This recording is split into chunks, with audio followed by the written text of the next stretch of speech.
Let's do that song for people. Sunlight on your skin when I'm not around. Shit don't feel the same when you're out of town. So come, let's watch the rain as it's falling down. Come, let's watch the rain as it's falling down. Sunlight on your skin when I'm not around. Shit don't feel the same when you're out of town. So come, let's watch the rain as it's falling down.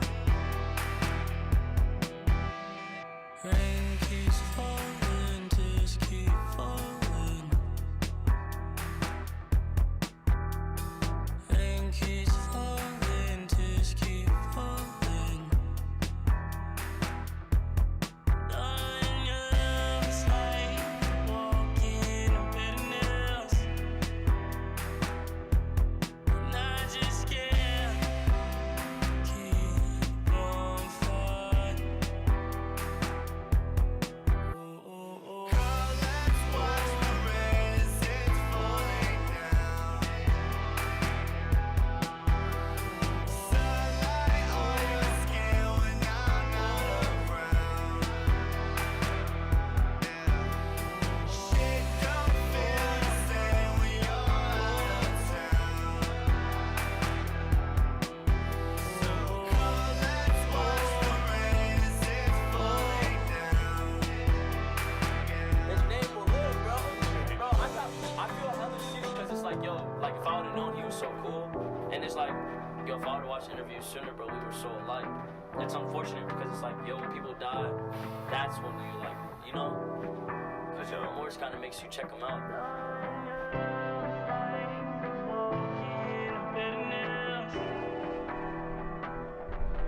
And I just can't keep on fighting. Come, let's watch the rain as it's falling down. Sunlight on your skin when I'm not around. Shit don't feel the same when you're out of town.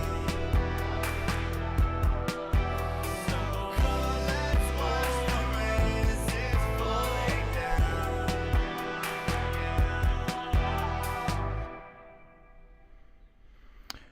What's happening? Benton here. Thank you so much for joining us. Yes, death and dying continues to be a theme here on the channel. At 89 years old, Texas Dolly Doyle Brunson has passed away. Rest in peace. A fellow Leo, by the way. August 10th, 1933, Mr. Brunson was born. And people may not know his nickname, Texas Dolly, came because there was way back in the old days, one of the people he played poker with had some sort of speech impediment and couldn't say Doyle, and would always call Doyle Dolly, and it ended up sticking. What's up, Holy Shiitake? Good to see you. Grand rising indeed. Ginger Ridge on the roads, on the gas, on the grinds. Indeed, indeed. Shout out to Music Holds a Secret. Donated an Amazon gift card. Thank you, sir. Much appreciated. We'll certainly help out quite a bit. Oh, man. What's it all about, y'all? And that the original thumbnail, Rob caught it. That was Paul and myself. Paul Unslaved. Robin makes a lot of those thumbnails. The current thumbnail is just some background I found on the interwebs. But yeah, Mr. Brunson, 89 years old. Although I know his health wasn't that great. In fact, he had had a cancer battle many, many years ago, and was known for eating a lot of sweets. Pretty sure he had the gastric bypass at a certain point, and was not the most healthy fella, and that's not a healthy lifestyle, professional poker player necessarily. So that's a pretty good run, I would have to say. Yep. Shout out to Robin. Indeed, Music Holds a Secret says I'm welcome. Well, thank you, sir. Thank you once again. Before I forget, I want to read this poem that Dark Glasses Woody, wrote. I could tell you of a quarry and an ocean to be chased, one that even in approaching would recede in matching haste. Deep and so consuming and immune to all the tries, at the moment of forgetting, glinting ever in the eyes. Resolved with sharpened spears, I'd lay patiently in wait, and I'd see the thing approaching and be ready with the gate. I would feel it all so clearly and be at the know to know, stark as anything remembered or as blood lies in the snow. Holding fast now to the fibers and searching for the vein, clarity, it seems to me, is all that should remain. Finally upon the heart the beast about to yield, then in a changing of the light, I'd loose it in the field. Very nice, sir. Very nice. Meant to read that yesterday and got the old scatterbrained. What's up, NJ Jeep Girl? Good to see ya. Oh, I found some of them pictures I was telling y'all about yesterday with my camping, pitching camp and whatnot. We'll get to that here in a bit. Probably going to go around 3 hours or so. Most likely, although it's always could be shorter if I run out of shit to say, right? But I'm trying to. I've got, I think I've got around 14 gig left on the old hotspot here. So I'd like to use half that today, half tomorrow, and then do the rest of the period on my, which I think will only be like a day and a half on my hotspotted off of my phone. So we ought to be all right there. Good to see ya. Carl says very amateurish, Woody. Let's do better. Yeah, that might happen. Yeah, I'll pitch a 10 on the live. I don't know. Is that a euphemism, Gary? I'm not sure. Oh, man. I've got some Amazon packages arriving today, in fact. That slow cooker should be here, which is good because the two I have, dude, those things are like jam-packed. And it takes like 10 hours to cook. Because I've been putting, like way too much stuff in there, as much as will physically fit. I think, though, I might transition off of this very expensive canned tuna. And here in Arkansas and Missouri, for whatever reason, there's lots of cheap pork to be had. So might switch over to some pork loin, which is good because I can use those smaller cookers. Cook like a 24-ounce pork loin, I guess. I don't know. We'll see.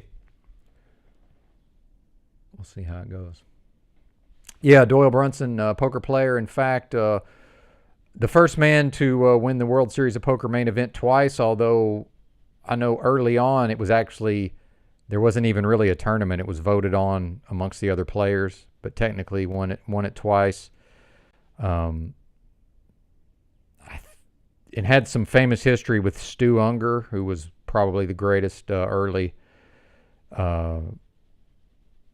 poker tournament poker player. Stu the Kid Unger, who's a gambling legend and some sort of child prodigy with mathematics and numbers. Fascinating story. There's a pretty good book about that. There's a not so great movie starring Michael Imperioli from Sopranos. Don't recommend the movie. Doyle, I believe 10 World Series of Poker bracelets, I believe. Nothing really in his later years. He seemed to more or less be on autopilot in his later years. He did write 2 books. I had an extensive poker library many years ago, and that included, I believe, both of his books, Super System and Super System 2, which for the time they were written, were far and away the best writing on poker at the time, especially No Limit Texas Hold'em. What's up, Port Patrol? Good to see you. How's it going? No, I actually have no meth experience, unless you mean Tommy. Is that what you mean, Tommy? Tommy just shows up when he shows up. I don't know. He hasn't emailed me in a while. Tommy has this habit of sending me these long emails, and I read them all, Tommy, just in case you're hearing this, and I appreciate your email. I just don't always have a response. It's just like, well, am I going to write another book back at him? Which I'm certainly capable of, but it's like, all right, Tommy, I got it, brother. I got it. Yeah, I myself, don't blow up the motel. I actually have never fucked with that drug, believe it or not. In fact, I've never done any actual drugs other than psychedelics, cannabis, and alcohol. That's literally all the drugs I've ever done in my entire life. Cocaine 0 times, meth 0 times, opiates 0 times. Although I did have oral surgery in my early 20s, had my wisdom teeth cut out. They gave me pain pills. I don't think I even knew what opiates were at the time. And I took 1 dose, and I hated that feeling. I'm assuming it was like hydrocodone, probably. Just guessing. I don't really know. But whatever they would have given back in the early, mid-90s for oral surgery. But yeah, I hated that feeling, and I said, fuck it, I'll just ride out the pain. Not interested. So yeah, I'm actually I'm ill. That's why I'm so thin, in case anybody's wondering. Looking younger and younger? Who, me? I look my 47 if you see me in person. Something about this camera, it's something, my wrinkles ain't really present so much, but yeah. And they talk about the, what do they call that? In the eye, the rooster, what? There's some kind of name for that. I can't remember what they call that. Something foot. What do they call that? Crow's feet. And I never knew what that meant. And one day I was looking in the mirror. I said, shit, that's what that means. Looks like a crow's foot right there. Yep. Hey, OTW in the house. Good to see you, sir. And anybody wants to call in is welcome. I don't know how much I have, but every time I say that, I end up talking for 3 hours. So we can go either way, calls or not. Although if you do call in right now, I might need about another 20, just to let you know. So don't be offended. But no callers yesterday, which was fine. Not offended by that. Yeah, there you go. There you go, Port Patrol. I see the PP, by the way. Shout out to the PP. That reminds me of something I don't want to play right now. I do have some videos we'll go to. I did some screen caps. We'll see. I'll show you what old Paulie was up to last night. Of course, that was this morning for me. Let's see. Come on, Benton.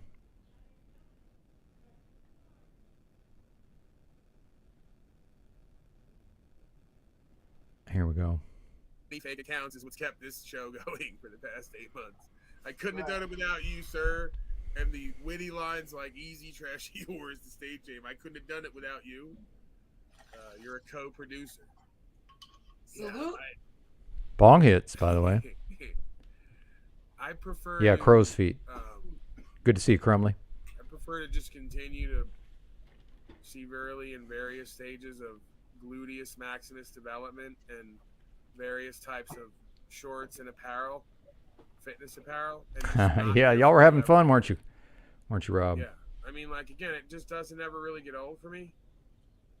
You know, this gets old with you people, right? The constant nonsense. Oh, yeah, I got a lot of gray myself. Oh, you mean their skin, yeah. I don't even like the My skin looks pretty good. I'm a very simple man. I just want you to, it's all about the pose for me. The angle and the pose. Oh, it's like this, right? Yeah. Yeah, that's it. And then you got to arch the back more. All right, you got to arch the back as much as possible. Yeah, and then it kind of, there you go. You know, see, I don't even need all that extra twerking and all that newfangled shit. All right, Tribe's backstage and he has his camera on. I told him to turn. Yeah, I'm just not a fan of tattoos in general, personally. I can still see him down there, and it's. Although tramp stamp is lower back, I believe. Yeah, Which I'm assuming has been shown before. My screen is so small. Carl. You guys get the whole full screen. I get such a little screen. It's not fair. Yeah, I like that.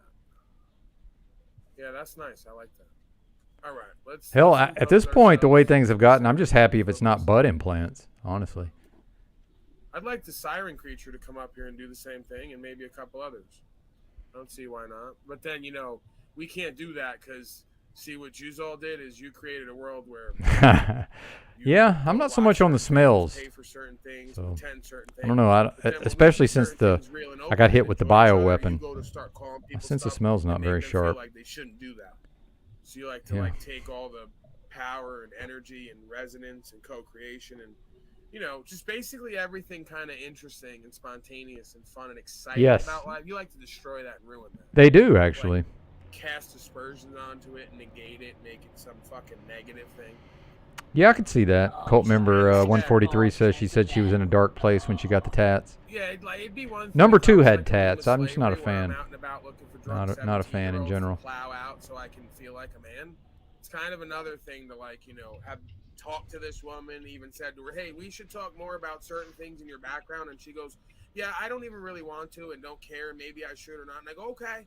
I'm not going to push the issue one way or the other. Like, I'm not. He's also on the free man on the land shit, right? Because that's where Paul got. Free man on the land shit needs to end, man. That's how Paul got big, because Paul. Why does the free man on the land shit need to end? How would society be benefited if people stopped talking about those ideas? Like what harm is being done by talking about so-called free man on the land ideas? Did the interviews on Paul went on Crow? Yes. So Paul. And by the way, Drew, I've been saying this the whole time we've been talking about Paul Enslaved. I've been talking about that he was on Crow. Because that's the first time I ever got exposed to Paul Enslaved was on Crow 777's podcast, because I was behind the paywall at the time and I was listening to all the episodes. People too. Paul went on Crow? I didn't know that. Yeah, because they reviewed his video, that alleged video where he convinces the police officer, like, To let him go or whatever. to let him go. I was and actually going to look into that and see if that was a real cop and shit, but I didn't care enough. you to don't do it. see anything. It's Well, imagine thinking that was fake, by the way. I mean, it's clearly not fake. It could be, sure. Of course it could be. I don't believe that it is. you don't see anything. It's all. Well, there's a name to the cop and everything. Oh well, yeah, I guess. I mean, I guess you could. You could look into it, but I Yeah. just didn't care. It's probably a thing where the cop's just like, dude, my shift's almost over. Like, Yeah, it's probably dude. Like, Fuck, come on, bro. I don't give a fuck, dude.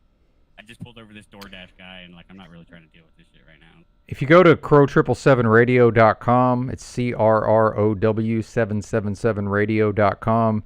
You can actually search by guest and type in Paul Unslaved, and both the episodes will come up. Mr. Baxter. Yeah, the People's Chimp. There you go. I like that. Like, oh, damn, you're trying to deliver a Whopper? Damn, let me just let you go. yeah, right to travel. Yeah, that's super interesting, dude. Okay, yeah, sure, great. Wait, who's saying right to travel? That's what the whole thing was about.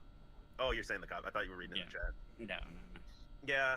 No, I think we really should. That would be great to go into that kind of stuff, because I think Benton talks about it a lot recently, and he's like, well, I got to look into this more, but like, I agree with the right to travel and all this kind of shit. I'm like, well, the shit's not. Like, the Supreme Court has already ruled multiple times that that's not what that means. Okay, like. Well, we can go and take a look at the rulings, and I'm not an expert on that. I will say this. The fact of the matter, EBT, is that in most jurisdictions, the laws around driving or operating a motor vehicle, it's all has to do with commerce, period, end of story. There is no debate there. You still have to have a fucking driver's license. It's not. Your right to travel has nothing to do with the driver's Oh, right license. on. Gary's a member. Yeah, no. By the way, I have a CDL, for God's sakes. I actually, Paul was on this channel, and I got pulled into an inspection in New Mexico while I was talking to Paul. I think Rob might have been on the stream too. Yeah.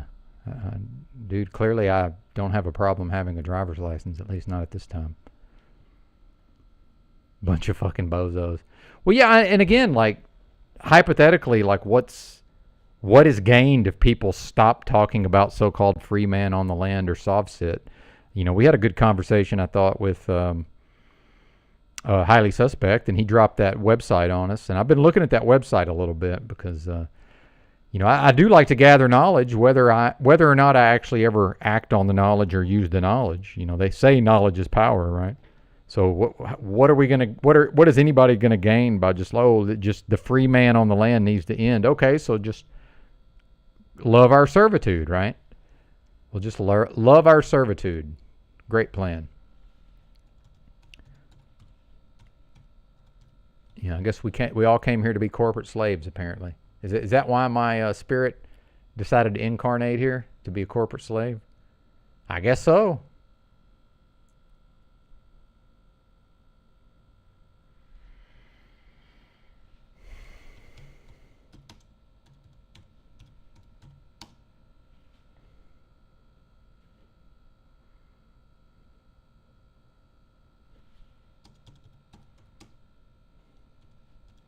Pardon me, I'm trying to find a video real quick.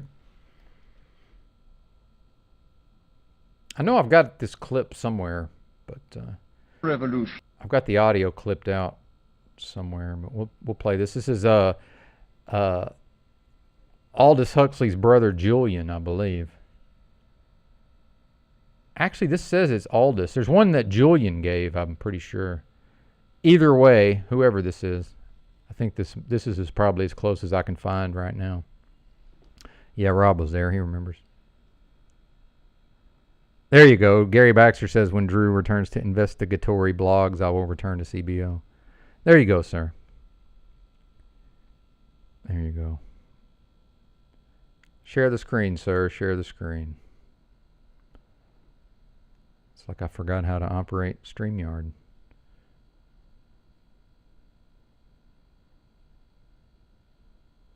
Mr. Aldous Huxley, renowned essayist and novelist who, during the spring semester, is residing at the university in his capacity as a Ford Research Professor. Mr. Huxley has recently returned from a conference at the Institute for the Study of Democratic Institutions in Santa Barbara, where the discussion focused on the development of new techniques by which to control... Indeed, OTW.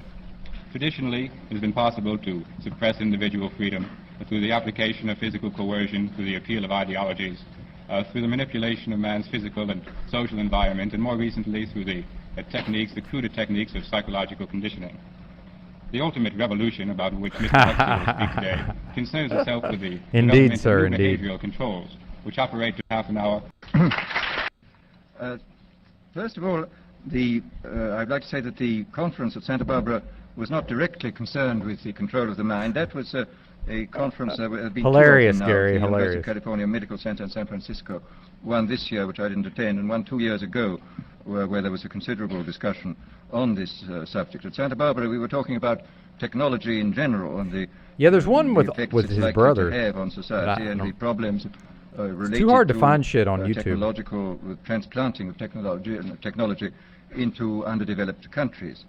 Well, now, in regard to this problem of the ultimate revolution, this has been very well summed up by the moderator. In the past, we can say that all revolutions have essentially aimed at changing the environment in order to change the individual. I mean, there's been the political revolution, the economic revolution, in the time of the Reformation, the religious revolution. All these aimed, as I say, not directly at the human being, but at his surroundings, so that by modifying the surroundings, you did achieve, at one remove, an effect upon the human being. Today, we are faced, I think, with the approach of what may be called the ultimate revolution, the final revolution, where a man can act directly on the mind-body of his fellows.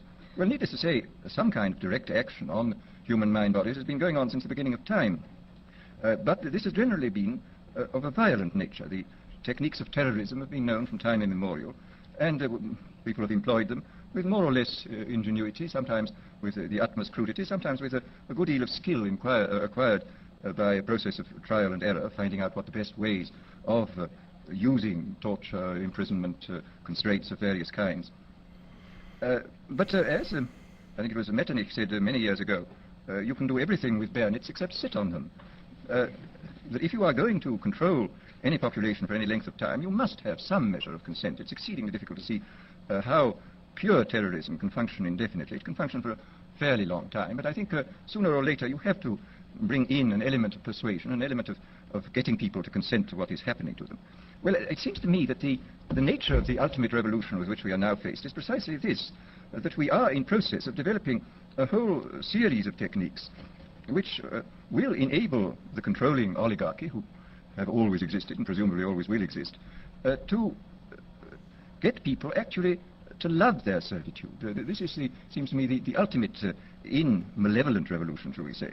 And this is a problem which has interested me for many years, and about which I wrote 30 years ago a fable, The Brave New World, which is essentially the account of a society making use of all the devices at that time available, and some of the devices which I imagined to be possible, making use of them in order to, first of all, to standardize the population, to iron out inconvenient human differences, to create, so to say, mass-produced models of human beings arranged in some kind of... I mean, we're basically there, right? Isn't he describing more or less what's already happened? I have continue to be extremely interested. This was in this 1962. problem. And I have noticed with increasing dismay that a number of the predictions which were purely fantastic when I made them 30 years ago have come true or seem in process of coming true, that a number of techniques about which I talked seem to be here already, and that there seems to be a general movement in the direction of this It's almost over. ultimate revolution, this method of control by which people can be made to enjoy a state of affairs which, by any decent standard, they ought not to enjoy. I mean, the enjoyment of servitude. I mean, isn't that what we're talking about here? People who are enjoying a state of servitude to the corporate system? I mean, it seems like it to me. Rob's talking about allodial titles. Stephen Crumley said, I love the idea behind free man land type thinking, especially considering now that my house is paid off, but yet I still owe the fucking state a fee yearly. Yeah, and stop paying the property taxes and see who owns the land. By the way, that is something they talk about on that Rule of Law radio show from time to time. Apparently, some of the callers have had some success being removed from the property tax rolls through some method that I don't fully understand. And I believe one of the, I think the two main hosts, Randy Skelton, and I forget the other guy's name. By the way, Skelton and I can't remember the other host. They've both been on Crow 777 as well. Maybe we'll listen to that at some point. But 'cause those are pretty interesting interviews. But I think the one host has done it himself and like for his mom or something. What's up, Young Jim? Good to see you. Are you in Montana, Ginger Ridge? Actually, now that I'm thinking about it, I'm going to show you guys some of these pictures of me camping. This first one is in Santa Barbara, Ginger Ridge. This was my one of my places to camp in Santa Barbara.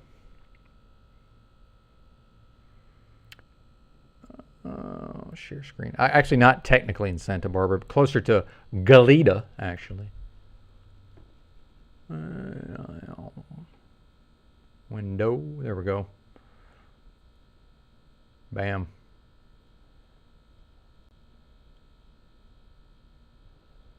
Nice little spot I found in Santa Barbara area, Santa Barbara County, California.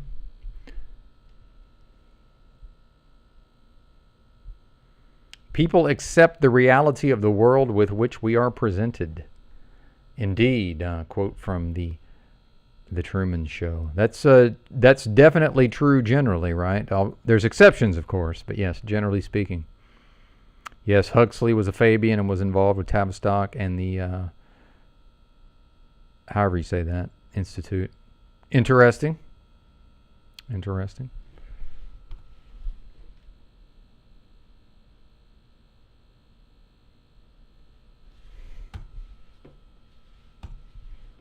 Let's see, what else we got here?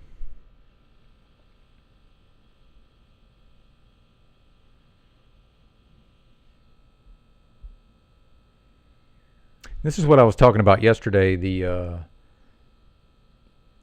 bug tent. The bug tent from yesterday.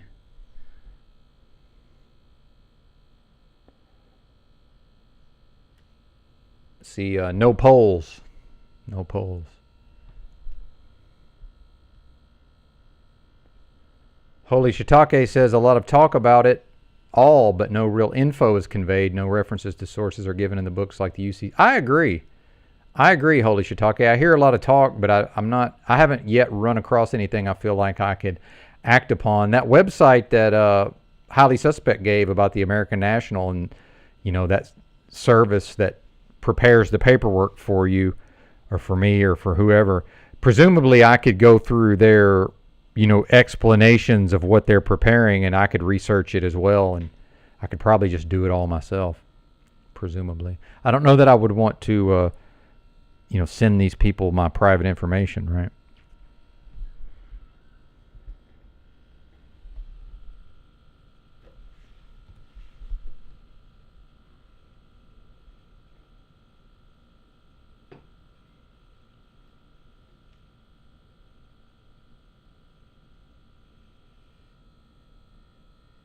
I guess I could make like a slideshow. That's what I should have done. Yeah, maybe next time I have pictures to show, that's what I'll do.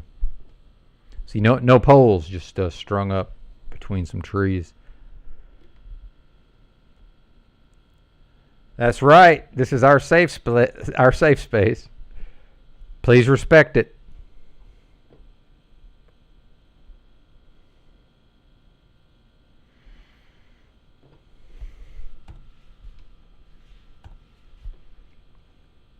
Well, Uh-oh.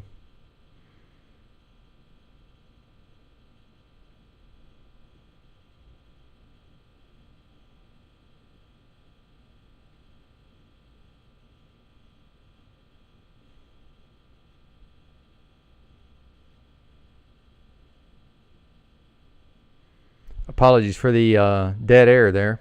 If anybody's just listening, I'm showing some pictures of my old camping. This was 2017, I believe, early 2017, if I recall correctly. Yeah, there you go, OTW News.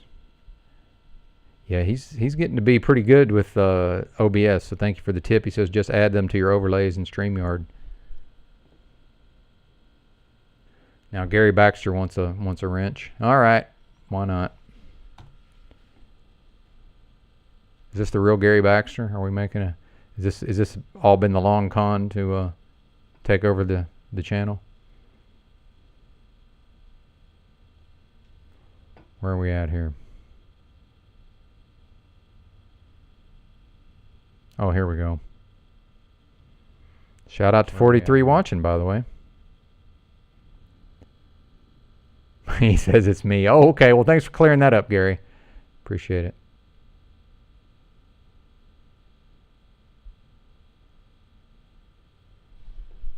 All right, Baxter's wrenched up. Make us proud, Gary.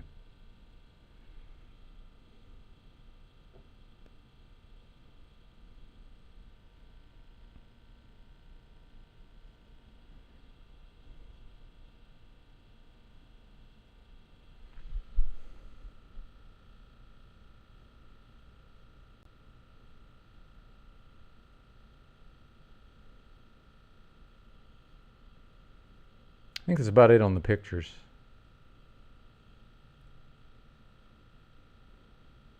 Yeah.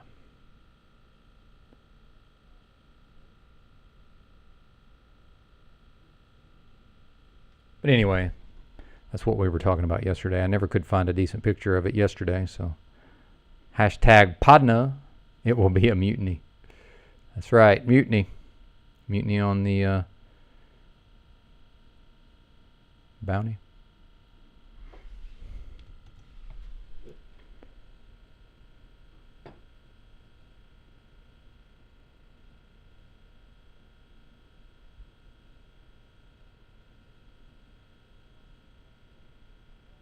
Guys, Well, actually, if you guys listen to me, what I'm saying, even though you may disagree and you may have disbelief, or we may have took the amount you got from your. I have plenty of evidence that supports my words, and what I'm explaining is the truth. That we are the ones, we are the saviors everyone has been praying for. It's up to each of us to get off our asses and change this world so that we don't have everyone going off and starting their own little farm, starting wars with others, to protect their hard work. Oh yeah, that evil individualism. World when humans wake the fuck up, and I'm pretty sure humans aren't going to wake the fuck up. No, that's why I'm doing these videos. That's not a thing. I think God is using me as a wake. We're laying low, OTW. We're laying low. Here's this website, houseofmarcus.org, that Gary Baxter shared.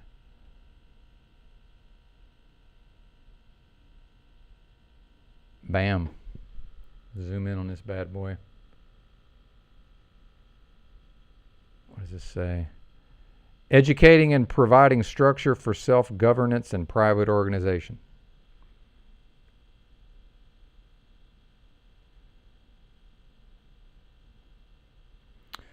House of Marcus Fellowship is a private, unincorporated member organization comprised of men and women that seek the truth for the evolution of mankind. Our members are a peaceful people using knowledge and the power of love to create new communities. Well, isn't this pretty much what Talcott was just talking about? Except I guess they've at least have a website. I don't know what they've got. I don't know anything about it. This is my first time hearing about it. So, our members are a peaceful people using knowledge and the power of love to create new communities with holistic systems to the benefit of all rather than a few. Well, sounds good so far. We serve those who have awakened to the reality that does that mean all individuals, by the way? What does we mean? I'm getting really pedantic with the pronouns, but what does we mean? We are, in fact, the children of God, the true creditors of our nations, and the source from which law emanates. The members of the House of Marcus Fellowship embody knowledge. This does sound like something Talcott would write. I mean, no offense, Gary. I'm giving my impressions, having never been to this. So, and I am critical by nature, but the members of the House of Marcus Fellowship embody knowledge, wisdom, benevolence, and honorable self-governance. As always, I will judge for myself based on my observations, but that may well be true. I don't know. Truth stands at the base of everything we do in the membership. We treat our neighbor the way in which we wish to be treated, and we love God with all our heart, mind, and soul. From these basic principles, our membership takes on the ministry of building new, holistic, self-supporting societies. Okay, now we're getting into the parts that I like here. Our members learn to remove themselves from the illusion of the economic debt slave matrix. Okay, now you got my attention. All that previous peace and love stuff don't speak to me, but it does speak to many people. So I'm speaking only for myself here. And use their knowledge of the law to protect themselves, their families, their property, and their neighbors. We encourage the creation, operation, and function of churches, trusts, and private unincorporated associations for the advancement of private communities to support and elevate mankind. Standard disclaimers in effect. How to join. We got a video here. Watch the video. 1080p, I think not. Hello everyone, and welcome to the House of Marcus Fellowship. In this video, we're going to be doing a walkthrough of the instructions on how to become a member. Chances are, if you're watching this, you've already gotten to the first step, which is to go to our How to Join page. That page is linked from the About section of our main navigation, also in the footer and several other areas of the website. Our How to Join page has 3 tabs, one for this video, one for a comparison of our user levels, and one for instructions. If we take a quick look Indeed, Gary, I'm all about the information as well. I don't really care what it says otherwise. Give me the info. Available to each user level. Indeed, sir. If you're interested more in what content is available to each user level, you can use the link. Hashtag make cults great again. If we do that and go to that page, you'll see that on our sitemap, you can use these filters to see what's available to guests, users, there you go, slow boy, as well as members. And you can scroll down this list to see the content that we do have available. Moving on to our instructions. All right, our instructions are interactive. A tad too remedial there on the video, but that's all right. Documents, education, courses and lessons. Now you got my attention. I have to execute your NDA to access the course and lessons listing page. Interesting. I have to agree not to disclose. How much does this cost? I guess that would be the... What's it cost here? Register. Create account.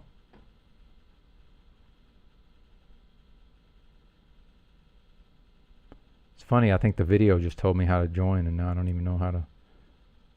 How do I find the prices?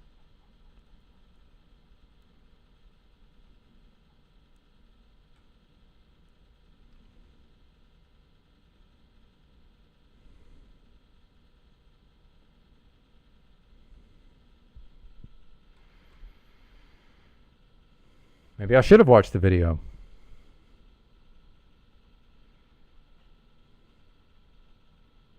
Oh, I have to make an account. Okay, well, I might fuck with this later. I don't know that I want to go making accounts on stream. These digital online cults just don't got it anymore. I need to be in the bush, stanking, starving, up all day and night. Well, Yurt, may I introduce you to some... Benton was showing some pictures from earlier. Did you see my pictures that I showed, sir? Here's wait a minute.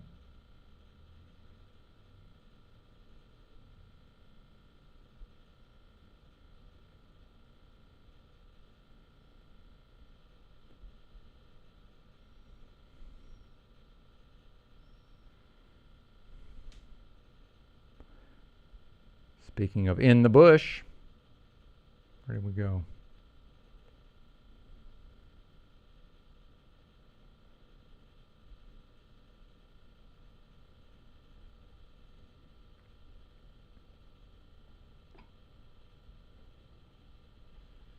Here's Benton camped in a bush in Santa Barbara County, California. Back in 2017, I believe. $33. Of course, Gary. How could it not be $33? Is that per month or just forever? Because, heck, I got 33 on it.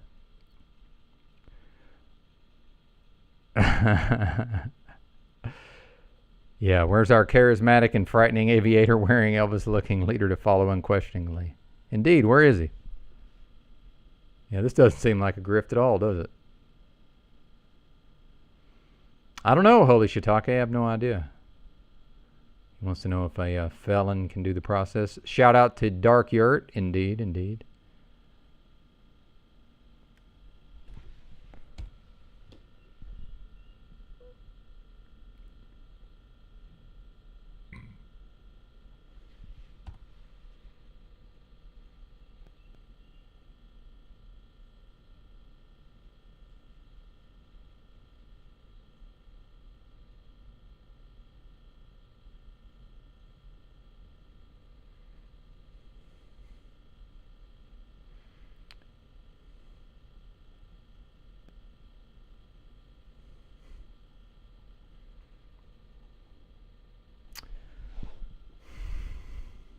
Indeed, yep.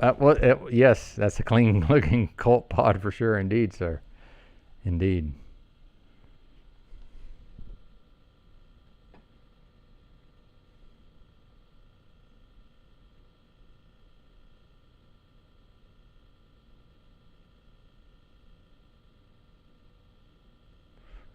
Here, I got another one for you, Yurt. See what you think about this.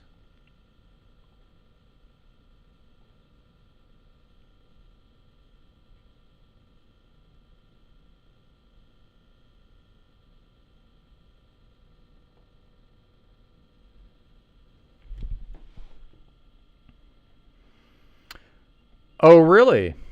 In 2017, Ginger Ridge was working shows at Santa Barbara Bowl. Interesting.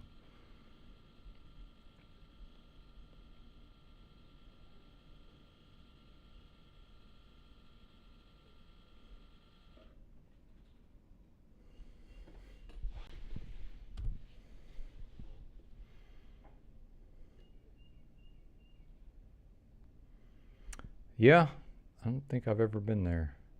Not to a show. Oh, I know I've never been to a show there.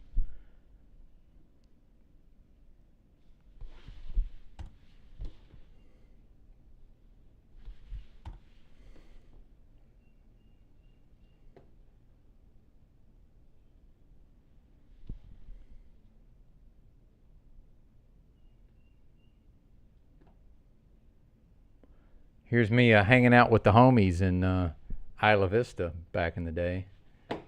Show this to Ginger Ridge. Ginger Ridge will get a kick out of this. Boom, boom, boom. Man, too many buttons required. I got to learn these hotkeys.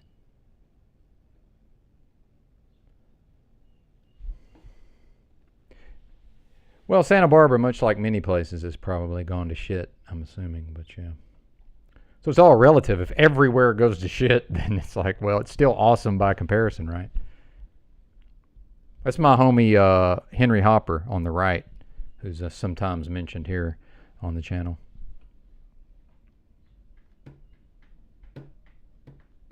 It's right across the street from the Isla Vista Market, I believe that place is called. And then the Recycler used to be right behind there. I don't think they have it anymore. It's like $1.80 a pound for aluminum, I think, at the time. So it's pretty easy to get 10 to 15 bucks a day And then there's a Costco in Goleta with the outdoors, with the pepperoni slices and the Polish dogs. So you get a pepperoni slice, a Polish, and a drink for like less than $5, and just collect a few cans and plastic bottles. It's great. Had a great time. Yeah, I'm sure it does. I would imagine.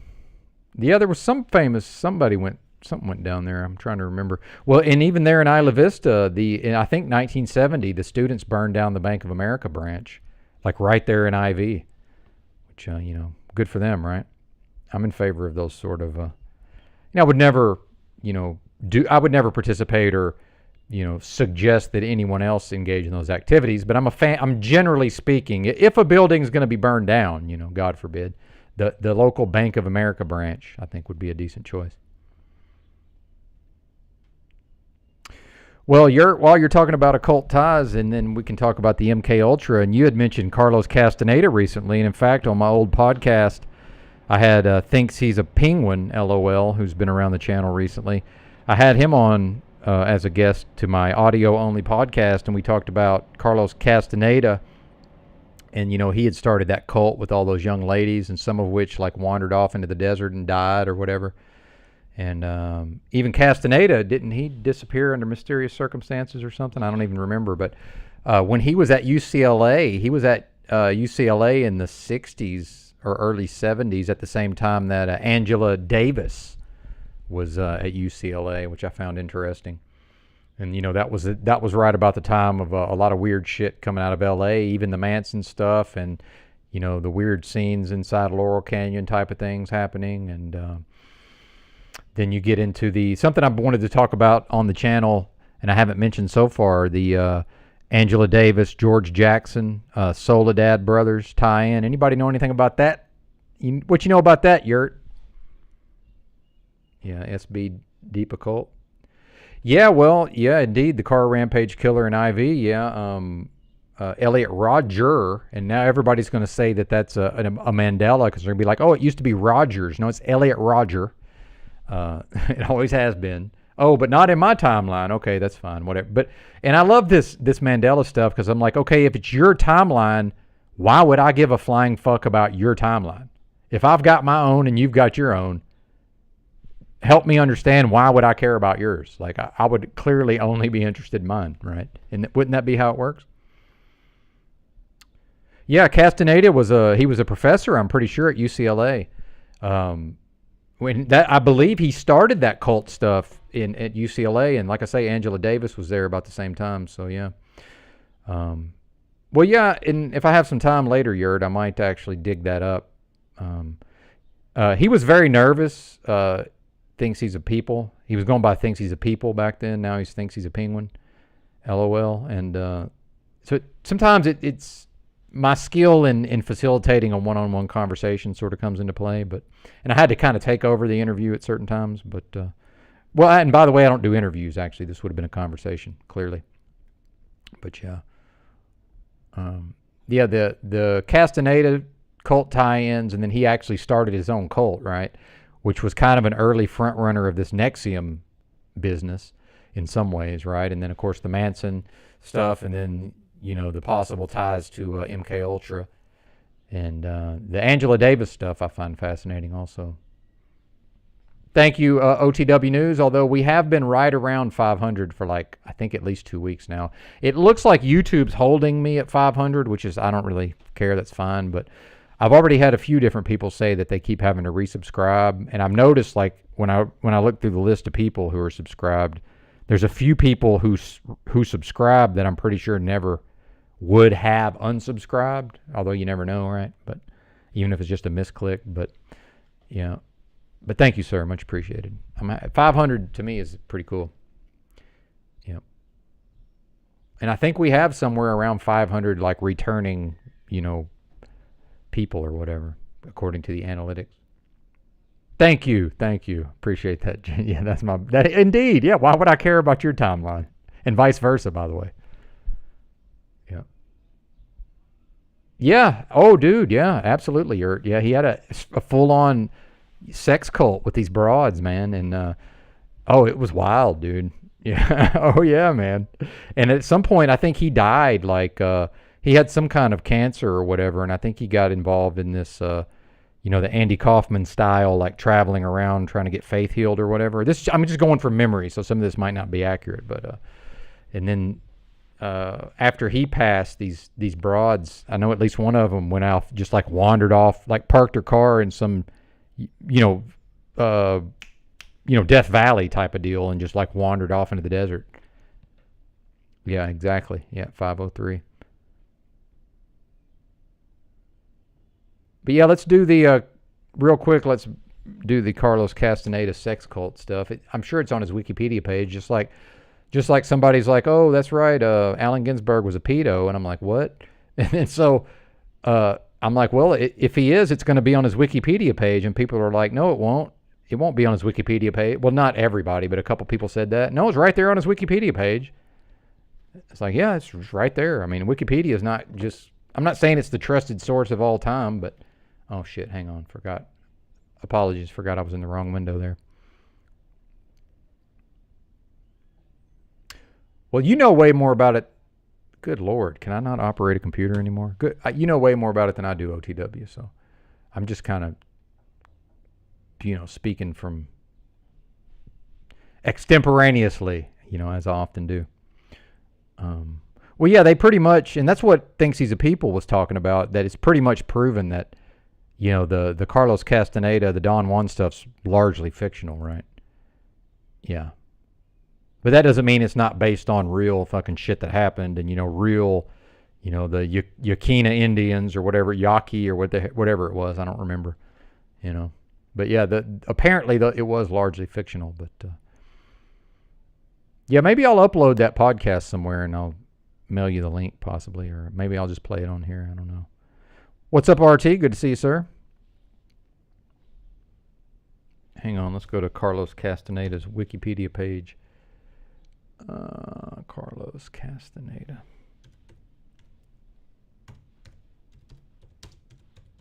Look at this one-hand typing, by the way. Bam.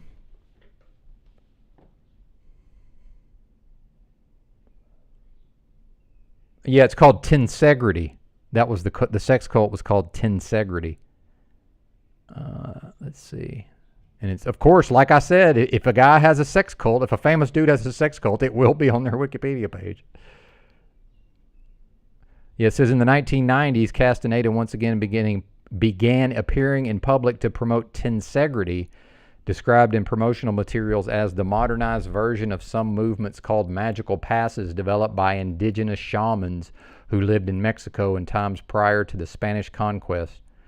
Castaneda, with Carol Tiggs, Florinda Donner Grau, and Taisha Abelar, created Clear Green Incorporated in 1995, whose stated purpose was to sponsor tensegrity workshops, classes, and publications. And it all generally ends up being some version of Scientology, right? But it says here, Florinda Donner is an American writer and anthropologist known as one of Carlos Castaneda's witches. And let's see if she's the one that wandered off into the... Yeah, she disappeared in 1998, or if Yurt's still here. Yeah, she's an American writer and anthropologist known as one of Carlos Castaneda's witches, the term for three women who were friends of Castaneda. Well, in fact, lived with him. Yes.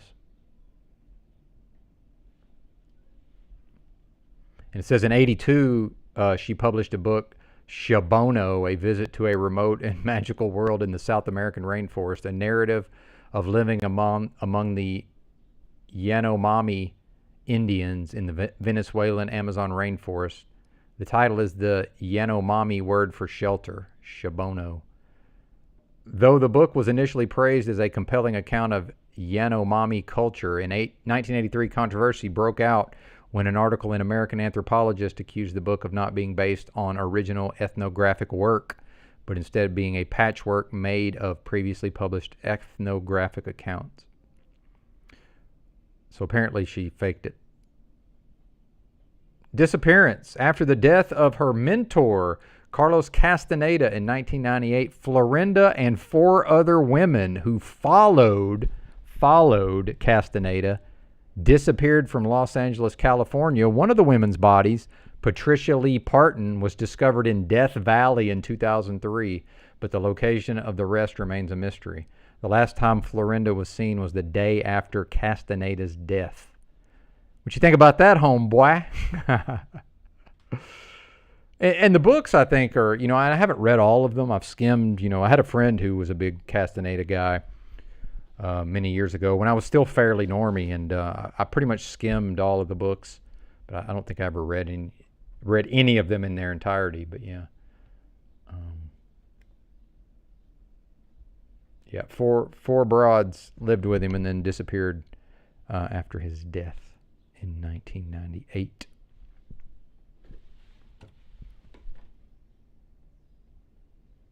Uh-oh, we're fucking up again. What you think about that, Mr. Yurt?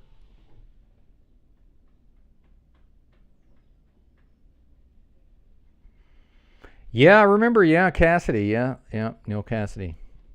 Yeah, it disappeared mysteriously. Also, Oscar Zeta Acosta disappeared mysteriously, lest we forget. If anybody knows who that is, shout out to Autobiography of a Brown Buffalo, which I've read. I found to be interesting.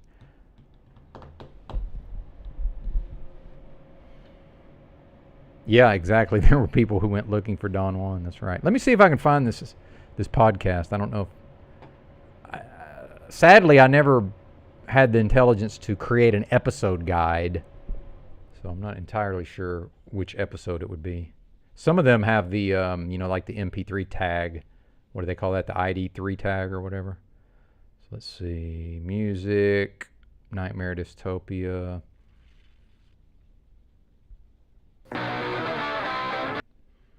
That ain't it. That ain't it. Oh, that ain't it, but that's a convo with Highly Suspect, who was on the channel. Was that yesterday? Day before yesterday. There's a convo with Ralph Loreno. There's one of my famous episodes called The Delusional Uprising. New York City Mayor Bill. All right, hang on. I know we're in here somewhere.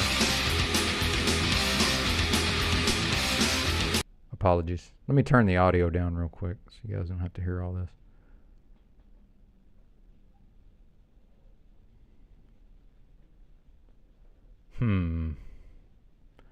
Yeah, I might have to do this on my own time.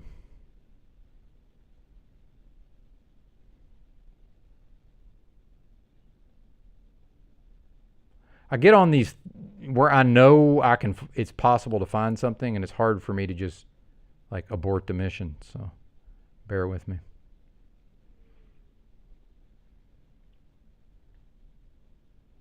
Episode 32, by the way, I just noticed is missing. I went from 33 to 30. Oh no, there it is. It's out of order somehow. Aha! I found it. We have it.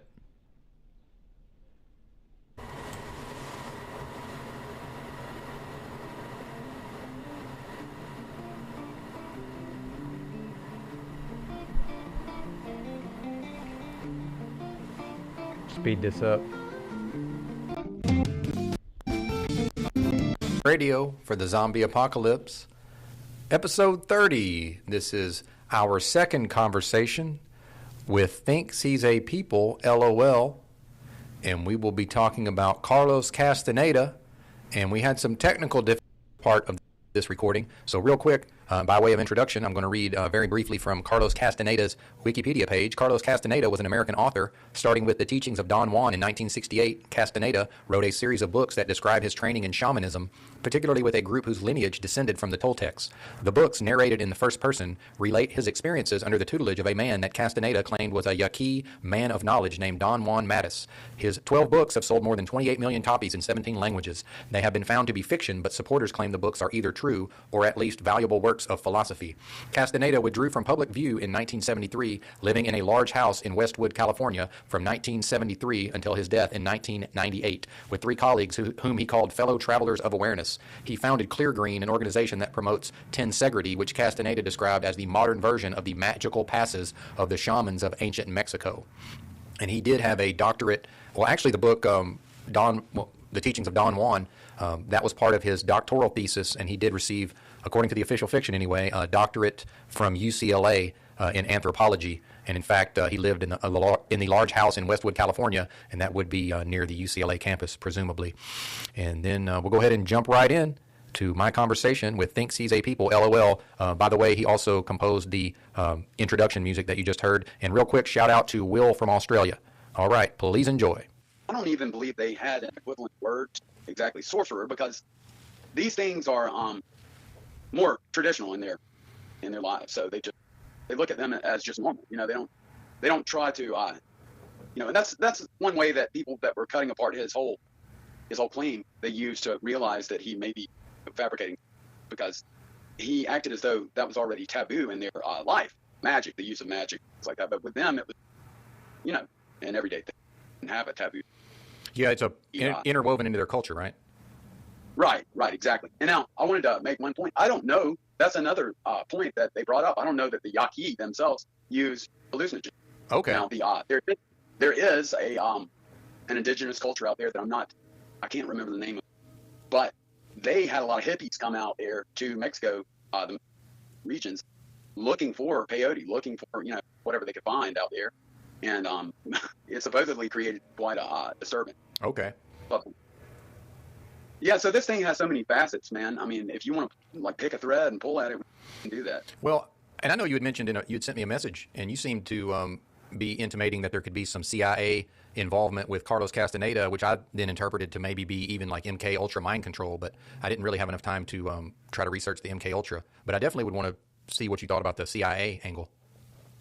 Yeah, well, I mean, you know, CIA being, you know, just a term to refer to any sort of establishment agent that's trying to, and I guess that would be, you know, intelligence or whatever, CIA. Because, I mean, you know, look what he was trying to do. He was trying to reshape the human consciousness. Yeah. And it turned out to be a fraud, but the establishment was totally behind it, pushing it. Mm-hmm. So, well, and then we definitely backed up. Go ahead. Oh, sorry. We get into these ideas of the, you know, some of these counterculture movements get started, and then they seem like they're grassroots or they're organic, and then it turns out, we find out later that the government, various government entities were involved in trying to shape the actual counterculture movement. So I'm thinking maybe that's at play with Carlos Castaneda, and he did apparently start an actual cult. Yes, he did. Yes, it was called, it is called, it goes on, it's called tensegrity. Yeah, so yeah, his cult still exists, it still operates, and I guess he died back in like 98 or something? 98, yeah. Okay. He died, and he wasn't supposed to die, by the way. I mean, not according to where his narrative and what his practices are supposed to give the user. He wasn't supposed to die, definitely not him. Now, you could argue, well, that's just a physical way to look at it, and if you look at it in a more metaphysical sense, according to his story, then he just changed form, you know, which is very interesting, but I mean, he died, his physical body died. But that's kind of where I think he was going with it. It's like, you know, the whole spiritual, he was spiritual charismatic, you know. Mm-hmm. I mean, what it boils down to, he was just very good at it. And he had the establishment behind him, he had all the funds, and he had women around him that, you know, they ended up, oh, do you know that story about witches of tensegrity? I sent you a video of it. Yeah, let me shout out the video real quick because I did watch it. It's called What Happened to the Witches of Carlos Castaneda, and the YouTube channel is Sean Munger, and then he's got a link to an article that he wrote on his blog about it, and I haven't had time to read the article yet, but I found I thought the video was interesting for sure.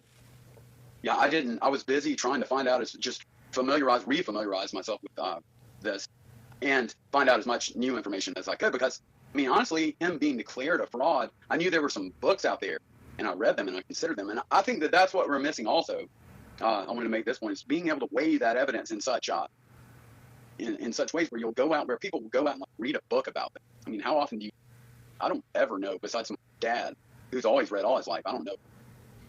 Maybe a couple older, but not many men. Well, you know, it's funny that you mentioned that because I've read a lot of books in my life, but then I would say probably the last 4 or 5 years I've read almost none. And then when I was truck driving, I had enough money and I had enough time that I listened to a lot of audiobooks. But it's the same material, but it's presented in a different way. And I tend to retain more of it when I read the visual book, you know? I do too. But what is it about people that, even somebody like me, who I've been a reader my entire life and I've read a lot of books, I just don't read books anymore? I don't know, but I read a lot less myself. But I try to read as much as I can, and I enjoy it. So I've always been a big reader, and say that's thanks to my dad too. Of course, he always encouraged me when I was a teenager, and a young teen, and had nothing to do, bored as hell. He'd say, "Here, read a book. There's nothing to do." Yeah, definitely. So I really do appreciate my dad.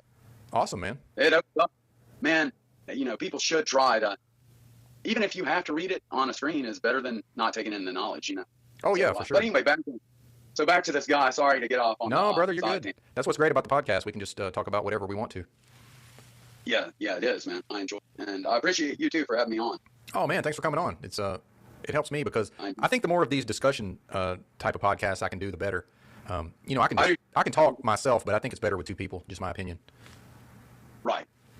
And you should do both, man, because I really enjoy, hearing you and your takes on things. You do a great job with it. Well, I appreciate that very much, and I will definitely try to keep the quality. Where if it's been good, that's my goal, is to keep it good. I just don't want to become like Matt, where I don't know that he can tell sometimes that his content's not that good, and then now I don't think he can. What's that?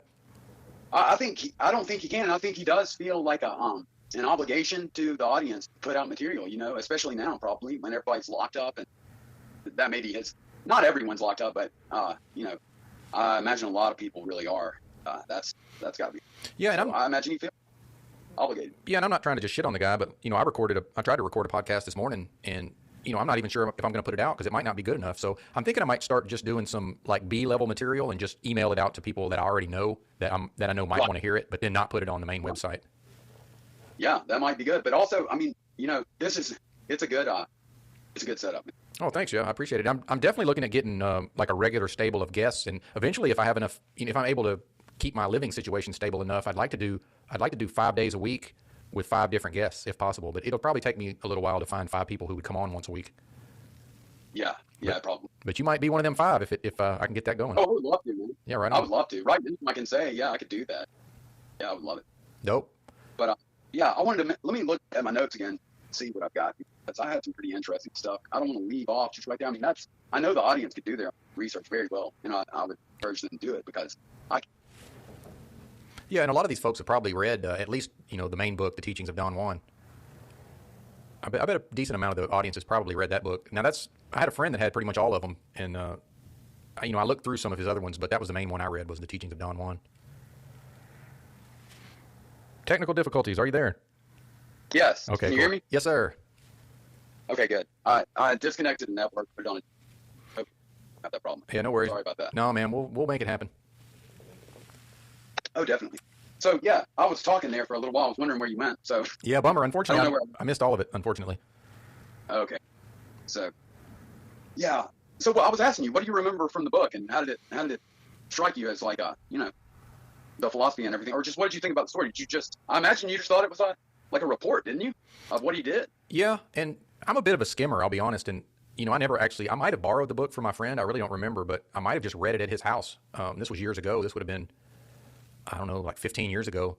I remember liking I thought it was well written, The Teachings of Don Juan, and I had never taken any psychedelics at the time, so I think I found the psychedelics interesting. Although the book is not really, it's not about psychedelics necessarily, but I found that to be interesting, especially peyote, which I've never gotten to take peyote, but. Right, I haven't either, and I did take some mescaline one time, but I don't think it was at all the same. It was a lot like LSD to me. It felt like, and I didn't really at the time. I was done with all that, so I thought it was more of a natural. I didn't know what it was.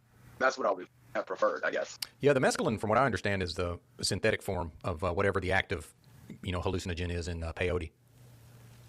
Yes, exactly. And he actually encountered in his book, he encountered a spirit called mescalito. That now I'm just going to tell you what it says when he does eventually. He eventually talks Don Juan into giving him the plant because he tells him, for a long time he's like, no, look, this is a big deal, and you're taking it lightly. You're seeking after it just like you would in your everyday life. And he tells him, you have to be with this to ingest this plant. So anyway, he goes on. It like he strings you along forever and ever. I think it's through the first 2 books, if I'm not mistaken. I could be wrong, because you are waiting for that experience. He's building up to it the whole time.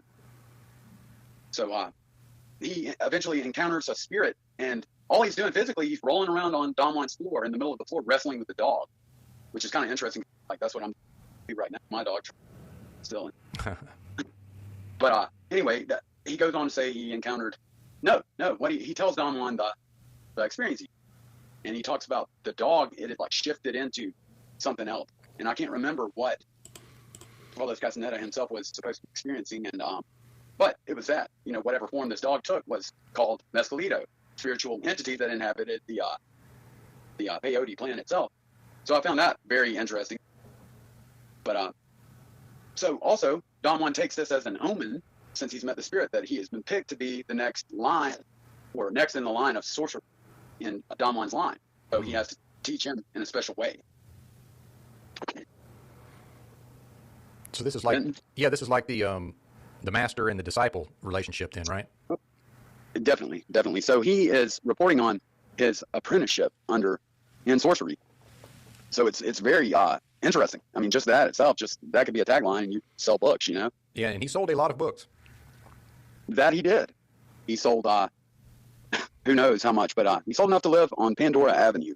And I think that's in Los Angeles, but I could be wrong about that. Yeah, it's actually in Westwood, which would be somewhere in the general vicinity of UCLA campus, I believe. I'm pretty sure UCLA's in Westwood. I'm not certain of that, but I think so. That's right. So he lived sort of like almost, he stayed in that area and had influence there amongst the professionals and professors and all the staff. Well, and that's where he maintained. Well, I'm sorry to interrupt, but he apparently recruited his female cult members from, most of them were UCLA anthropology students. That is correct. He did. I remember that. I had forgotten about that. But he met him on campus, it seems like. And that's crazy, man. Well, it's a different time, too. So just think of how different things were back then than they are now. Oh, yeah, definitely. But that's what I wanted to talk to you about, that because they were so much different, because it was, kind of at the beginning of the counterculture. And I'm sure I'm sure things existed, but it was being more accepted and also forced. I mean, like pushed as an agenda on people, I believe.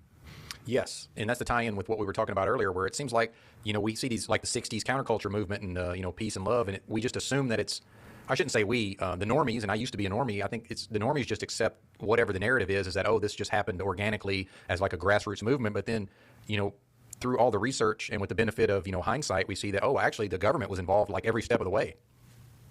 Exactly. Yeah, and I did make a note here as well that during this time, all the Laurel Canyon stuff that's going on. You talking about Manson? Yes. Yeah, I wanted to talk about, how that ties in, and also, and then just things like that. Oh, yeah, man, for sure.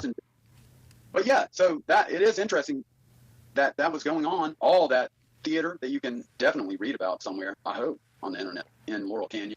Well, I want to shout out an audiobook real quick, Chaos. It's about the Manson family, and I don't remember have you read that book? I haven't read it. I've wanted to, and I think I even had it for a little while, but I didn't get around. Well, I did, since I had all that time truck driving, I listened to the audiobook about twice. If they're good, I just listen to them over and over. And the author, if we're taking his word for it, and he, did extensive research, and he was the type where, and he went on Joe Rogan. I don't know if you saw him on Joe Rogan, but, Rogan kept trying to get the author to talk about all these conspiracies. And the guy's like, I should probably look his name up, but, he's like, I only want to go by what I can prove. He wasn't interested in getting into any conspiracy theories. And there ended up being a lot of weird shit having to do with Vincent Bugliosi, the guy who actually prosecuted Manson. Oh, really? Yeah. I didn't know that. Oh, that guy was basically a criminal. I highly recommend the book, man. It'll open your eyes in a lot of ways, and it talks about the scene around Manson at the time, and more or less. Yeah. And I don't want to just try to rehash the book because I'll get too many of the details wrong, but it definitely covers a lot of that area and what was going on at that time, in California, and especially with Manson and the Manson family. Yeah, that sounds good, man. I'll check that out. Yeah, I don't recommend that many books, but that one, especially the audiobook version, because this thing's got to be 500 pages, I'm assuming. It's just long, man. Right. It's called Chaos, Charles Manson, the CIA, and the Secret History of the 60s by Tom O'Neill. By Tom O'Neill. And it took him like 20 years to write it, so it's pretty good, man. Oh, I bet it did, man. I bet it.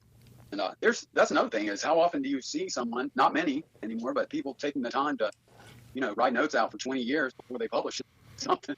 Yeah, no kidding. And this thing started as he was just supposed to write an article because he was a magazine writer. He wrote for magazines, and it started out as like some feature piece in a magazine, and he just became obsessed with it and researched it over like 20 years. And they've got an entire section on MK Ultra mind control, and the author lets you draw your own conclusions. But as far as I'm concerned, he basically proved that Manson was under MK Ultra mind control. I mean, from my perspective, he basically proved it. Man, that's yeah. And so that makes I'm sure he did. Well, that makes me No wonder telling about, what- well, sorry to interrupt, but that makes me wonder about Castaneda, since Castaneda seemed to have this ability, almost like a hypnotic ability like Manson had. I think people, Manson seemed to be able to hypnotize people.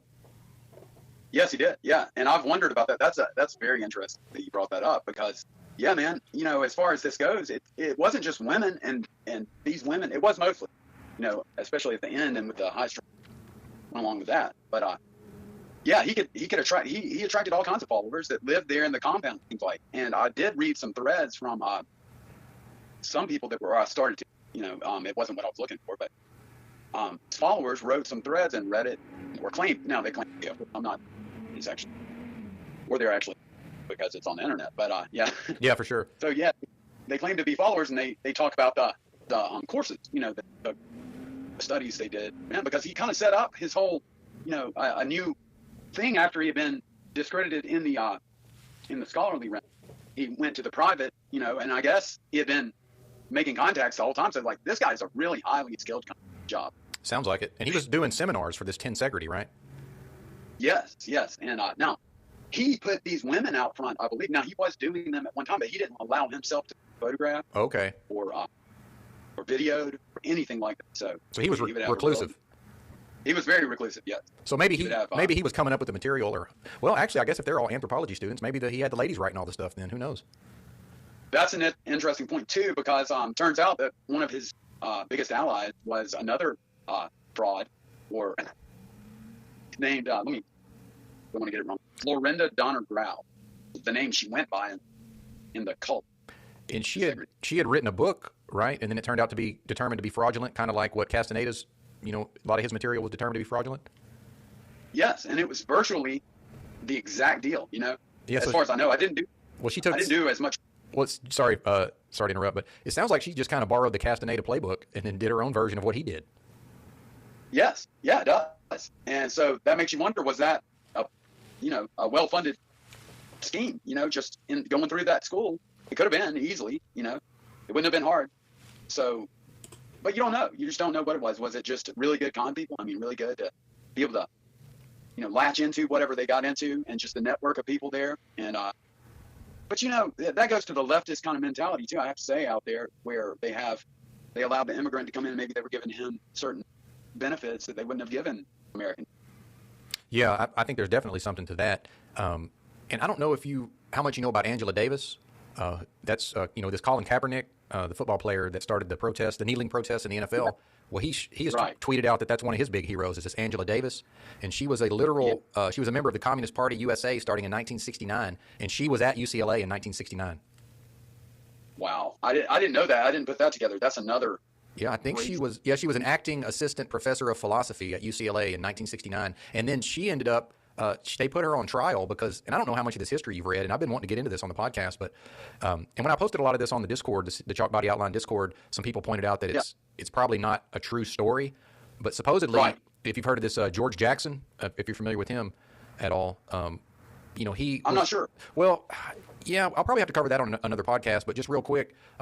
There was a crime committed. There was an armed takeover of a courtroom in Marin County, California, in which 4 people were killed. And the government ended up prosecuting this Angela Davis because the firearms used, she originally purchased the firearms. Yeah. As part of this, like the big Black Liberation movement, which. Yeah. Well, in retrospect, the Black Liberation is just code for communism. Yeah. And that is very interesting. All that. It's huge tie-in. And then all this stuff was going. And then Manson was in the same area at the same time.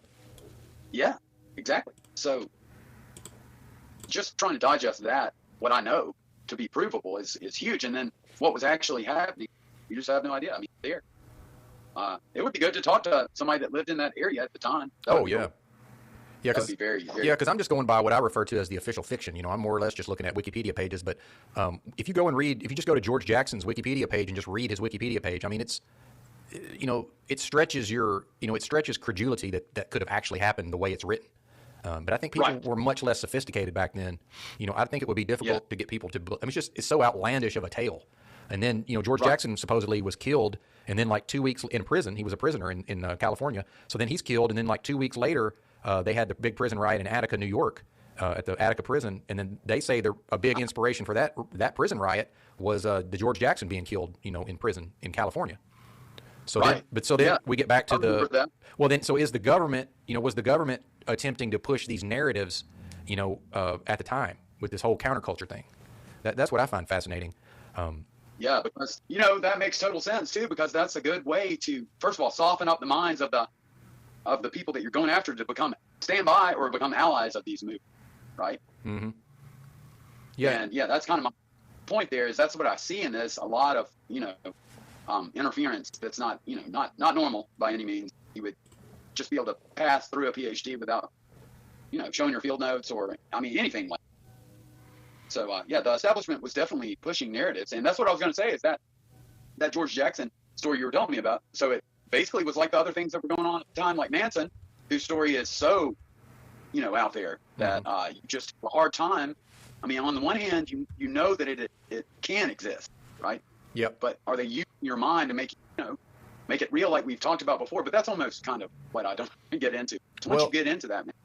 Sorry to cut you off. Since we're talking about George Jackson, I got to read this from his Wikipedia page. It's not very long, but man, this is right. It blows my mind every time I read this. So this is on George Jackson's Wikipedia page. It says, prison escape and death. On August 21st of 1971, Jackson met with attorney Stephen Bingham on a civil lawsuit Jackson had filed against the California Department of Corrections. After the meeting, Jackson was escorted by Officer Urbano Rubiaco back to his cell when Rubiaco noticed a metallic object in Jackson's hair, later revealed to be a wig, and ordered him to remove it. Jackson then pulled a Spanish Astra 9mm pistol from beneath the wig and said, "Gentlemen, the dragon has come," a reference to Ho Chi Minh. It is not clear how Jackson obtained the gun. Bingham, who lived for 13 years as a fugitive before returning to the United States to face trial, was acquitted of charges that he smuggled a gun to Jackson. Jackson ordered Rubiaco to open all the cells, and along with several other inmates, he overpowered the remaining correction officers and took them, along with 2 inmates, hostage. 5 other hostages, officers Jerry Graham, Frank De Leon, and Paul Krasnus, along with 2 white prisoners, were killed and found in Jackson's cell. 3 other officers, Rubiaco, Kenneth McCrae, and Charles Breckenridge, were also shot and stabbed but survived. After finding the keys for the adjustment center's exit, Jackson, along with fellow inmate and close friend Johnny Spain, escaped to the yard where Jackson was shot dead from a tower, and Spain surrendered. 3 inmates were acquitted and 3 were convicted for the murders. The 6 became known as the San Quentin Six. Man, it's that the whole article. Well, and that's wild. Yeah, I know that was kind of a long reading, but the idea that the official story to this day is that he was being escorted back to his cell, and the guard notices a metallic object inside the guy's hair, which they later figured out he was wearing a wig, according to the story. And so when the officer notices it, he pulled a 9mm in a prison, pulled a 9mm pistol out of his hair, and then said, "Gentlemen, the dragon has come," a reference to Ho Chi Minh, who was, of course, a big communist. I know, man. I was. How could this have possibly happened? This is ludicrous. It didn't happen like that, But that definitely. It couldn't have. I mean, there's no way. And then, it's all. And then he takes everybody hostage there, of course. And that's crazy. That's interesting, man. That's got to be one of the funniest things I've heard in a long time. Yeah. Oh, yeah. Well, and here, just since we're on the topic, here's the incident that led to Angela Davis being charged. And they actually charged her with, I think they charged her with murder or attempted murder. It says, on August 7th, 1970, George Jackson's 17-year-old brother, Jonathan P. Jackson, burst into a Marin County courtroom with an automatic weapon, freed prisoners, and took Judge Harold Haley, Deputy District Attorney Gary Thomas, and 3 jurors hostage to demand the release of the so-called Soledad brothers. And I believe that would include George Jackson. It says Haley, Jackson, Christmas, and McLean were killed as they attempted to drive away from the courthouse. Eyewitness testimony suggests Haley was hit by a fire discharge from a sawed-off shotgun that had been fastened to his neck with adhesive tape by the abductors. It said the case made national headlines, and it says Angela Davis, who owned the weapons used in the hostage-taking, was later acquitted of conspiracy, kidnapping, and murder. And she was at UCLA with Carlos Castaneda. That's right. Yes, she was. That is crazy. Yeah. And then back then, for some reason, I don't know if you remember this, but in the 60s and 70s, there was a lot of TV shows and a lot of movies and a lot of real-life accounts where anytime somebody got taken hostage, they would duct tape a shotgun to the back of their head for some reason. Do you remember that? Yes, I do remember that, and I remember specifically that. And that apparently, so crazy. Yeah, that apparently happened in this case, according to the official fiction. Right. Yeah. Exactly. They duct taped a shotgun to his neck. See, I've wondered if these stories too. I just want to throw this in there because it sounds, and you got to know they could take witness accounts and everything, but you can't. Maybe you had screenwriters writing some of these stories, or I'm sure you did too. But it's so out there that it makes you think: did this just not happen? Of course, because that's what we think now. It's like auto hoax, or was it? But then that goes to the point too. The establishment was there holding up the hoax on Carlos Castaneda's end, and so how much they have no problem pushing hoaxes as long as it serves their narrative and control. Well, yeah, and somebody had said on Chalk Body Outline, I think it was one of the commenters or in the live chat, somebody said, you know, you can just auto hoax 99% of everything and you'll pretty much be right. Right. That's true. Definitely.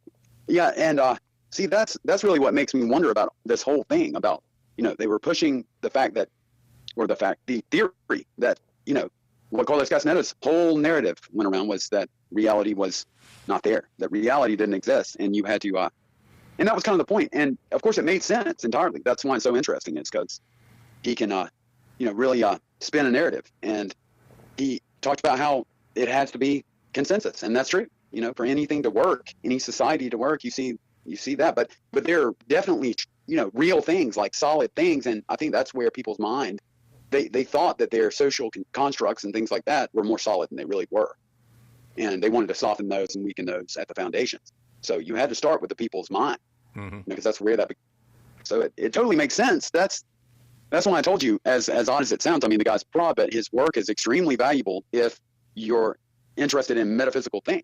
Oh yeah, I kind of think, and I kind of think that's sort of what makes him so interesting, but also especially dangerous, if that makes sense.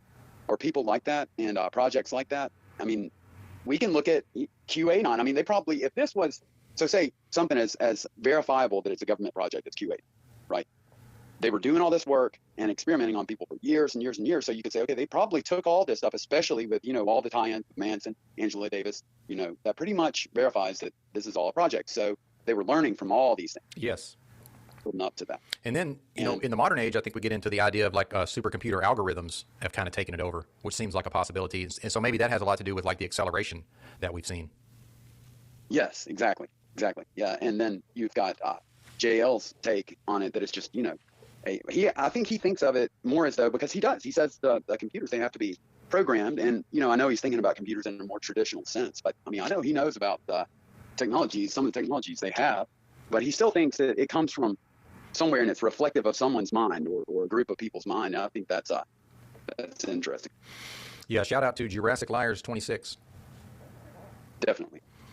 But yeah, so that makes all this the more interesting, because that's where I was kind of taking this, is the danger involved in kind of going into these movements, especially anything metaphysical and new age, without a thorough understanding in your life of, you know, what are the valuable things about your life, and understanding that these projects, they exist and they have throughout the decades to you know, influence your mind and your awareness and your understanding of your reality. That's the main point that I wanted to make, because I wanted to say this, say you can take, because you know these cults existed. I mean, I guess you could say, well, maybe they didn't, but there's evidence that they did, you know. Oh, absolutely. Especially with Carlos Castaneda. So you know that they can exist. You know they're a charismatic cult. You see it. And that's what society is, man. Mm-hmm. Let's face it. We're all in a big freaking cult. And if you're not a part of it, you're just suffering at the hands of those that are. Well, and being, you know, their will is being imposed on you. So, well, and I think that's where we're at with, sorry to interrupt, but I think that's where we're at with the masks and the social distancing, and now with the vaccine, is it's just one big cult. It's like the cult of COVID now. Right. I do too. And I think that that's one understanding that the establishment is always, is that, you know, basic human psychology works as though you can pull people into cults very easily and in the same way, through the same methods. And I think you have to look out for that anywhere, and even in your own environment, but especially online, you know. But I'm talking about, though, with what's been being talked about recently with the truth community coming around to I mean, it's a pretty much fact and foregone conclusion that if you want to have any sort of, you know, regular life at all, moving forward, you are going to have to get together or work on your own community where you're at. Yes. You know, so given that people are talking about going into more communal living, then that kind of invites the necessity to prepare your mind and your facilities to be presented with the fact that you might be being led by someone that wants to take, you know, your mind and shape it in a specific way, especially if they tell you, you know, I'd watch out for people that tell you ever to forget your past, your family, or anything like that. I mean, just me personally. Well, and not that's telling the audience what. Well, no, and that's apparently Castaneda. That was part of his deal, was that he had these women like cut all their ties to their family, apparently. Yes, and see, I can speak from experience on this one. That's the good thing about having read not all his. No, I didn't ever read all of it. It's like 11 or 12, isn't there? Maybe. Yeah, he's got quite a few books. I can't remember, but I read quite a few. I read like about 6 or 7 books, and I read a couple of them twice. And so, yeah. But he had a whole thing about personal history, erasing person. Yeah. That was written in the book itself, not only just in his own little cult. Oh, Yeah, I see. That was whole, his official part of his official books was this idea of erasing your past, apparently, or cutting your ties to the past. Yes, and he taught disassociation too, like totally disassociate yourself from your past actions. Like that's, and see, I even see the value in it. That's what's so crazy about it, is I see the value in how it can help you in everyday life, because some of these techniques you just learn over time, and you can't ever, if you're an empathetic person and a real person, you can never disassociate yourself from what you're doing or anything like that, or who you love or whatever. But the tools are there to be used just to get through things. So someone's having a really hard time too. That's what makes me suspicious. First of all, someone's more likely to just let go of their life at that point, and say, yeah, if I can change my life in any sort of way, it would be better than this. They're more likely to listen. They know all these. I don't know. Well, no, I think you're right.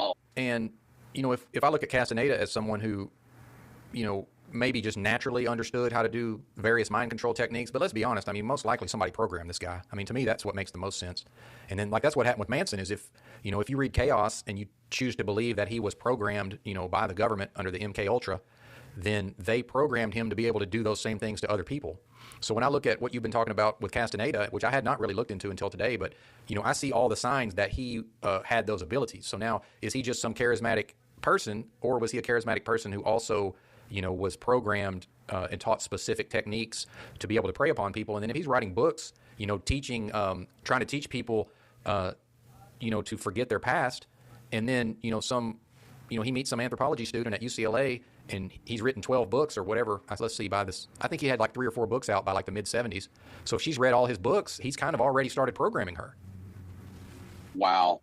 Yeah, he has, man. He has. And I don't know if I think you're right on track with that, man. Thinking about this, because if you look at these women that he recruited or initiated, you could say, into his cult, the ones that were the leaders, they are totally, what's the word I'm looking for here? Androgynous. They're just completely genderless already, and it's so strange to see how if that is the case. And yeah, I'm sure he had training in that. There's no way, I don't think personally, that there's any way that story makes sense any more than George Jackson. Exactly. So, yeah, and then there's not a lot of pictures of these ladies apparently, but the ones I've seen, they look like they could be in that Heaven's Gate cult. They do. They do. Besides the shaved heads, but they just did that. Well, besides, I don't know. I don't know much about them actually. I shouldn't say. Well, I thought they did that more at the end. But yeah, but the ladies. Oh, you're right. Yeah, they might not have shaved their head till the end. You might be right. So yeah, I do talk out of my ass on occasion. So I do appreciate the correction. I don't know enough about the Heaven's Gate either. I just remember it being all over the news for a month back in the day. Yeah, right. Well, I looked into them actually a few years ago. I'm glad I did, because it was before YouTube. I'm sure there's all this stuff still out there, but you could probably still go and have fun researching that cult. But yeah, that's an interesting story too. But yeah, so man, that's really wild. And that let's see if I have. I wanted to say one thing, if you don't mind. I'm probably going to have to wrap it up here in a few minutes. But I wanted to say one thing, that this whole thing is interesting, because, like I told you, he sorry about that. He encountered Mescalito, the spirit, and then he was said by Don Juan, that was said to have been a sign that he needed to become, a sorcerer and lead people into sorcery, which is what he called shamanism, basically.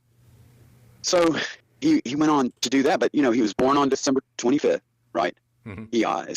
He's seen as like a kind of god to his students anyway, his followers and things. Maybe not. Maybe that's not the right word exactly, guru. But definitely, right, a guru, definitely a guru. And they do relate those. I just saw something recently. I don't know. I think it may be a book or something, but it was like gods and gurus, and I don't know anything about it. I'm just mentioning that it is, you do kind of relate those things sometimes in your mind. But that goes to the what I was thinking about is the apotheosis of man, or where we're kind of at today in regards to transhumanism and all that, and the occult beliefs of the establishment, and how they got us. This is what we're talking about, is how they got us to this point through social engineering and control and everything like that. So yeah, all this is tied together. In my view, it is, every single bit of it. So there's all kinds of research to be done on it. But yeah, I was listening to something talking about the apotheosis of Washington there in D.C. and that phrase it's always disturbed me badly, because not only does it mean divinity, it means a perfect example of something. So if you think about that, he would be seen as like the perfect example of man and deified in that way, like Christ. Yeah, raised to a godlike stature. Exactly. So, yeah, just see the same type of narrative playing out in these highly charismatic people. Like, not as much with. Well, I don't know enough about Manson and his backstory. I know that he was, troubled as a child, and he lived with his mother, who was a drinker and prostitute, and all that kind of. And that he went to. I know a good bit actually, but I don't see the same thread running through his story. But I know it's fictitious account. Yeah, the same, Yeah. So, yeah, I think I think the apotheosis. Well, I think the apotheosis angle was there amongst his followers.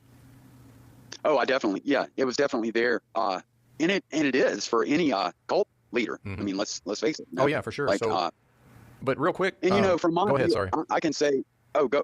You're good, man. Go.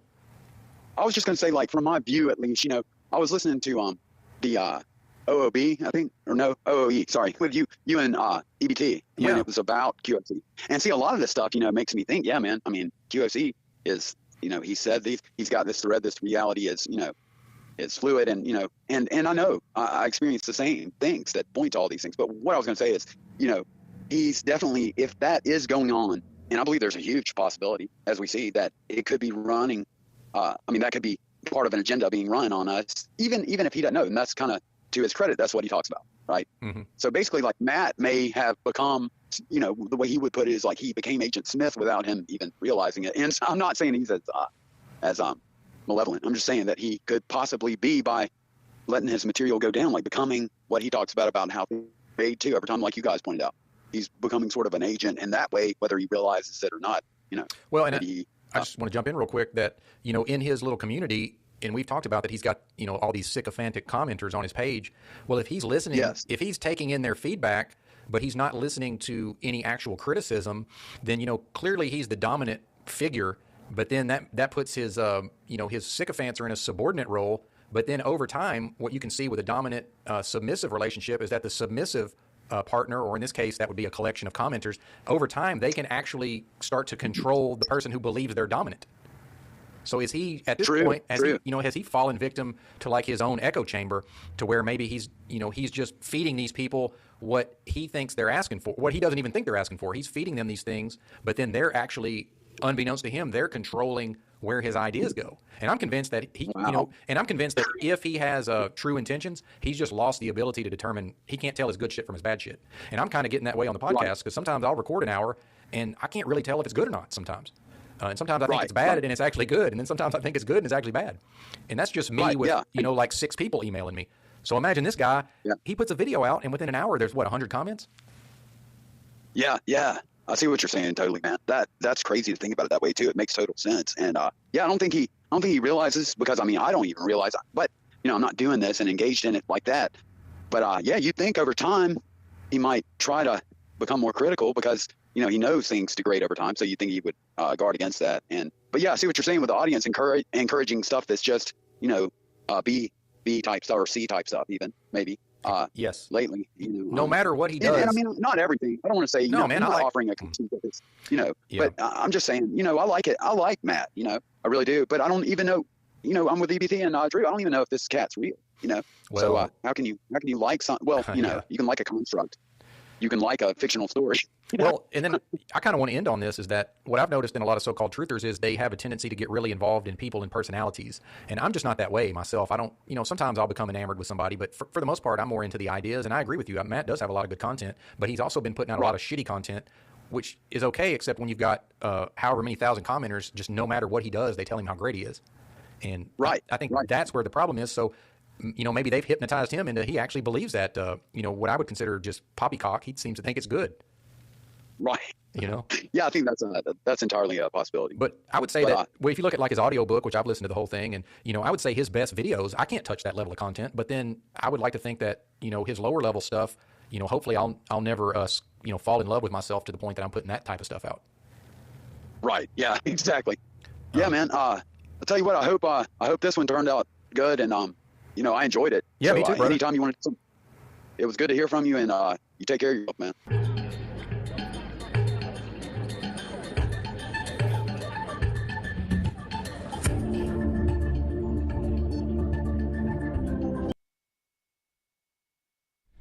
All right, that was Nightmare Dystopia, episode 30, from back in early 2021, rather. As far as I noticed some stuff about Manson in the live chat, I would say if you haven't read the book Chaos by Tom O'Neill yet, there's much that you're not aware of. And what's so great about that book is there's absolutely no conspiracy theories involved. O'Neill researched the book for like 20 years and got access to all sorts of documents through the LA County Sheriff's Office, that had previously not been unearthed, right? So the fact is, it's more or less proven that Manson was, directly under MK Ultra mind control, this Jolly West character, who was also apparently involved with the guy that killed Oswald. What was that guy's name? Jack Ruby. He was involved in Jack Ruby.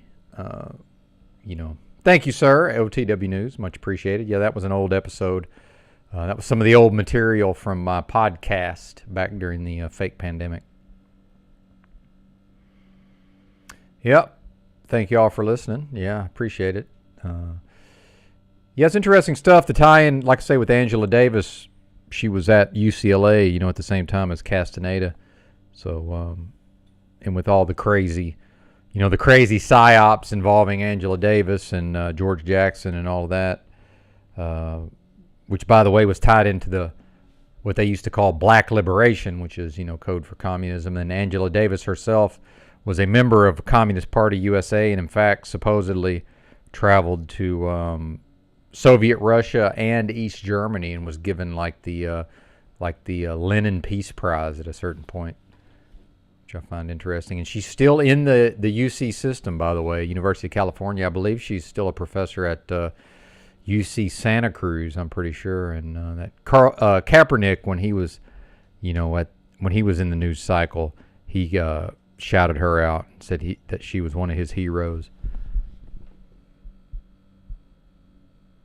Well, like this Sirhan, the guy who they claimed, when RFK, when JFK's brother was assassinated, when the CIA assassinated JFK's brother, and they pinned it on this Sirhan. Same thing. When you look into that, it's basically proven that he was under, some sort of government control. We can talk Orwell. I like that Down and Out in London and Paris, or is it Paris and London? I never remember if I'm... But yeah, Orwell wrote things other than 1984.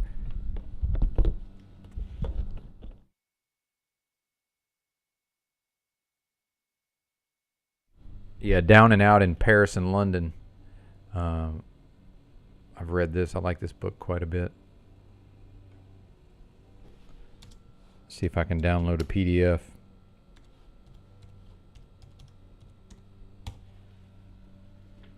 Well, and then, one of the many things that O'Neill was able to prove about Manson was that the LA County Sheriff's Office had Manson and the Manson family under surveillance prior to the murders. And then after the murders occurred and there was like a week went by, and then you also had the La Bianca, that was a separate incident, right?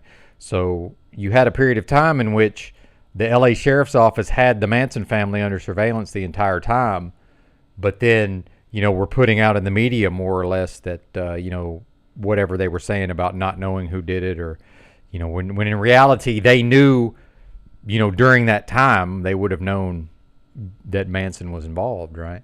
So then you get into were the feds, interacting with the LA County Sheriff's Office in some kind of way, behind the scenes, right? And then also, all these, there was, in fact, Tom O'Neill even interviewed the guy who was in charge of Manson's parole, and Manson was repeatedly allowed to, he was arrested repeatedly while on parole and was always released. Same thing happened with some of his girls, right? Some of the Manson family were arrested repeatedly, and just every time they were released, like almost just with no explanation.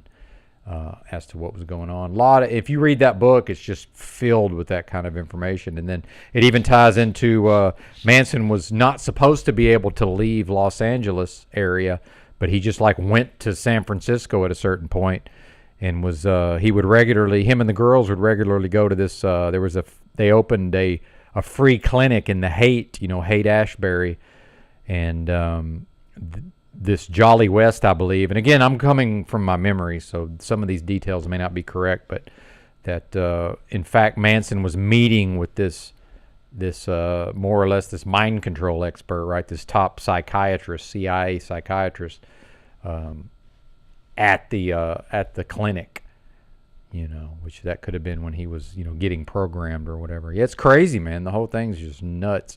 And what I like about the book is O'Neill lets you draw your own conclusions. He never, and in fact, he was on with Rogan. If you ever want to watch that, that's a pretty good interview when O'Neill was on Rogan. And Rogan keeps trying to get O'Neill to speculate, and O'Neill just refuses to speculate. Yeah, Crocco covered this a lot, actually. Crocco, that was one of the things me and Crocco shared, was we both loved that book. Yeah. Yeah, there you go. Haight Street Free Clinic, indeed. Indeed, Venus Cupcake. Thank you. Thank you for that.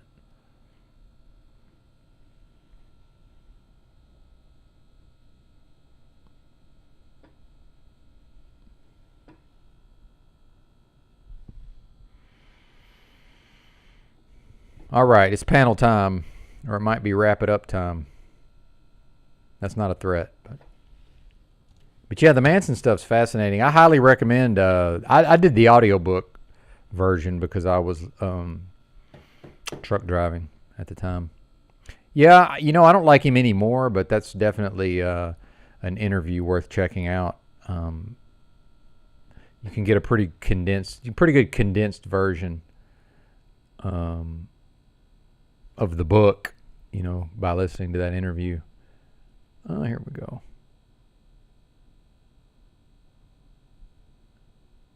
Yeah, Down and Out in Paris and London. Oh, man. Is this a scan? Yeah.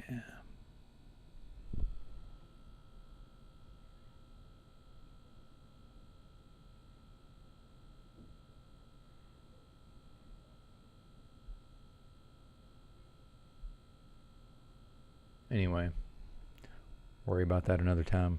Oh yeah, I guess I should get rid of my banner here.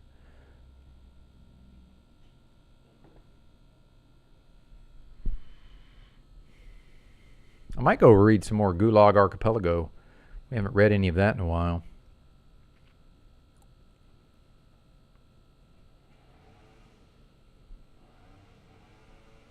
I guess they're doing the landscaping here at the motel today.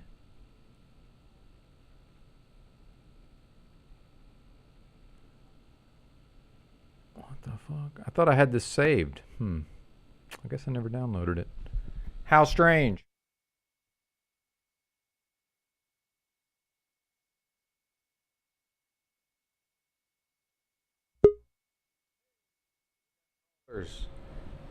It's Miss Monel. Hey, how are ya? I'm alright, mate. How you going? Doing well, thanks for asking. Oh, that's good. Anything on your mind? The last thing you were talking about. Manson stuff? Well, kind of all of it. Okay. It applies to all of us everywhere. And I think that there's a lot of realization going on, isn't there?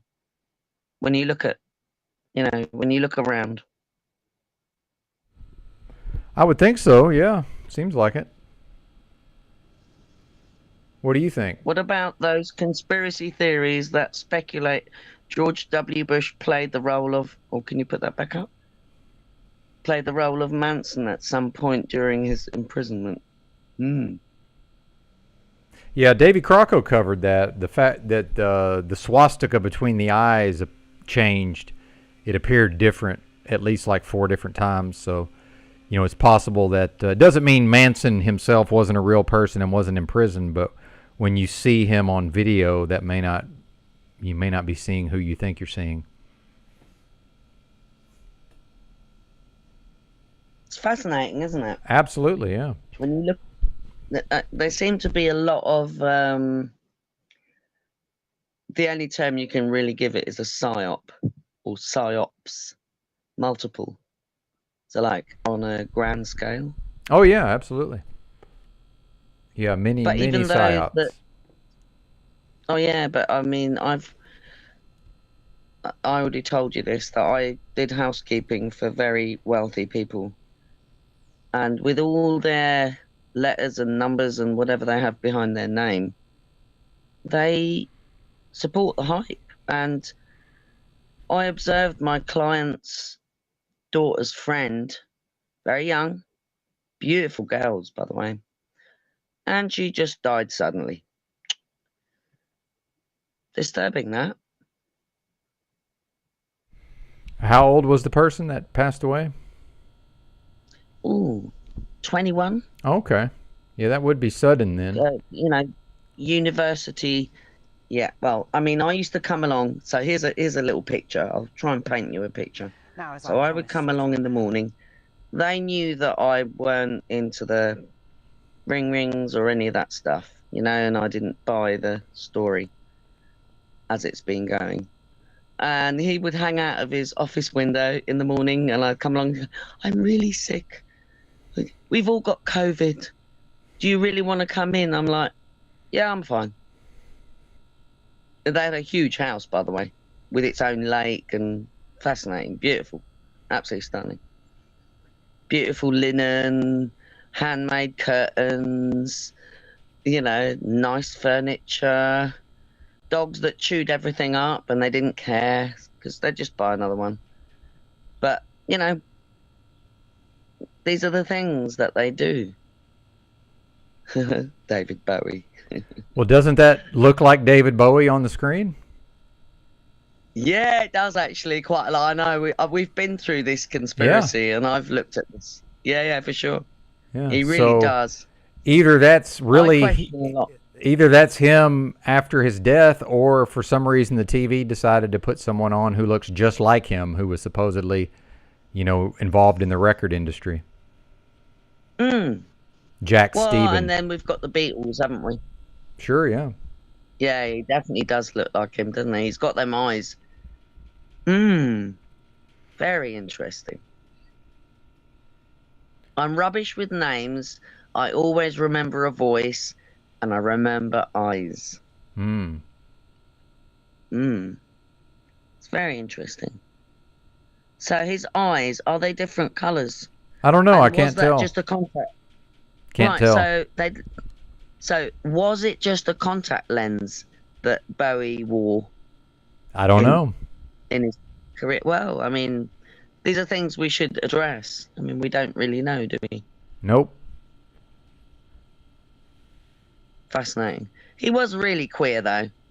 I mean, I really liked some of the Bowie lyrics, but then he was also regurgitating lyrics of the Port of Amsterdam, which was actually a French musician. I can't remember his name now.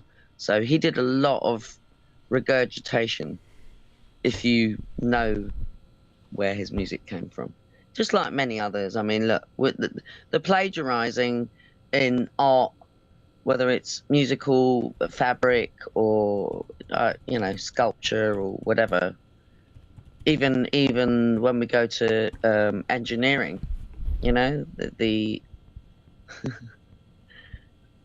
so much stolen stuff, let's say. Yeah, I think you're right.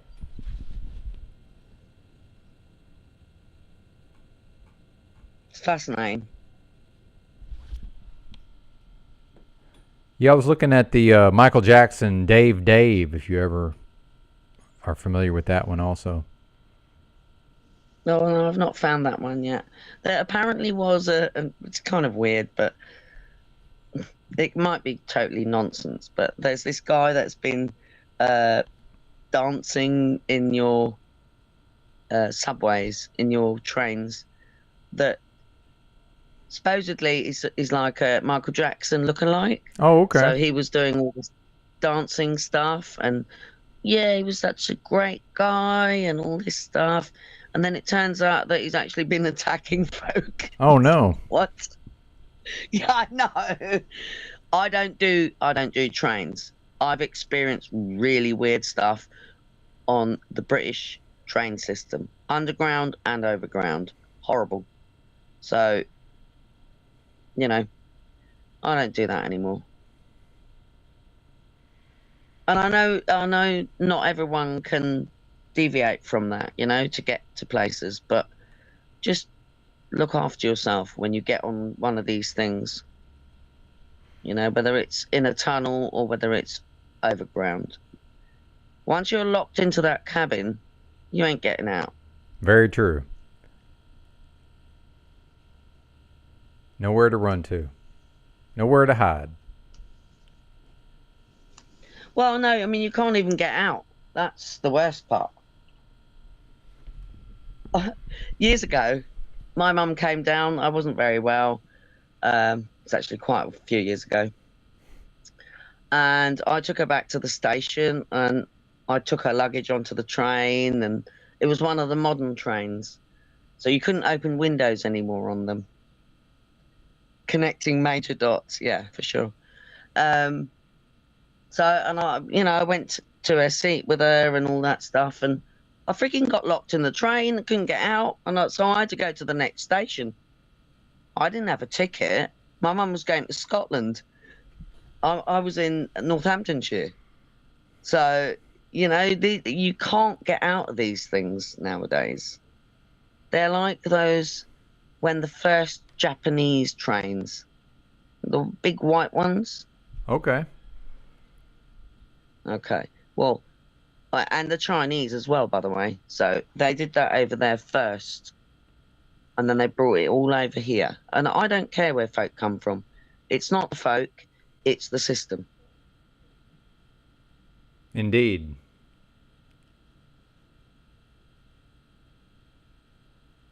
I'm with you on that. Sure. What was I think they wanted to know what was up with this 21-year-old that passed away. Oh, well, she died suddenly, but they're all into the Britney Spears, if that makes sense. What is that? They're all into the Britney Spears. Is that substances, you mean? No. This is all to do with the mind virus. Oh, I just don't know what you mean by Britney Spears. The ring. I don't know what that is either. Jabby. Oh, I think you can just say it stabby, now. stabby. I think they let us say all that the now. vaccine. Yeah. The vaccine. Okay, so basically, young girl, beautiful, healthy, sporty, boom, just like that. And I've got friends other than that have also died literally just after having it. So it's kind of, you know, it's, if folk don't get it by now, then they're never going to get it. Well, I still don't know anybody that's passed away from any of it. Yeah, from any of it. I'm happy for you. Well, my mom almost died, but she managed to make it. Oh, that's good. But did she take the No. This was we got hit with the bioweapon here in Arkansas. Yeah, my mom, me, my mom's husband, my sister, her son, and my sister's husband all got it all at the same time. Yeah, they're spraying us. Oh yeah, absolutely. Like bugs. I promise you. Oh yeah, for sure. But they're all bioweapons. All of it. It's not a virus, it's a bioweapon. Oh yeah, absolutely. You know, I mean, yeah. So there's no virus in what they're spraying. These are particulates that will damage a biological system, whether it's a tree or a frog or a mycelium, you know, a mushroom or a human or a dog or a cat. Irrelevant. it will destroy your system. Oh yeah, absolutely. What's this? Mr. McGee says Carl is literally Antifa on Gamma Secret Kings.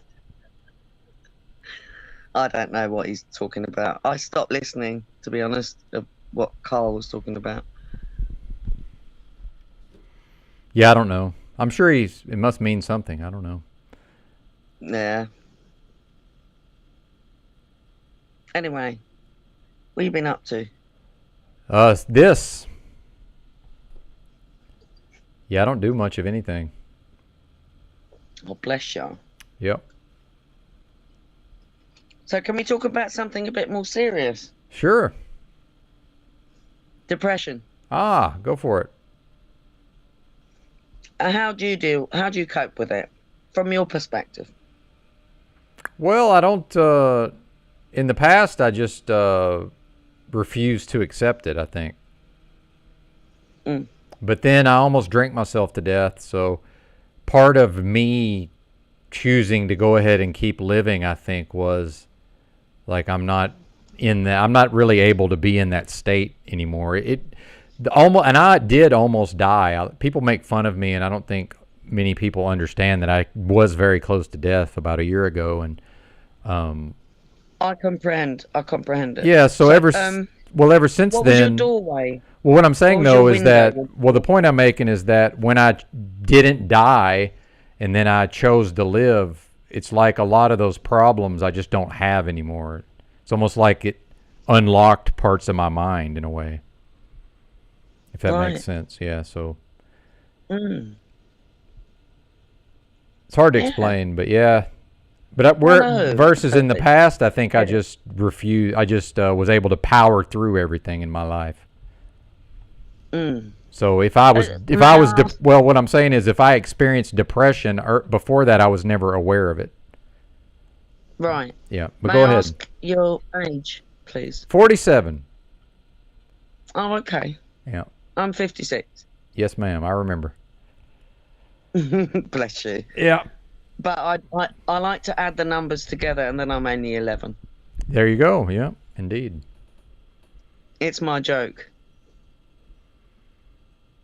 Yeah, I get it, but yeah, the depression is something I think is a big deal, and especially when Paul talks about the oppression, repression, and depression.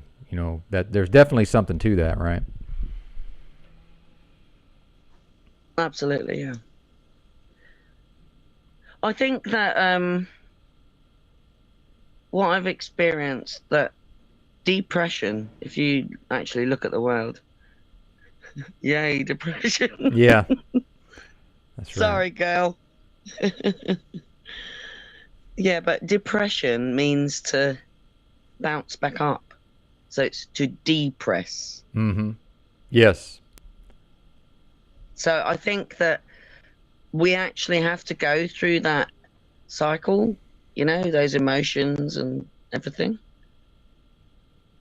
Yeah, absolutely. Everybody experiences, you know, feelings of, you know, certain negative feelings, I would imagine. But then you look at how many people take medications so they can no longer feel, they can no longer experience those emotions. Yeah, that's so true.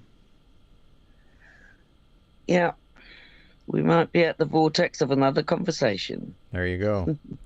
But so like with alcohol, because I used to, and I never have actually, people don't understand that I never was a big drinker. I was a binge drinker at times, but I was never a daily drinker until the fake pandemic happened, right? And you know, part of my way of dealing with all of that was to drink excessively every day for, you know, and I've always known physically my organs just can't withstand heavy drinking, prolonged periods of heavy drinking. So you're right. Yeah, but some people can. Some people can drink every day for 20 years. Well, no, they can't. Yeah, well, no, they do. They do. They do until they drop dead. Well, but see, that's what I'm saying is, for me, it's like a year of that and I drop dead. For some people, it takes 20 years before they drop dead. So I'm on the the shorter end of that spectrum, right? I never, just going back to the pandemic-y thing. Yeah. I never stopped doing what I normally did. Well, good. At all. I continued to work. There were some little diversions along the way because I worked for the local community where I lived in the village. So I was caretaking one of the buildings. Good girl, Michelle Moretti. She's lovely. I like Michelle Moretti. Yes. Anyway, so yeah, so what happened was basically they stopped me from working. So I think this probably sounds familiar to some folk, but they still paid me. Yeah, there was a lot of free money given out, that's for sure. Yeah, well, it ain't. There's no such thing as a free lunch. Anyway, I'd been in there and done some cleaning and blah blah blah, and helped with various bits and bobs that I usually did. And then, because I'd seen what state it had gotten in, because I'd been there for years doing this job, right? It's like walking distance from my house, and I used to go there every morning, do my thing, make it all lovely for them to come in during the day. So after this period of time that I'd gone in, there was a little bit of silence, and because I knew, and I had keys as well, and I knew all the codes to get in, I thought, God, it really needs to be sorted out, because there was a local policeman going in there using one of the rooms, blah blah blah, all this stuff. So I went in and I got sacked for going in and doing my job. Yeah, unfortunately, I'm not able to be surprised by anything that happened during the fake pandemic. No, I know. It was like, really? Come on. Whew. Yeah. It was bizarre. That was strange.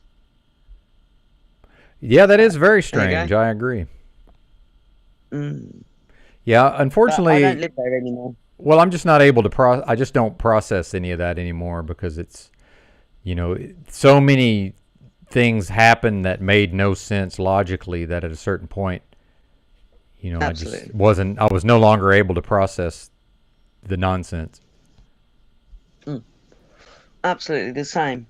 But I have a particular, with my, whatever autism is, I'm most likely autistic, and, No, you're not. No, you're not. I'm sorry, you're well, not. what is autism? Let me ask you that. It's nonsense. But what is it? Nonsense. But what is it, though? Okay, it's called brain damage. What's a collection of behaviors all within the normal range for humans that are collected together and called autism. Right. Yeah. So let me give you an example.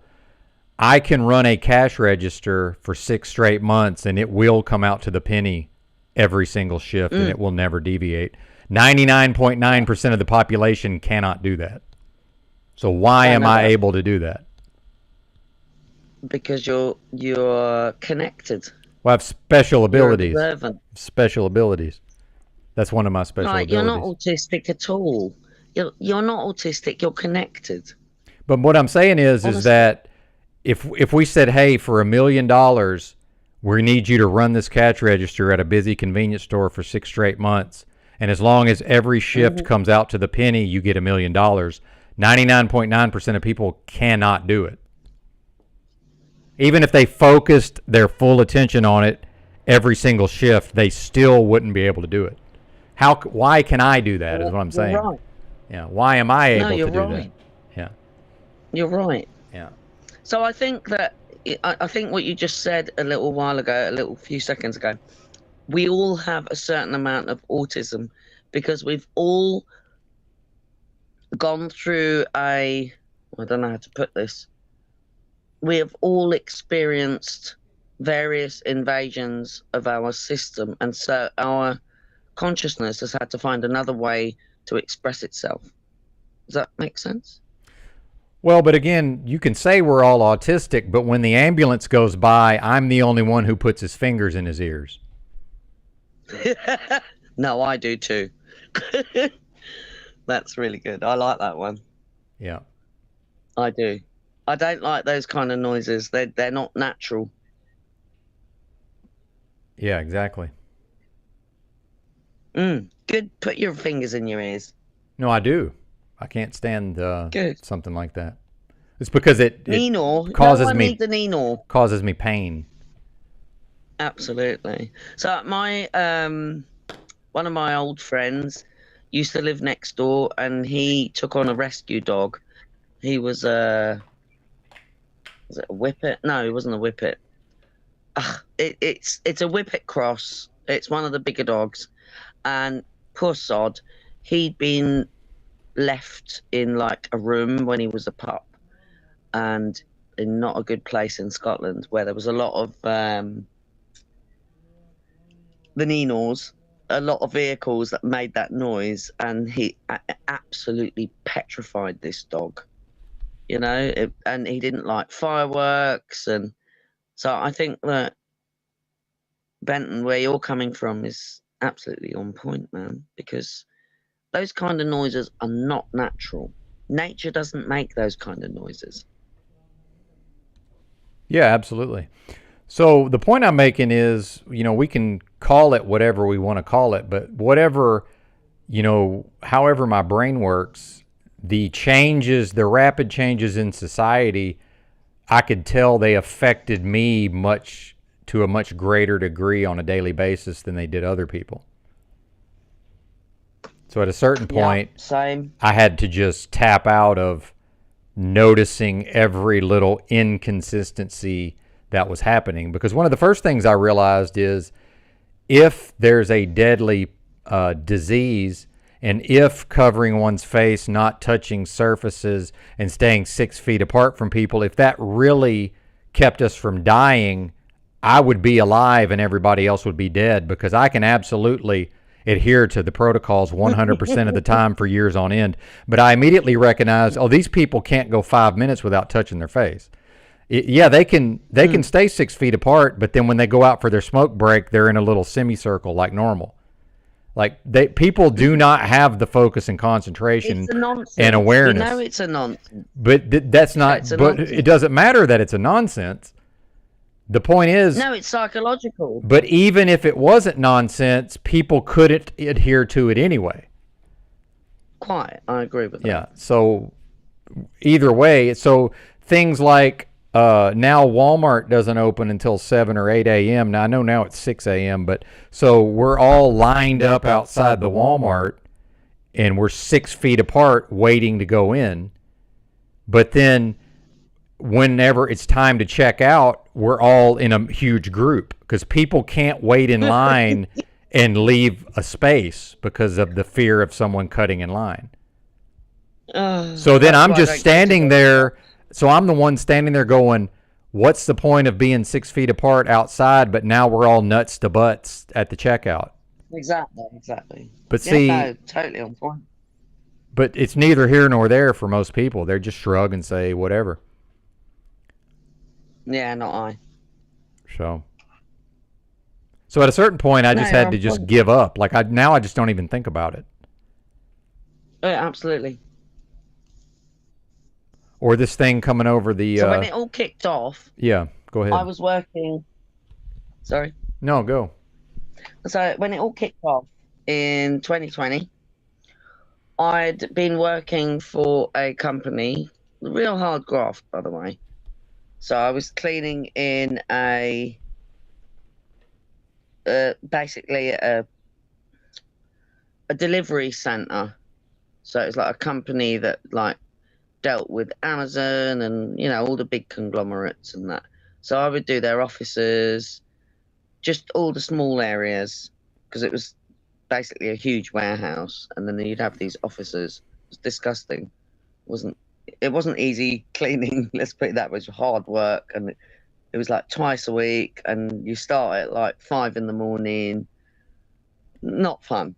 But I did it for a few months, and then this nonsense kicked in. And one day I turned up and there was all these bright lights and screens everywhere. But I'd been there Friday. So this was Monday morning. So I'd been there the previous Friday. It wasn't like that when I left on the Friday. So I came in Monday morning.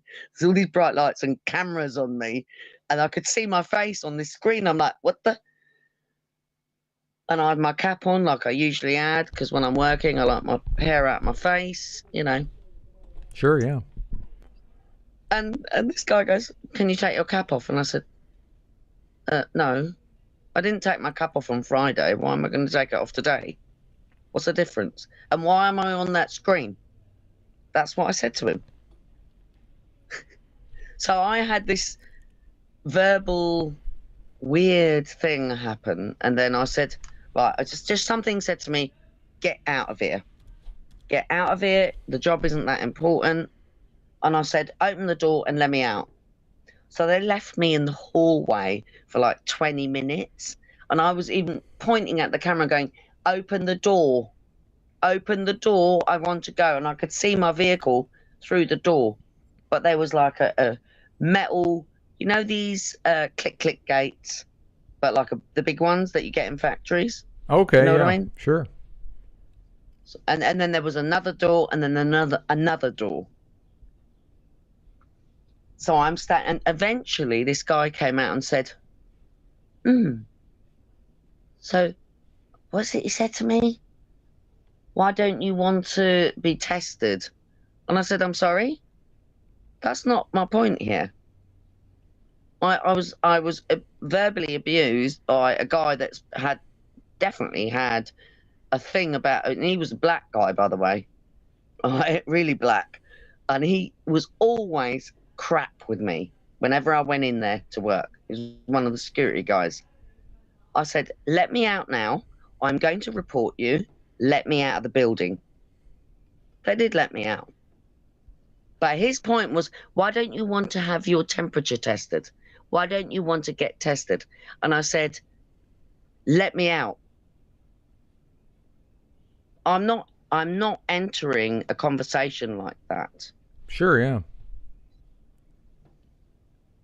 I never went back, and I reported them. Yeah, I guess the point I'm making is I can't do anything with any of that anymore. I can't. I'm not able to interface with those types of stories anymore. Like whatever. No. I'm just burnt. I'm burnt out on it. I just can't process it. For sure. Just, okay. Yeah, but there are still folk that have to go and do these jobs because that's all they can get. And the realization of what they're going through, that breaks my heart. Well, but ultimately, nobody has to do anything but live and die, if you think about it. You don't have to do anything. Breathe the oxygen, eat some food, get some shelter. You don't have to do anything beyond that. I agree. Yeah. I agree. And that's why I don't do it anymore. Because early on, when I used to talk to people about the mask, they would agree with all my points, and then at the end of the conversation, they would say, yeah, but I got kids. That's every time. That's what they would say. Oh, yeah, you're right, but I got kids. Oh, no. Yeah, I mean, and I just stopped talking to people about it after a while. Yeah, absolutely. Yeah, I don't talk to them about it anymore. I did. I mean, I went, before I moved up here, I went into my local co-op. Hey. Pineal Power. Yep. Yeah. I went into my local co-op, and I mean, I'd been going in there for years, and this manager came up to me and said, why aren't you wearing a mask? And I said, because I've been attacked, beaten and raped. Oh, he never spoke to me about anything again. Oh, good.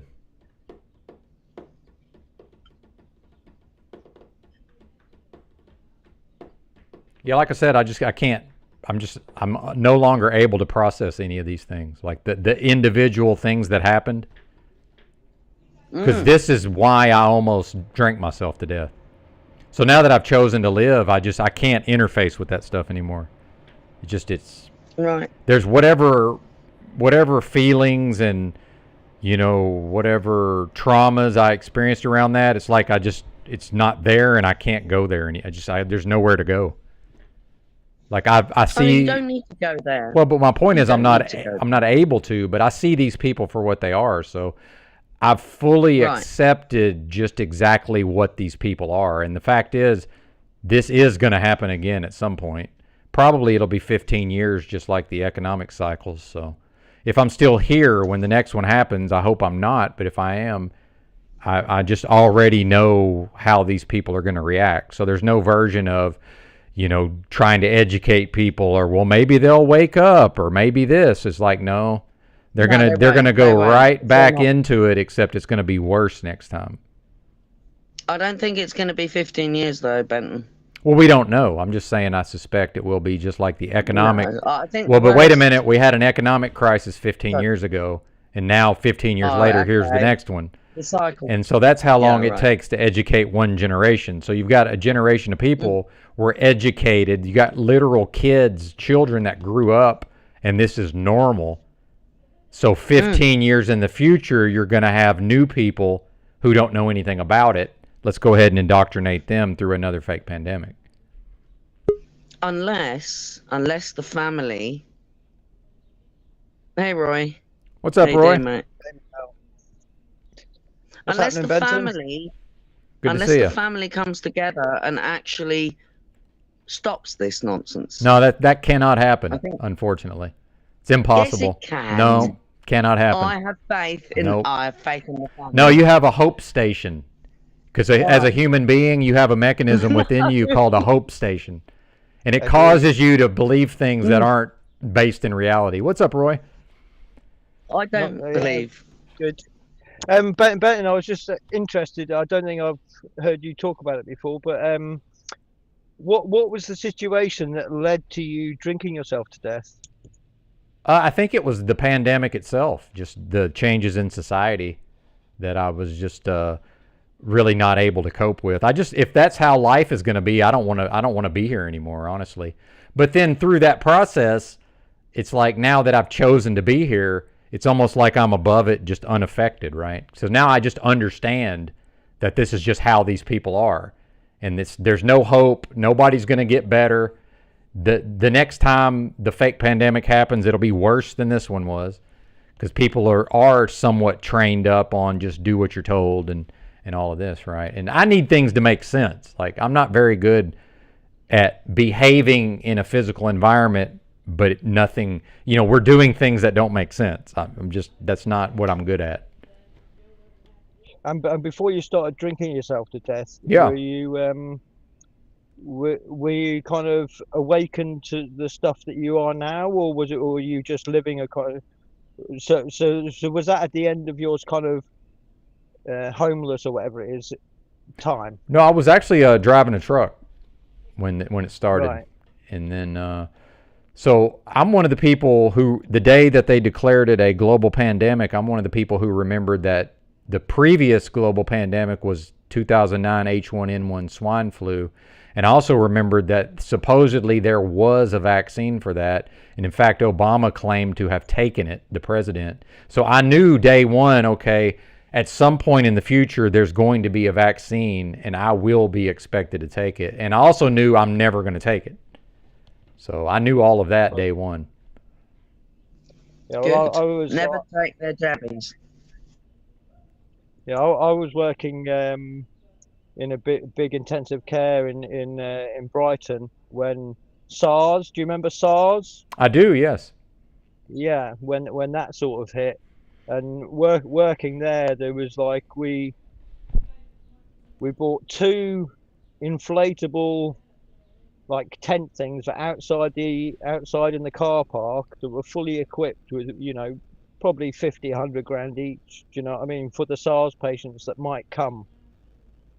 And that's when I realised it's just a money-making scam. The NHS in the UK is just riddled with fraud, and they make up these Absolutely things to so governments have to spend money on them to make the people safe.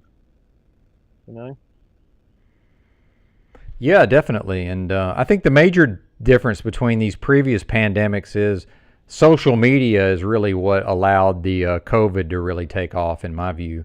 Because like H1N1, most people, it was a lot of fear mongering, and same thing with the SARS, went out through the television and the media, but it didn't really catch on. Nobody really cared here in the U.S. But then, so early on, I'm like wanting to see how people react to this thing. And meanwhile, I used to listen to Alex Jones every day, and he's been talking about this medical tyranny for years now. And then, so now I was starting to see the medical tyranny beginning. And then when people went along with all of the measures, right, at a certain point, I had to realize, you know, it's not supposed to be a democracy in the U.S., but the reality is that it functions as a democracy, and the majority of the populace is in favor of me having to wear a mask and me being expected to show my my public health status or whatever, you know, to prove that I'm not a danger to public health. Like, most people want that. Yeah, but to some extent, how many of those people though actually want it, compared to how many of those people feel coerced or obliged or social virtued into doing it, rather than actually believing, if you know what I mean? Well, I think they believe whatever they're told. That's what I think. I think we're giving these people too much credit for being able to think independently. I realized at a certain point in the pandemic, I said, these people are not processing data. Because I talked to a lot of people in public, and I traveled all around the country since I was a truck driver. And at a certain point, I recognized, they're just not, the data's going into their brain. They're not processing the data. You know, the media and the social media is giving them a conclusion, and they're running with the conclusion. And then I also realized most people, you know, they can only hold one idea in their mind at a time in a best case scenario. So you can never really explain what's going on, because they'll agree with you about one thing having to do with the mask, but then you'll bring up a second topic and it can never connect to the first topic. But we, you know, most of us with an ability to think rationally and to reason through a problem and to process data, we can go from one point to the next point to the next point. The vast majority of the population cannot do that. You can get them on a page with one idea, and then when you put the second idea in their head, the first idea is gone, and there's just no connection. So you can't ever really get anywhere with these people, unfortunately. And so I've completely given up on it. That's so true. Yeah. That is so true. But I am full doomer too. But I wasn't before the fake pandemic. Full doomer. Yeah, I wasn't a doomer before the fake pandemic, by the way. I've been hoping to die for years. Oh man. Oh man. No. It's only since the pandemic that's kind of gone away with the microdosing of psilocybin and stuff. But when the pandemic started here, because I work in trees, people's gardens and stuff like that, my boss didn't let me work for two weeks, and then after that, my work life was pretty much the same as normal. The only time I really experienced the pandemic was when I had to go shopping and shit like that. So I just go to people's gardens or land, chop their trees down, go home. You know, so the pandemic, in a lot of ways, was, you know, not didn't affect my life too much. Yeah, right. Same. Absolutely. The only way it affected my life was I had a really big client, very wealthy, and she didn't want me to come in the house. But she did give me gardening work, so I worked for her in the garden. Fucking killed me, man. But I muscled through, and I did all her weeding. And then one day, she came out when I was weeding, and she went, crouching down like a little Indian, pulling roots out isn't going to do the weeding.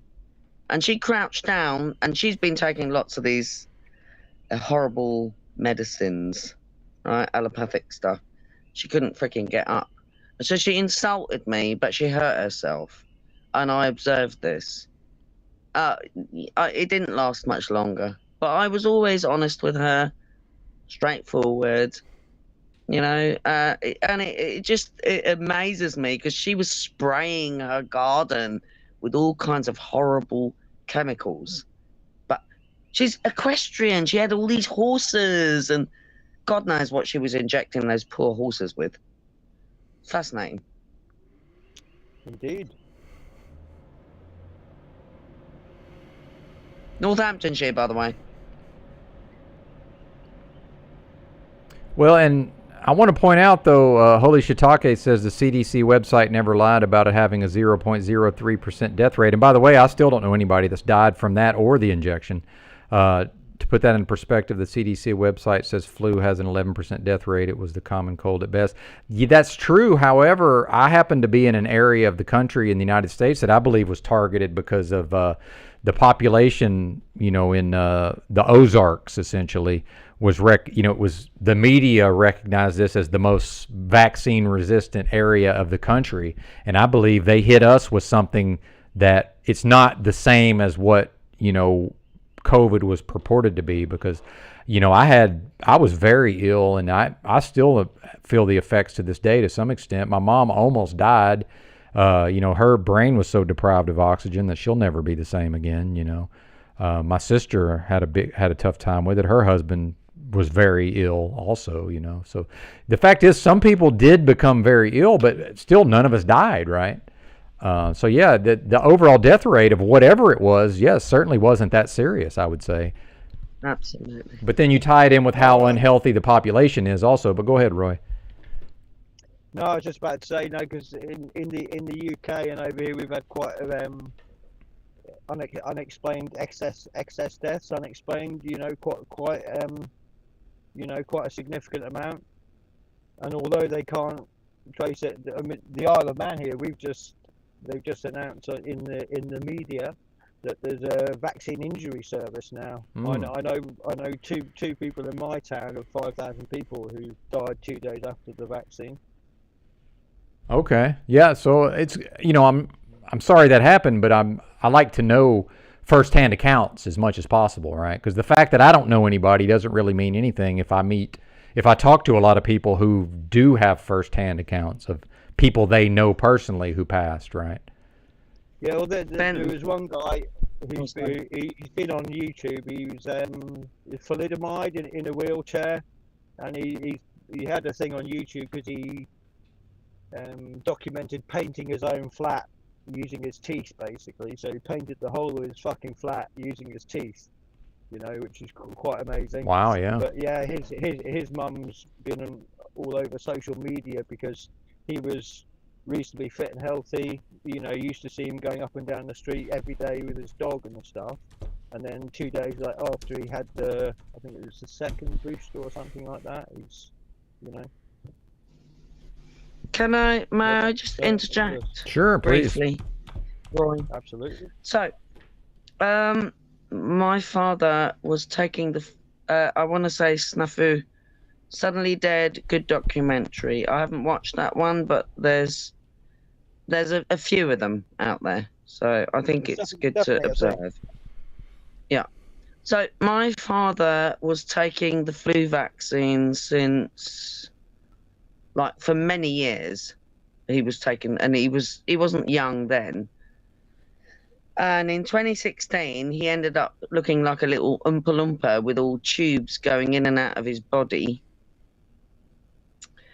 And he was and he was a really tiny man, but strong man, right? I know my dad. He died before my mother last year, okay? Because they'd already been messing about with her. The point is that he still believed that these injections would help him. So he kept taking them, and he kept taking the pills as well, for this and that and the other. But then they were buying, and my house here, in my parents' house, is full of natural medicines, all in capsules, not good, right? Sure. But he was still taking the vaccines. This is where the illness comes from. No vaccine is ever going to heal you. It's all poison. The only way you will heal yourself is by listening to your body and your community and your family. Thank you, gentlemen. Yeah, indeed. Let us not forget that the medical industry is between the third and fifth leading cause of death, and that medical errors are estimated at being only around 10% reported. And I've worked in the healthcare industry for 15 years, and you know that was Absolutely. the thing that made me want Thank to you, leave Joe. was the the trauma involved in modern healthcare. Yes, it's just, yeah, I Bless you, agree. man. Couldn't agree more. Yeah, I could not have a lower opinion of the medical system than I do. I feel I was quite lucky in a way that I worked in ICU, and I think ICU and A&E is probably the two areas where Western medicine actually has an impact. But long-term conditions, and it's mainly lifestyle, And they're trying to Right. patch people Absolutely. up for poisoning Right. themselves. Joe's on point, man, because the allopathic medicine is good for when you've broken a leg, or you know what I mean. But when Your it heart comes stops. to right, so these kind of, but there is also other things that can be done. So if we get back, so they call homeopathic medicine, they call that modern, they call that alternative. It's not. It's always been around thousands upon thousands of years. Allopathic has only been around for a few hundred years.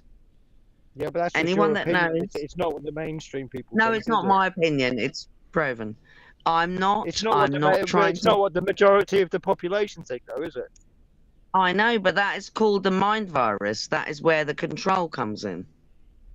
Well, I think that's where me and Roy are kind of on the same page, is you can't do anything about the fact that these people are under mind control. There's just nothing you can do, unfortunately. Yeah, yeah, totally. Yeah, that's the I get sad that. part. Yeah, that's the frustrating part, and unfortunately, If we could only make them realize. yeah, you can't. Yeah, it's not possible. Well, and the same people. The real eyes. Well, the same people who believed what they were told during the fake pandemic, now those same people are encountering these news stories about how they were lied to. But again, like I said earlier, that idea can never connect with these other ideas in their mind. So they can ponder on, wow, we were lied to, but then that never connects to any other idea. And especially it doesn't connect to what they've experienced in the recent past. It's just, oh yeah, we were lied to. And then they just move on with their day. It doesn't mean anything. Exactly. Yeah. It's like I tried to explain. Luckily, my parents just took the first jab, and I managed to persuade them not to take any more.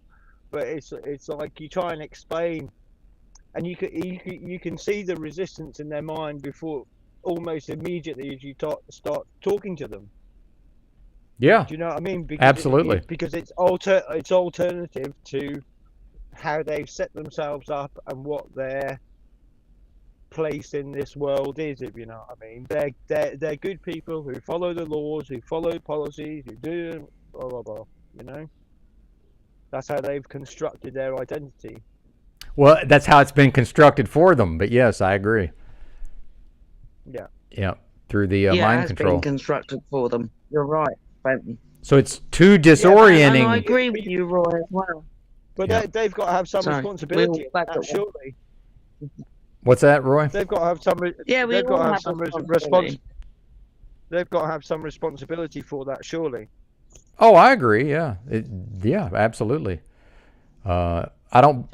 You cannot escape the We are unable to escape the consequences of our actions, certainly. But because that's the kind of victim attitude, isn't it? Is that it's all been done to me. I couldn't. Yeah.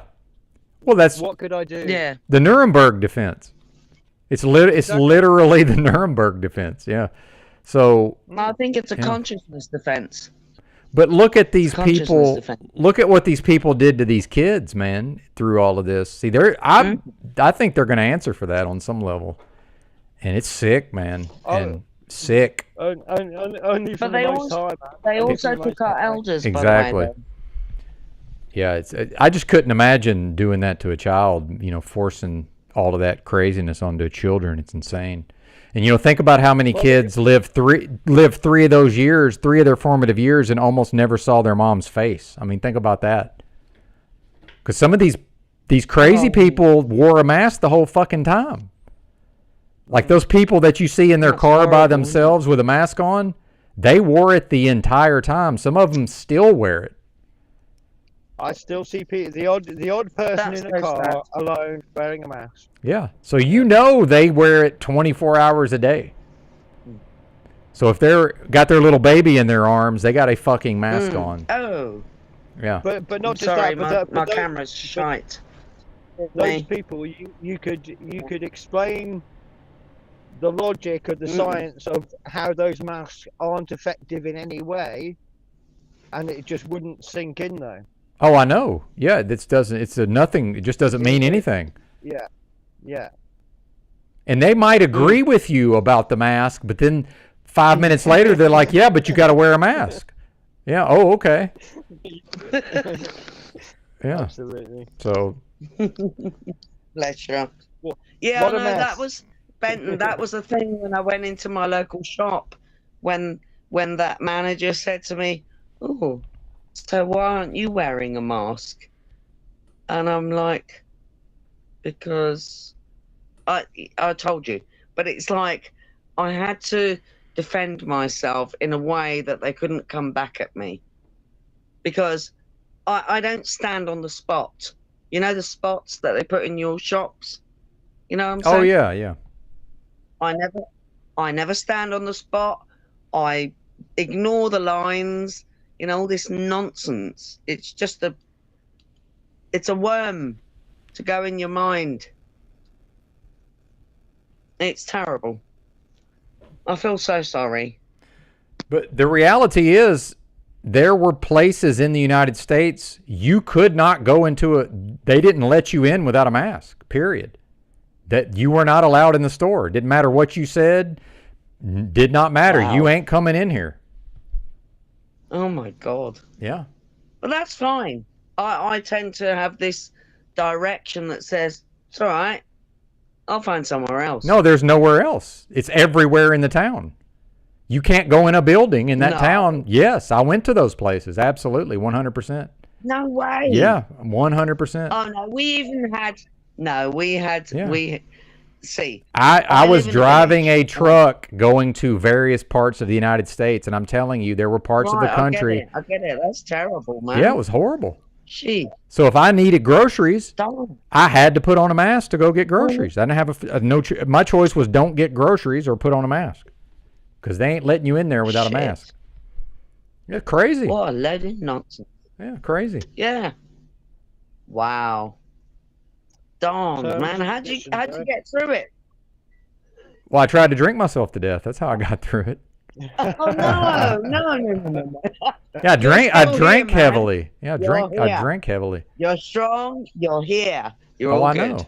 That's what I'm saying is a that's lot of respect for. Thank you, but that's why I can't go into this nonsense hope that people will somehow do better. No, they're not. It's not going to happen. They're not going to do better. I know. Sadly. I wish they would. I wish they would. I know there's a lot of stupid. Yeah. There's a lot of stupid. Oh, vaya. So I think now that I've been able to accept that these people's brains don't work and that they don't need... See, I need things to make sense. Like for my own emotional state, I need the world to make sense logically. And it used to some degree. Now, part of that was probably my own, like, choosing not to see certain things and deluding myself, right? But then now that I refuse to be in denial, now that I refuse to be delusional, I refuse to lie to myself, I now understand that these people, it doesn't matter to them if things make sense or not, logically. That they don't need the world to make sense. I'm the one with the problem that I need things to make sense. So now that I understand that I'm that way and they're not, and they're never going to be the way I am, and they're never going to be able to reason through a problem for themselves, I'm kind of okay with it, because I just know that whatever I am is different than what they are. We're not the same thing. Benton, you're great. You don't need to freaking get justification from them. I know that. Yeah, I understand that. Right. Yeah.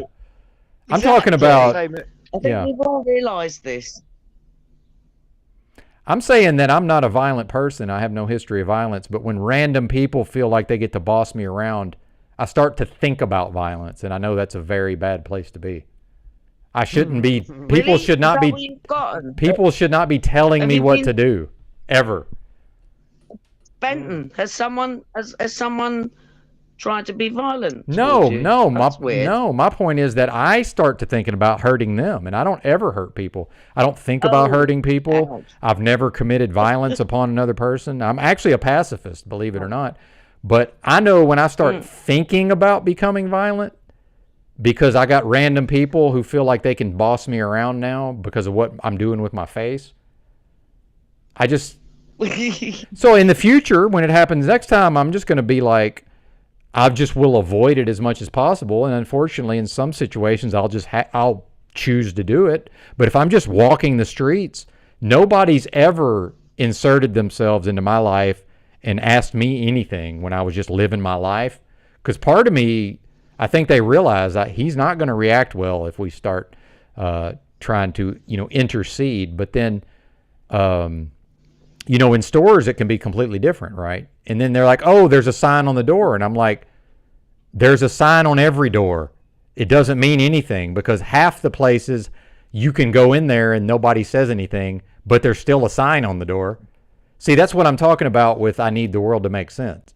So that's what I'm saying is I don't even process this stuff anymore, because it's just like none of it means anything, right? Yeah, It's no, I fucking totally meaningless. agree. Yeah, it's just meaningless. Absolutely. That's the point.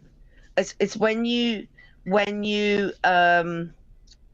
take it as a reality that then it becomes a problem. So Well, but I want to don't say take it as this, a it's reality. not going to be a problem for me. Hey, It's Rob. going to be a problem for them, and I don't want that, and they don't Them. want that. That's what I'm saying. Right. Because it's if they make it my problem, I'm going to make it their problem, and that nobody's going to like that. So I would rather just be left alone. Can we just? I agree. And I'm a hermit. I've been social distancing my whole life. It's like I don't want to be around these people Yeah, in the same. first place. So, Totally the same. I don't need to be told to stay 6 feet away from these people. Already doing that. That's hilarious. What's up, Rob? I think it's also. Oh, go ahead, Roy. In the Isle of Man. What's up? No, go ahead, Roy. I'll say a quick hello to Rob. You there, Rob? I'm here. I'm just letting y'all go. I wasn't trying to interrupt. Hey, Rob. Hi, Ben. Hi, Manel. Hi, Roy. Just wanted to say hello. No, as I was going to say, I think because like the Isle of Man's population is about 80,000, so it's really kind of small town thingy. We didn't really have, because there's lots of mum and pops sort of places still. The masks, they were enforced in, more bigger stores and things like that, but you could always go somewhere where you didn't have to, Yes, Roy. Absolutely. And they tried forcing that That's shit my everywhere point. on me. I wasn't having none of it. I wasn't having any of that shit. I didn't care. Good. Because I had one of those cards from Peggy Hall. I bought one of those from her website, and it's just like a lanyard, and it's like Good this. man. Yeah, it's like a religious exemption thing, basically. You just put it in people's faces, they read it, and they're like, "Oh shit." They ain't trying to fuck with you after that. But never wear a label. That's my point. I could have gone and You gotten don't an have to wear it exemption as a tag. lanyard. You just pull it out I of your pocket. know. Nice one, Rob.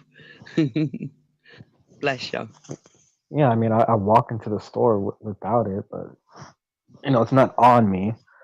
It's on my person, but I'm not wearing it. I'll pull it out.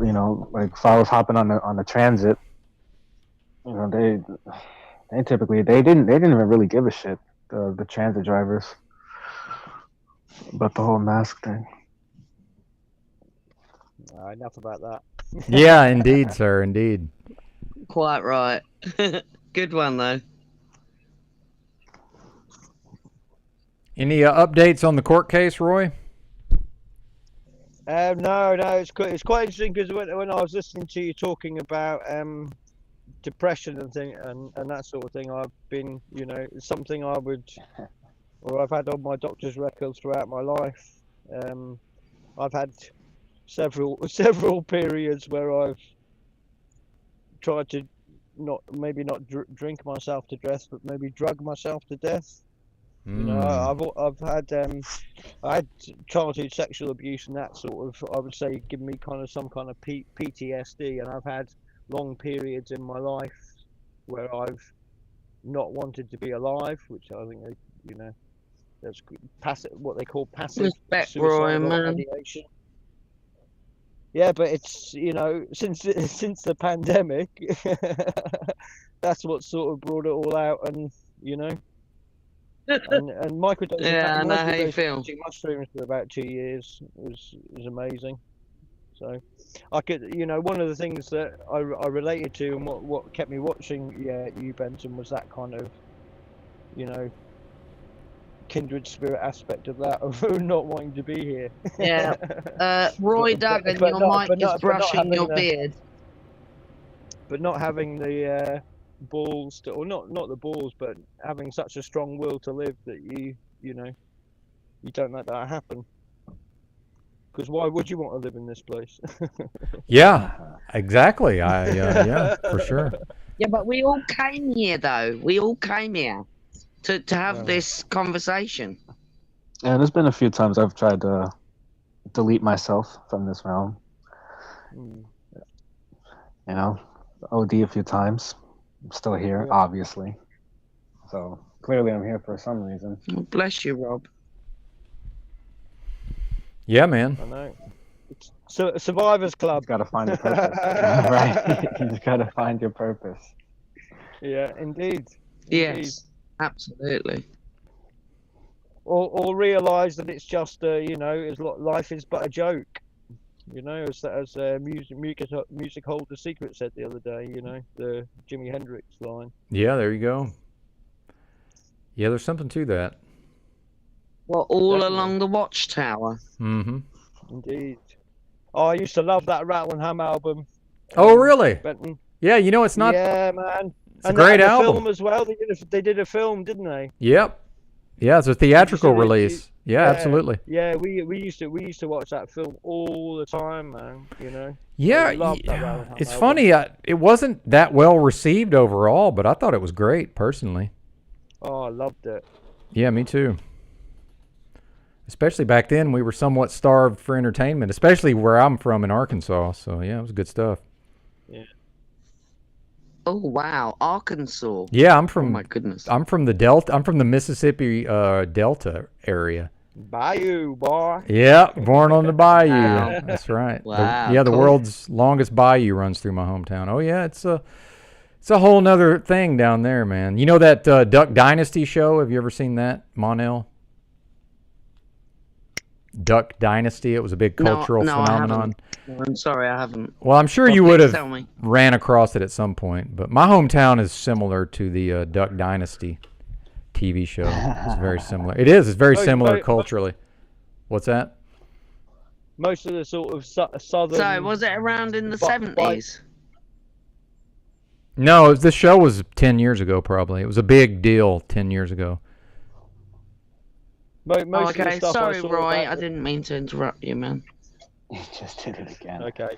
So as I was saying, most of the stuff I've seen about the sort of bayou and all that sort of area was I used to watch this old logging program where they used to dive to get the wood out of the bayou, if you know what I mean. So they used to take these like swamp machines and then try and winch these logs out of the. But some of the characters you used to get on there were. I remember that one. I think I've seen that. Yeah. Oh, yeah. It's a whole nother world, man. Yeah, that's what I say. They certainly weren't Ted Kaczynski's over socialized. Put it that way. Yes. Well said. Well said. Wow. Yeah. Yeah. Elvis. Interesting area. Yeah, definitely. Elvis and Johnny Cash, both from the Delta. And a lot of blues. And is there much sort of voodoo? Because I've heard that there's a lot of that sort of stuff down there. Were you ever experiencing, you know? No, not so much where I'm from. But you would, you know, I was somewhat, it's something you would hear about, like the chicken bones or whatever, but I don't think it was really going on where I was at. Or if it was, I didn't know about it. But I think that's more of like a New Orleans thing, I'm assuming, which is actually it's a different culture actually down there in New Orleans. But yeah. Yeah, it's something, man. The whole thing, but it's it's not a very populated region, and it's one of the, other than Appalachia, it's probably the most impoverished region of the country, actually. But for some reason, Appalachia seems like it's growing, but where I'm from, it's people are leaving, and they've been leaving for like probably 30 years. It's a shrinking population. Sorry, I dropped out for a bit. Oh, that's okay. My connection's a bit crappy. Yeah, the Appalachians, man. That's some characters down over there. I just discovered the soft white belly. I think that's what the channel is. Underbelly. Yes. Yeah. Soft white underbelly. Yeah, I just heard I heard that channel get mentioned a few days ago, and I checked it out, and man, it's some wild stuff going on over there.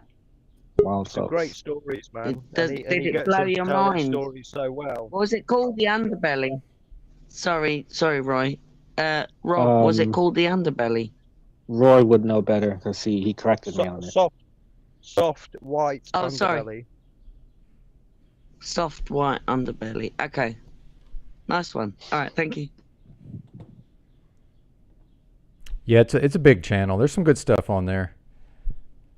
I get to where I can't watch any more of it though. Like I was watching all the new videos for a while, and then I just get to where it just no longer appeals to me for whatever reason. But I forget there's a certain inbred family that he did a bunch of videos about. That's pretty interesting. I forget who they're called. Interesting. Can I go back to what you just said, Benton? The Whitakers. Sure. When you listen to channels, when you listen to folk, you listen and you've got that connection, and then if it doesn't feel right, that connection just is no longer there. Yeah. Well, I guess so. I'm mostly taking in information more than anything else, me personally. Yeah, I take in a lot of information. Yeah, but yeah, okay, maybe I didn't use the right words, but processing. I think you know what I mean. Yeah, the Information Whitakers. overload. Yeah, the Whitakers. Yeah, and I think the man just more in it for the information, not so much for the feel good, touchy stuff. At least that's where I'm coming from. Yeah, Okay, yeah, for sure. I get that. Welcome to the stream, Pamela. Welcome hey, back. y'all. Good to see you. Hey, Pamela. Long time no see. Likewise. Glad you're here. I just wanted to say, Roy, big kudos to you, like putting it out there like that. I suffer with a lot of the same things. Thank you. Yeah, I'm usually the one just authentically saying things, as if it's nothing. But then Roy did it, and I was like, all right. No, I'm not the only when Roy one. said that was been my struggle too, and to see a man come up there and just openly like put it out there, like #respect. Nice. Oh, thank you. It's also because as Benton was saying in my court case, over the last it's been taking me over, I don't know, about 10 days now. I've been trying to write my testimony, which is my life experience of why I've come, why I do what I do, why I grow my own cannabis, why I take magic mushrooms, how it's helped me. They've helped me too. Deal with life and stuff, and having to kind of go through all those. But you have to pick them as well. I've had. When you pick them yourself. I grow mine. Yeah, Roy grows too, I believe. Oh, cool. Nice one. Good girl. That's lovely. Before Christmas. I channel my own love and energy into my own medicine. That and with the cannabis too, it's better. I just think Beautiful. Being able to be in control of your own medicine in that kind of way gives such a exponential benefit, if you know what I mean. I would imagine, yeah. Because you're not relying on other people for that. Absolutely, I know what you mean. Like you do with a doctor, like you do with your weed dealer, or like you. May I just please just quickly give a thank you to Benton. Well, I didn't do anything, but yeah, you're Benton, welcome. Thank you. Well, you did. because you've brought some amazing folk here. Well, you're welcome. But From if we go all over too this world. if we go too much into the love This is a fest, beautiful- I get uncomfortable. So just be aware of that. Yeah. Me three. But thank you. I do appreciate it. It means a lot. So thank you. Thank you very much. Liar. Yeah. Well, I am powered by compliments. It's the love fest aspects that I find a bit off-putting. But yeah. Darn, my connection dropped. Oh no. I wanted to say this is a beautiful connection. This is wonderful. It doesn't matter whether we know a little part of the puzzle. What matters is when we bring that puzzle together. What is a platitude? And we make it. Roy, you're being very patient, Roy. I appreciate it. Yeah. You're a very patient man, Roy. Thank you. Thank you. I try. And shout out to Monel, by the way, because I probably would have wrapped up earlier if she hadn't have come on and talked to me. So I do notice these things.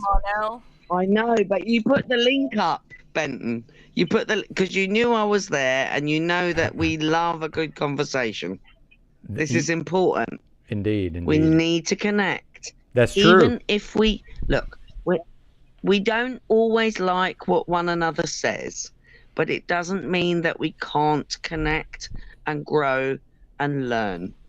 That's the whole point of this. Let's use this tool.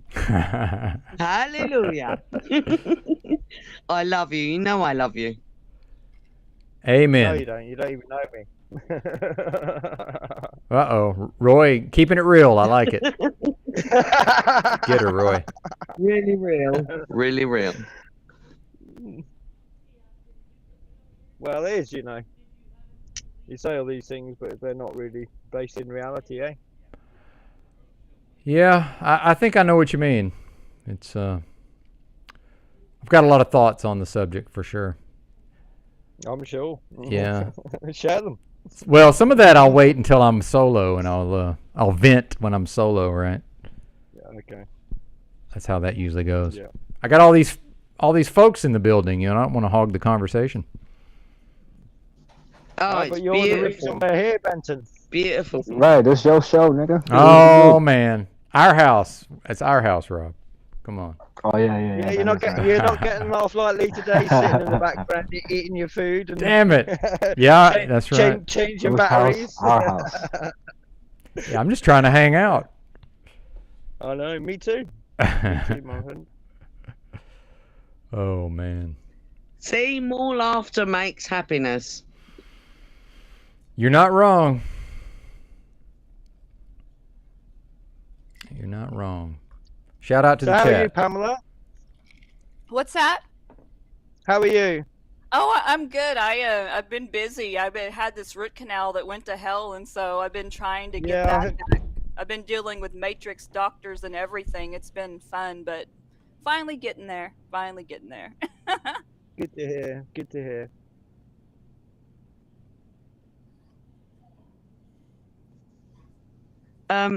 Sorry, lady. I want to say that something in the root canal system with dentists is not a good thing. Oh, I know. I And- know. And removing your wisdom teeth from your children, removing the wisdom teeth from your children, they've done it to us. We've learned, but we've obviously got a connection. We have a connection because that's why we realise that it's the wrong thing that they've done. So our That's teeth. just barbaric. Yeah, exactly. But so when they remove teeth from your mouth, they are removing our how can I put it?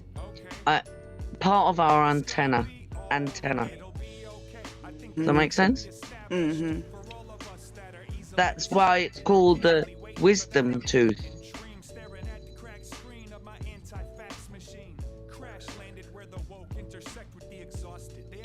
Yeah, Yes, exactly. Yeah, okay. Any kind of doctor. Yeah, no, I don't do doctors anymore. It's fine. I'm 56. I'm going to go through what I'm going through, and I think everyone should do the same. Learn your plants. Learn your body. Listen to your body. Learn your plants. Listen to nature, yeah. I love atmosphere too, yellow cake. But that ain't gonna help you have a stroke, is it? Is it what? Say again? It's not gonna help you. You can say all that, but it's not gonna help you if you have a stroke. Yeah, I'm not gonna have a stroke. I'm done with doctors and everything like that. But at the end of the day, if the shit hits the fan, you're gonna need them, and you'll get. I thought I was done with no. until yesterday, and I went to the ER when I needed them. So there's that. Right. Okay. So here's my point. My point is this: when it is your time to go, you are going to go. So I am not going to go and see any kind of doctor unless it's a herbalist. And most of it we should already know What by happens now. if you go unconscious and an ambulance is called for you and you end up in hospital? It means it's my time to go. That's my point. Yeah, but listen, we used to have a saying in ICU which was called flogging a dead horse. When the patient was already dead, but the drugs and the ventilator were keeping their heart beating and their breath Right, going. well, don't do that with me. Yeah. And no one's going to find my body because I will take my body to nature. That is my point. Do not, if it is your time to go, you will know. You'll know it's your time to go. That choice of not, what I'm saying is you might not have that choice of not ending up in hospital. Well, I do have that choice because I just watched my parents be drugged up by the system and my father be killed by morphine. So I do have that choice and I will never opt for that. I will So what happens if someone finds you unconscious and they calls will an not ambulance? find me. By the time you They will regain never find me. consciousness- No, I am the grey. I'm the invisible one. you'll Many turn of us invisible. are. Okay. If you know your heart, Sorry, I the didn't system- realise. If you know your heart, the system cannot find you. It's that simple. And I don't Bullshit. play. No, it's not. Roy, It I'm is. totally on board with you, man. I love your perspective. My point is, my perspective, I'm at a different corner of the house. We're all at different corners of the house. Perspective. Mine is that but when I am ready to leave this place, I will go and no one will find my body. I'm not going to spell it out anymore. Okay, I so I'm have just been giving you a brought up hypothetical with Rudolf situation. Steiner's. I've been brought up with Rudolf Steiner's Well, creativity. She's not going to go with the hypothetical, Roy. It's just she's not going to go with it. Okay. That's okay. There is no hypothetical. There is only thetical.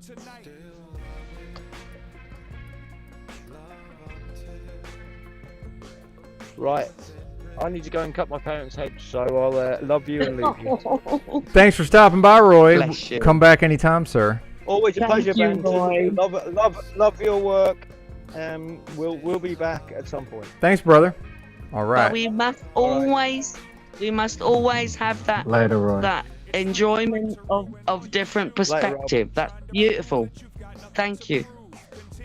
Yeah, but we also have to call out bullshit when we hear it too, eh? Yep. That as well. Indeed, Absolutely. indeed. What's up with Miss Pamela? That's what I want to know. Oh, not too much. I had to cut out of your stream yesterday because I called my dentist and they thought I should go to the ER, and so I did that, and they Oh, finally shit. gave me some medicine to where I'm not in pain. Like I don't want to like bash my head in anymore. Damn. Yeah, I hate that for you. Like it's weird. Like I was to a point where they talk about people being blinded by pain. Like I went through that. It's no fun. Damn. But all's good now. I've been keeping Good busy. comments, Benton. Yep. What were you saying, Pamela? I said I've been just keeping busy. Nice. Yeah, I've just been here every day. I guess I've been applying for jobs. Nobody's really calling me. I don't know. Something weird's going on in the truck driving industry, I think. Yeah, I noticed you said that you were staying away from the vape pens and stuff for now. Yeah, I got to be able to pass a drug test, but Yeah. I'm sure I can get a job. I just might have to be a little more aggressive. Usually they pursue me whenever. I usually just have to apply for a few jobs, but if I actually follow up, I'm sure it'll be all right. Unless I've been blackballed. That is kind of a thing in truck driving. That is a thing that can happen, but I doubt it. But you never know. No, I was thinking that sort of thing happened to me in the security field. Because I was not getting a lot of. Really? Any callbacks. That's what I thought happened to me, but. Yeah, Rob, that's weird. I had the same years ago. Yeah, because I remember one time in particular, I went in for an interview, and they called each individual person into like this big room, and they called me out by name. Like the guy came into the room. It's like Robert Cleveland, and I was like, yeah, it's me. And the guy went out of the room, and then he took it, and then I don't know what the hell happened. He was gone for a few minutes, and then they kind of just canceled my interview. And it was just one of those things where I'm like, That's weird. They cancelled it. That's bizarre. Yeah, so I was thinking it may have, I don't know, like they saw some of my social media stuff. I'm assuming, but I mean, it's even hard to find me on there. So I don't know what it could have been, but it's just one of those weird things, you know? That's really weird. Oh my god. No, I mean, I was in the security industry, like, in the late 90s. Like, seriously. And I was a courier for, like, 10 years before that. So, they obviously, and they look at literally what kind of underwear you're wearing. Because when I went there, I had to tell them yeah, No, it's not because I guess if you saw all the people that work security jobs, it's mostly it's fine. Yeah, I know, but it was like, so I'll give you a little scenario. So I'm going into what was essentially the WEF. Seriously, in the 90s. In the security industry, but that was the World Fishery something or other, blah blah blah, in Britain, right? I think you know what I mean. If you know any of the acronyms that have been through the years, Jeep girl, Duma need not comply. Yeah. So I went in for this job. As a security, so we're talking glorified security, and they look up your ass with a magnifying glass, and there was a guy next to me, and he had way more credentials than I had, but he pissed in a wall somewhere and got nicked for it, and he didn't declare it, so he didn't get the job. But because I disclosed everything I'd ever done, I got the job. However, that system didn't get the funding. Isn't that interesting? What does that mean? You both turned your heads at the same time. That's bizarre. Very strange. Really weird. I was a courier for many years, carrying platelets, blood, organs, freaking tapes for the BBC, loads of security, right? So, how did I get the job and he didn't, when he had all, because he pissed up a wall and he didn't tell them he did. But I disclosed all my life. So this is why I don't remove anything from a Facebook or YouTube, because I was there right at the start in 1992, 91, whatever it was. I've been there forever. So it's like, you already know all my life. What the hell? And realise this, folks. They know your life as well. Even more so now. More than mine.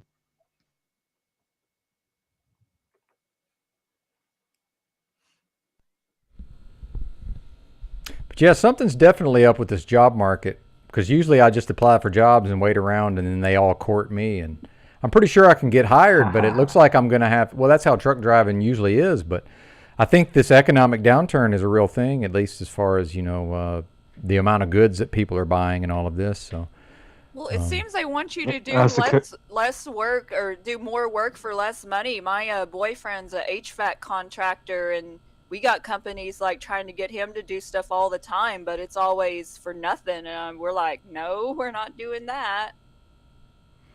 I guess it sort of just depends on the field, because, you know, the field I'm in with security is jobs out the ass. You know, you can't.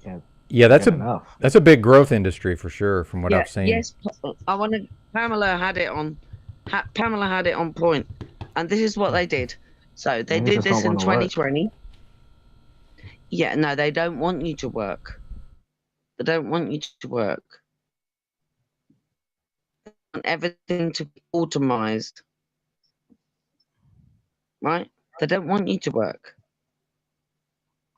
I think that Pamela knows what I'm talking about. So I was connected to a guy that brought your lovely barcode system into existence.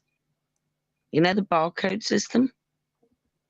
All those little black and white lines? Right. So he was working for a company, AIG or something like that. It was a small company, but linked to big conglomerates. He also worked for Omron Electronics. Anyone know that name? Pamela knows that name. Yeah. So, right. So, and they are highly linked into the medical system, by the way. Well, and to Pamela's point, it's like if I'm desperate and I have to have money, and he worked for them. You know, when there's going to be something I can do to earn money, right? Still but if I want to just sit around and business, not work, when then he died, the system's happy to have me sit around and not work. And everything went south, basically. If I can figure out my own bills. When the WEFI, HUI, all the acronym dudes got in there, and there's women in there as well. So. Don't be fooled. So, realization of what they are doing to our nature. Our nature. We are nature and nature is us. So, if we stand up together in our communities, our families, we stop taking the BS. Oh yeah, that's why I do this, kick out the jams. It's not about arguing the toss with each other. That's why I use OBS. I can just, anytime I got something to say, I can just say it. I love it. You need to stand with your community, your family. That's it. It's that simple. Well, that's why it's simple, because people's minds are under control and they cannot do those things. Or they think they are, right? They believe that they're doing those things. Meanwhile, here comes Donald Trump to save everybody yet again, right? Meanwhile, let's not even face the fact that Trump let the country shut down, let all the small business go under, and then when he left office, the country was in a shambles. You know, that doesn't even matter, right? Yeah, but they're acting like, those people are acting like nothing ever happened, though. Like, the people that are supporting him now, they're like, oh, Trump didn't do anything wrong. He's a good guy.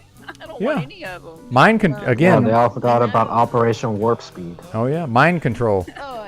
Well, if you bring it up to them, they just say, yeah, but he had to do that. They just, oh yeah, but he had to do that. Oh, okay. Yeah, it's the same thing with taking the guns first and then do process. Take the guns first, then go to court. Yeah, if he can say he has to do that. Yeah, if he can say that to those people, then he can say anything. It doesn't, like, reality no longer matters, I think. You know, true information no longer matters. Both cheeks of the same ass. Hey, there you go. That's right. Good one, Pamela. Nice.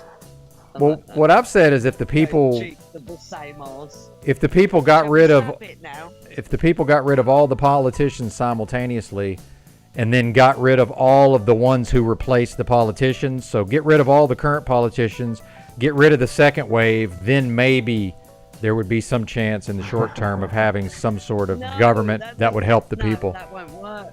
I know, Rob. It won't work. You can't. There's an infrastructure that's been designed. Well, it wouldn't happen. I'm saying that would be that's what you would maybe have a chance of temporarily having a government that would help the people is what I'm saying. But whoever's in there now has to go before anything can happen positive. Well, yeah, but no, you can't just do that because They did in Iceland. They did it in Iceland. Okay, Entire government resigned. Iceland, Entire government resigned. Landmass, a huge amount of folk there, and I mean, we've probably got a bigger amount here in the narrow land. So you have to look at things realistically. You can't just get rid of the mind control without creating an infrastructure. That is all they're there for. Infrastructure. Learn that word, folks. Infrastructure. That's right. In it. We can do this. They don't. Let me tell you something. I came back to Scotland 9 years later and they hadn't fixed the roads. They were exactly the same potholes that were here in 2013. Right? So, in the last year, they've actually started fixing those roads. Funnily enough, I was... Hey, El Perro, salud. Greetings, everybody. Funnily enough, now they're fixing the roads, right? Well, They've you been know, doing like miles of we roads. you know, here on this piece they call America, we've got this Title 42 that is expired, and so we have all these people coming across the border. Now, it happens to be 90 years after the New Deal, which was the New Deal where they incorporated the American citizen into the federal government by a New Deal. And that was the infrastructure project. Now, 90 years later, they haven't done any infrastructure work. So now we have this influx of new slaves signing new documentation for new infrastructure. You watch. You watch. I live in southern Arizona and I hate that Title 42 stuff because our crime, it's going to hit our backyard first. Well, it's going to hit everywhere. It's going to hit everywhere. It's already hit down there. And what Crime is what I'm insanely. They're taking these people from the border, particularly the ones that have children, and separating them and shipping them off into different areas. And so they're going to be migrant workers as they travel around this country trying to find each other again. Yeah, but look. Sorry. Right. I know, it's terrible. And they've done this so many times before. Yeah, it's a repeat. Yep. This monetary reset,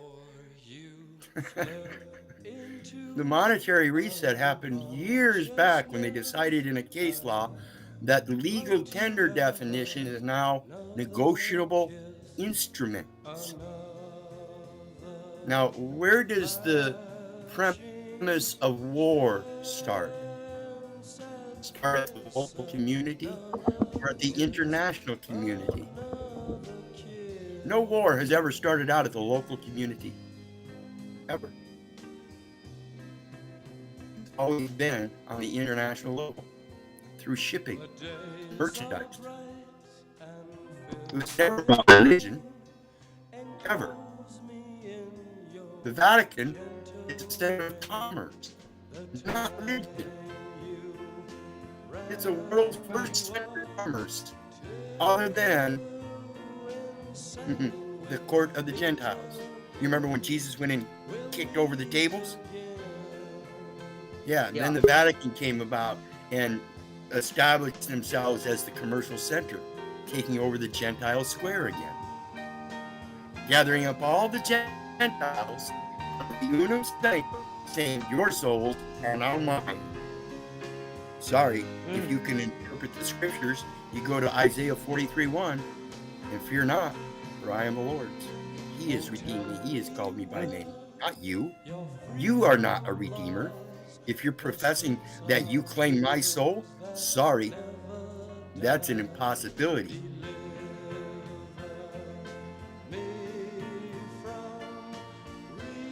Somebody has to pick the watermelons, and we know who ain't gonna do it. Listen, if I want a watermelon, I'm gonna go pick it.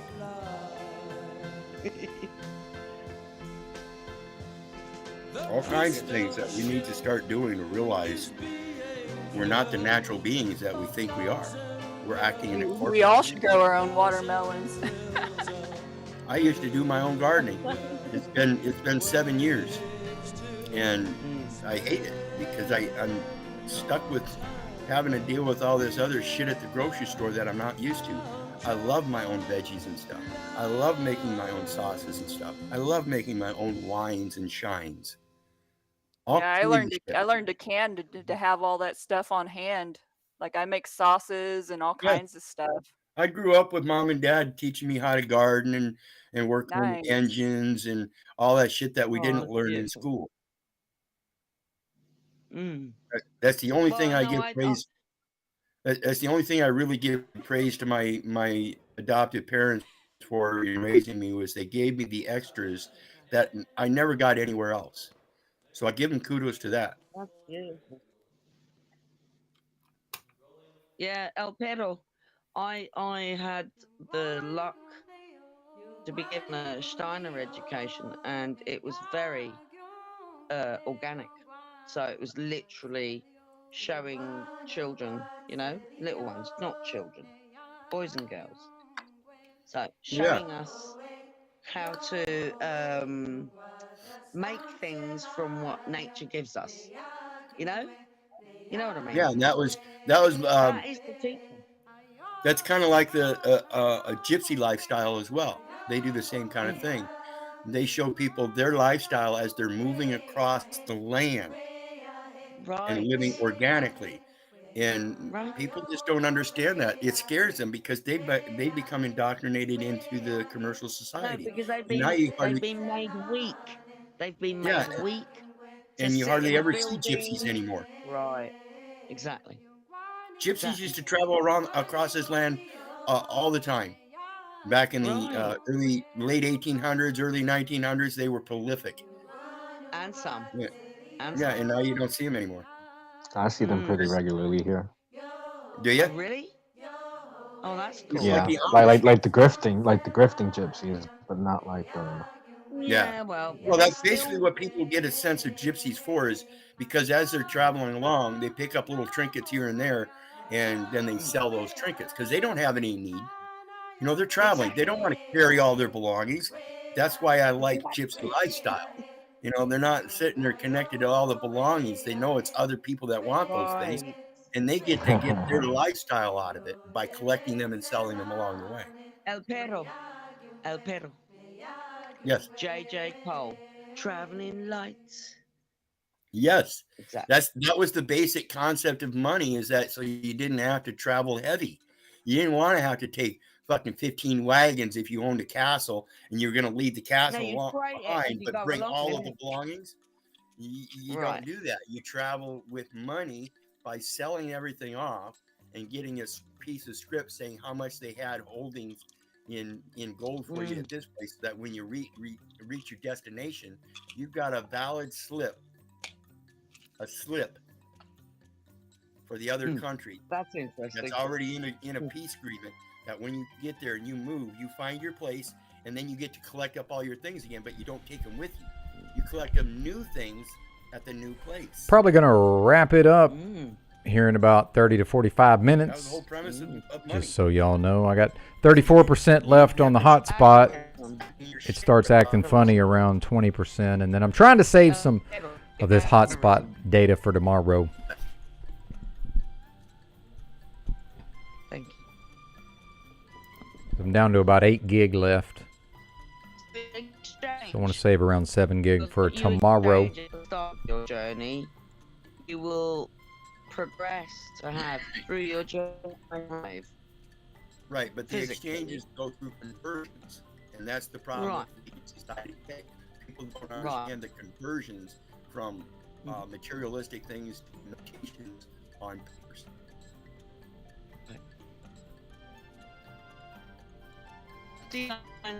Are they breaking up? Is it me or them? I've still got a good connection on my OBS here. On my closets, neighbors' doorsteps, multiple times a year. They still don't know who's doing it, lol. I think StreamYard's lagging. I love Salty Siren, she's brilliant. Yeah, we do this. If we're true to our family, we do these things. You know, we give things. It's a present. We present it. This is great. Yeah, I remember Go on. doing that when I was a kid. Like I told you, we used to do the garden and stuff. And, you know, Mom would have us do various different things like that. And then, of course, back then we had the block parties. So as one of the gardeners in that block party, we were the ones bringing a lot of the fresh veggies and stuff like that. It was a great thing, learning how to socialize through the food. And Yeah, that's the true. Did you also do the picking with families? Did you go and do wild picking? Oh yeah. Oh, yeah, And then, I love of course, that. living in Iowa, you know, a big old massive cornfield, so I did the castling in summer times too. Nice. You know, Did all you bring kinds it of all stuff. back and then do cooking and stuff and make things? And... Oh yeah, she did the canning and everything like that. That's how I learned to do all my saucing and things like that. Nice. Beautiful. I mean, I remember this in Germany where we would go like whole families. So there'd be like loads of us and we would just walk and pick and then we'd go like mushrooms go in that basket. So if you're picking mushrooms, blah, blah, blah, brambles, all of it. Yeah. And I also experienced the Black Forest. Nice. Wild strawberries and wild blueberries. They are the tiniest little berries you can find. But when you put them in your mouth, They're super sweet. Yep. Oh, Same when I was out in the mountains. flavor and oh man. When I And was so out in- they go. So, and I also want to go on about the meat from there. So they have their own version of the Italian dried meats. Black Forest ham is some of the best pork you can get, dried pork. And you can do this with any meat, by the way. So you can do it with freaking goat or lamb or beef, or it don't matter. But you need to know your curing process. Yep. And El Perro will teach you because he knows what I'm talking about. I've done a lot of fish. I used to do that with fish. Nice. Fish is one of my favorite things, but it doesn't stay good very long, so you have to cure it. So and it Quite. ends up being quite like jerky, but it's much better. The Nice. oils are all natural, omega-5 oils and stuff, and yeah. Oh, but then we have to also realize that. So people say, "Oh, you mustn't eat seeds." Well, you have to know how to process your seeds.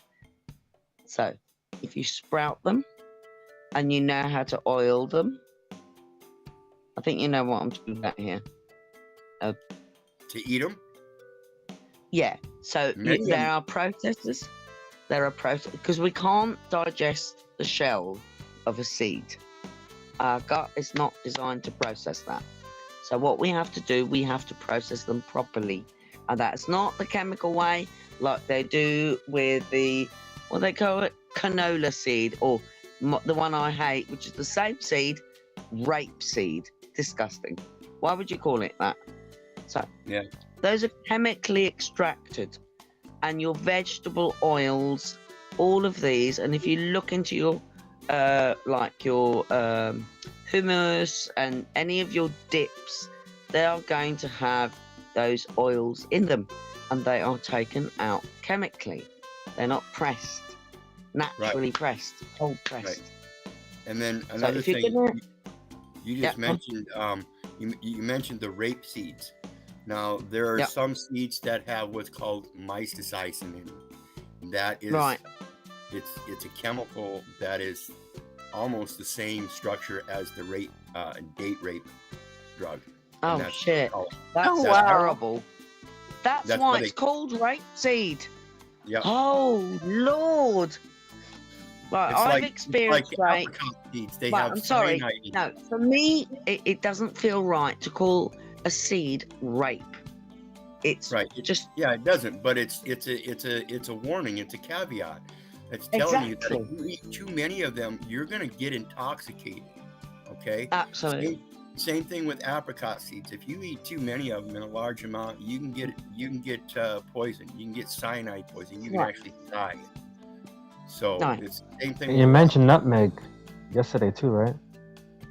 Yeah, that's one of them that has mystacicin in them. Nutmeg. Right. If you eat too much nutmeg, which is a spice. You need to know the levels. You need to know that. You need to learn your levels. Yeah, it's just like mushrooms. If you eat too much, you're gonna die. Same with a lot of things in life.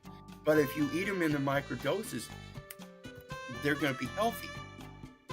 It's like water, folks. If you drink too much water, it'll kill you. Absolutely. Is water poisonous? Overhydration. Overhydration. And it's called toxicity because what you're doing is you're a chemical body, and if you alter that chemical structure so much that it goes out of whack, there's no stopping it. That's what it is. So water is a chemical solvent. It's a chemical solvent. Drink gas. So may I say something? Gas is a chemical solvent. Did you know shine is a chemical solvent? So they're all basically the same thing in nature as a solvent, but they're constructed differently and the body uses them differently. Yeah. What's this? Benton's been looking up some stuff. Right. Okay, here. Natremia imbalance in general practice. While natremia imbalance should be considered a symptom rather than a disease, evidence in clinical practice of a plasma sodium concentration lower than 135 or higher than 145, respectively, defines hypo or whatever. And that's talking about the plasma sodium concentration. What is sodium? That's salt. Again, water. But not natural salt, though, El Pedro. When you not add natural salt, when you add salt to a body of water, it activates the water in a positive manner. How does it do that? Well, when you add salt is heavier than water, so it drops. As it drops, it creates motion. That motion in water is a vortical current motion that heats up. So it's the toroid. It's the toroid happening. Correct. And even on the micro scale, it's creating an energy. And as it moves, every particle in that body of water, each particle is added to that energy base. That's why it says the Spirit of God moves on the face of the water. The Spirit of God is your energy. The Spirit of God is the life source. It's the consciousness, isn't it?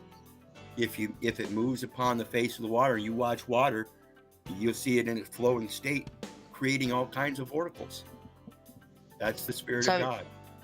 Would you say it's the consciousness that is the toroid because it's constantly moving? I would say the consciousness isn't anything physical, so it can't be the oil, but it can be an effect.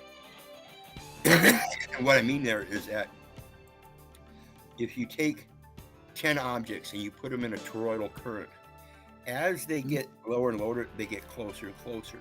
This is the coagulation. It combines. Yes. And once that power at the bottom of the vortical gets so strong, it matches them together like the black hole. It combines everything into one. Right. Well, yeah.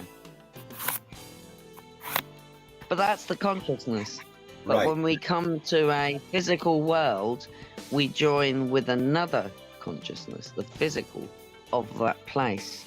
And this is something that I felt strongly, is that we are, because I died and I observed my Yeah, Rob, I can physical, also talk and the panel can't hear I know me. that I am not that physical. I know that I am How about that you? consciousness, to simplify it, if that makes sense. Yeah? Does that make sense? Yes. Or not? Yeah, he's on his computer. To me. Right, so when we go to any world, whether it's here or wherever it is, we are joining with that particular world to be birthed, to experience that aspect of consciousness. Does that make sense? It makes sense to me. Yes, no, maybe 3 bags full. I can dig it. It works for me. That's how we came into this world, so it makes sense. But there are, I mean, there's doorways. You know, many doorways, Pamela. Yep. Have you read? And it doesn't mean that it's what it's about. It's just another aspect. The Only Planet of Choice. Go and look it up. You can get it for free on read it online. What did you type say it of- was called? The Only Planet of Choice. Gotcha. Okay. Yeah, I know that I know like after death there's more because I've had my own like near death experience, and so There I is no know- death. Yeah. Pamela, you know there's no death. It's just a transition of rebirth or whatever. Exactly. It's a journey. Exactly. That's my point. So when we pop through, you know, our doorway, which is usually our mother, but it may be different in different worlds. I mean, the omniverse is omnipotent. But this world, certainly, when we pop into this world, we come through our mother's doorway, you know, and our father's doorway. Ooh, Tommy might pop in, up even. Oh dear, it might get a bit gruesome. Pamela, you're a girl. Tommy's cool. Yeah, he is. He's fascinating. I honestly, I like a lot of perspective. I think it's important.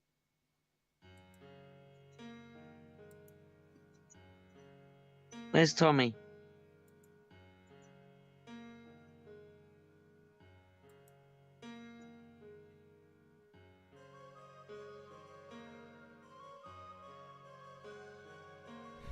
I don't know So, where. Pamela, tell me something amazing. I feel that you know something. Please. Yeah, you do. You know some stuff. No, You I always resonate with these spiritual topics. You know, that's my I guess my jam. Like the thing I care about the most is spiritual evolution. You know, and it's mostly in part to my own healing journey and the darkness I've come from, and so I get a lot out of just listening to everyone talk because I feel like I can relate to so many people and what they have to say. That was very eloquent. Beautiful. Totally in my heart.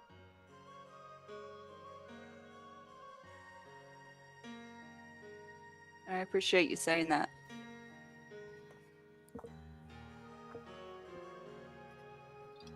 They've all buggered off on us. not too touchy-feely in here for Benton. Oh, I'm here. Two ladies talking some stuff. Oh, good man. I'm listening.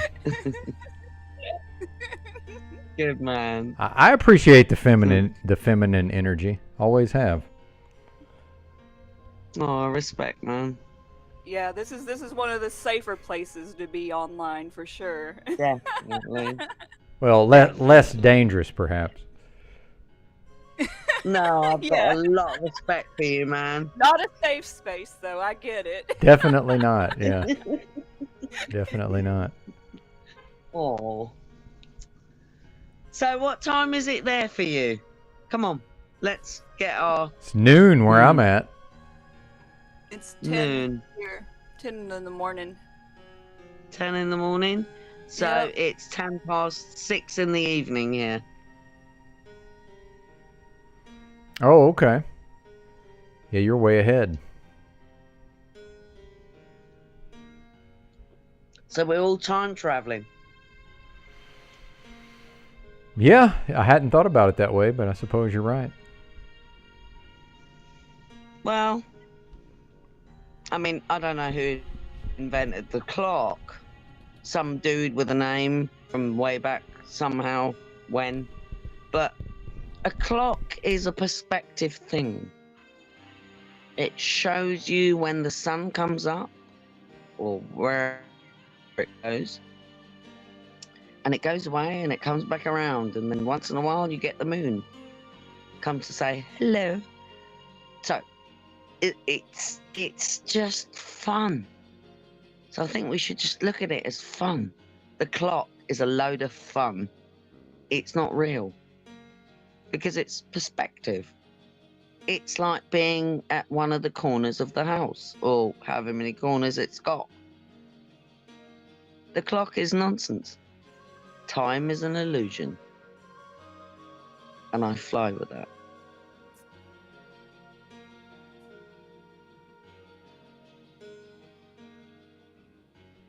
Yeah, the illusion seems real, however. No, it's not. It's not real. Yeah, I said it seems real. Oh, yeah, okay. Yeah. All right. Yeah, that's fair. it's crazy. When I'm having fun, time flies. But if it's something dreadful like being at the dentist, time just like ticks on and on and on. And your heels are dragging. Your heels are dragging. Yeah, for sure. Brilliant. Benton, you're a dude, man. And I love all of you. I've got my moments, so thank you.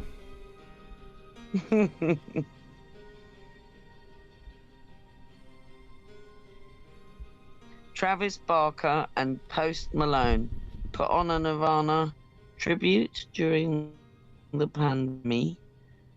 Post wearing a dress to, oh god, homage Kurt, oh, Cobain. Okay, we're not putting any freaking guns to our heads. But yeah, I get it. Sorry. That's okay. Yeah, I'm just hanging out. I don't know how much. I've got gannets and seagulls making noise out here. Right, I'm on the coast. Like, Oh, goodness. Scotland coast, mate. Oh yeah, we got the Bass Rock, the Isle of May. We've got there's coastal walks. Come to Scotland, guys and girls. You'll love it. It's beautiful. Get a tide map.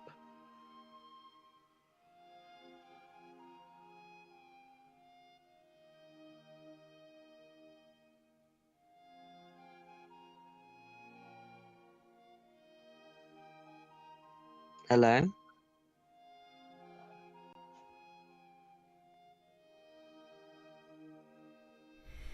Yeah, I was going to say that we might have to wrap up probably about 30 minutes or so. I'm running out of my data plan, and we're going to save some for tomorrow. Bless you. Yeah. Thank you. You're welcome. Beautiful. Yeah, thanks for hosting. Oh, yeah, happy to. My pleasure. Love you. Thank you so much. Oh, yeah. I think Wizard left. See you later, Wizard. You were breaking up. I think he was saying bye, though. Gotcha. Yeah, he was. Bye, Wizard. I am placing an Amazon order as we speak, so if anybody wants to make a donation, feel free. I got one earlier from Music Holds a Secret. What were you going to say, Pamela? Oh, I was just going to say he's always so insightful, Wizard, with stuff. I like that guy. Yeah, definitely. He knows a lot of stuff. Yeah, Pedro is amazing. That's Wizard, by the way. Yes, that's right. A lot of info on his brilliant. On his page too. I need to go watch more of his videos at some point. And he rebuilt his engine, I do believe so. Yeah, his motorized bicycle. Nice. Yep. I grew up with all that. I spent a lot of time rebuilding motorbike engines on Bantams. Yeah, I was a courier.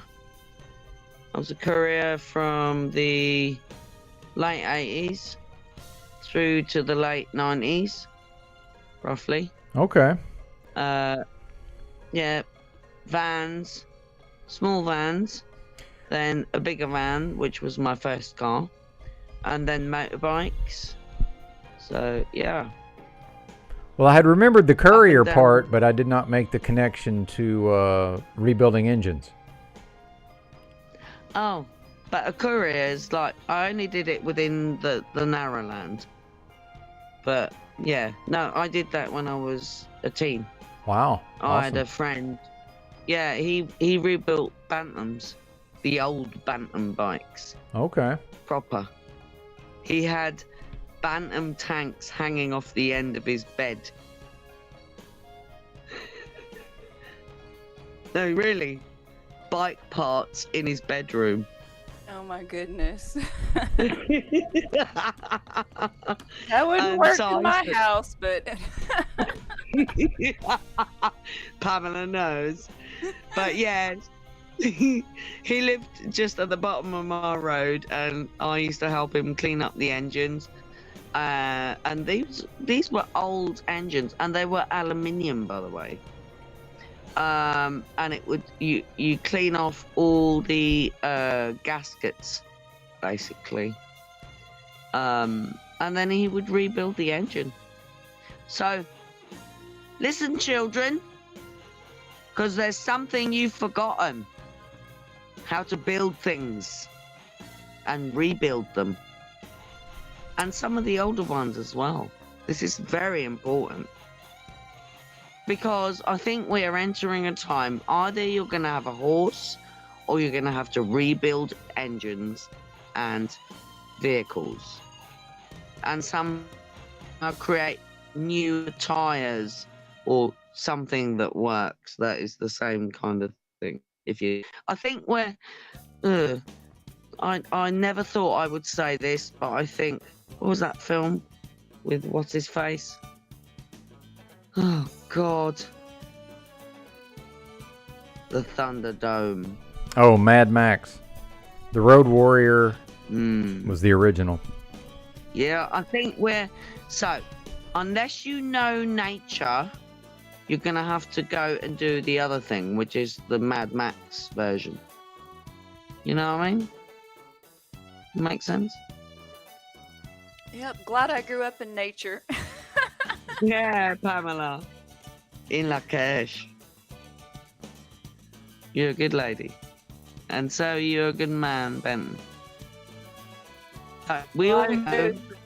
I appreciate both of y'all down south, though, but it was nice getting to chat with y'all both. Yeah, thank you.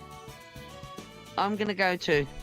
All right, well, I'll probably have my final word, and then we'll be out of here pretty soon. Thank you all for being here. Much appreciated. Thank you, Benton. Indeed. Thank you, Pamela, and anyone else. I believe we'll be back tomorrow. Maybe we'll see you then, perhaps. Indeed. See y'all. All right. In Bye, La Pamela. Cache. See you, Monel. Always.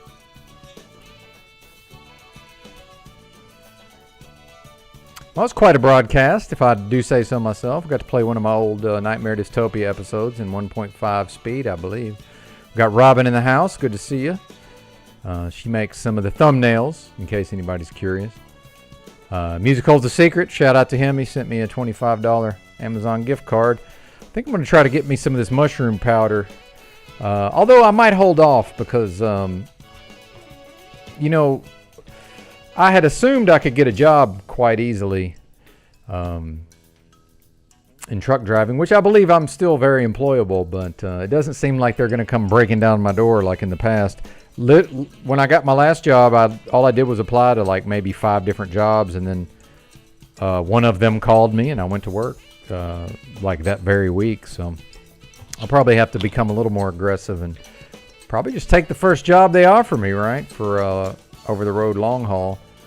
Yeah, when society, exactly, Roy. Yeah, Roy was getting a little frustrated, I could tell, with Monel there, but I've had similar frustrations, but I like talking to Monel. Sometimes people's rhythms takes a little while to sort of figure those out. But yeah, it was always good to talk to Roy. Monel did a good job bringing up the depression angle. Something I've given a lot of thought to. Maybe something I don't have. I may not have a lot to say about it necessarily at times. Yeah, indeed. Blackballed? No, I don't think I'm blackballed. I think what happened actually, and Tommy was in the backstage briefly. Just you know, I don't know how much secrecy I can get involved in, but he said before sometimes he would rather just hang out in the backstage and then he'll let me know if he wants to jump in. So I was having a little chat with him in the private chat,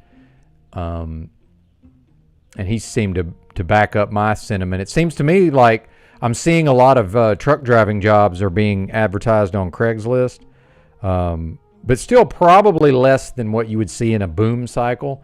But there's still new jobs are being posted, right? And the same jobs are being posted over and over, which makes sense because there is a lot of turnover in long-haul truck driving. But Tommy said it seems like, you know, they're really not, a lot of these companies, and not just in truck driving, but across the board, are not really doing a lot of hiring. But there seems to be, the system is, you know, putting forth the idea that there are actually a lot of jobs, right? This idea that there's all these jobs going unfilled. And then Pamela, I think, kind of filled in a piece of the puzzle, talking about, I think her and her boyfriend are doing some kind of subcontractor work. I think that's what it was. And, you know, that there's work out there, but it's really not paying that well. So to me, I kind of view it as, you know, yeah, I can go get a truck driving job, but as far as the more desirable jobs, you know, they're not necessarily beating a path to my door, right? And meanwhile, I'm not that picky, but I'm thinking probably I'm probably gonna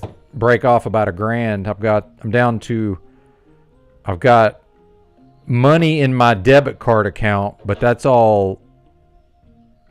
enough money to cover my bills for like 3 months. And by bills, I mean, you know, cell phone and data, which is like $150 a month. I got $70 on the storage, $25 for the StreamYard. I think the YouTube Premium is like $15 or something. Probably not going to do the Amazon Prime again.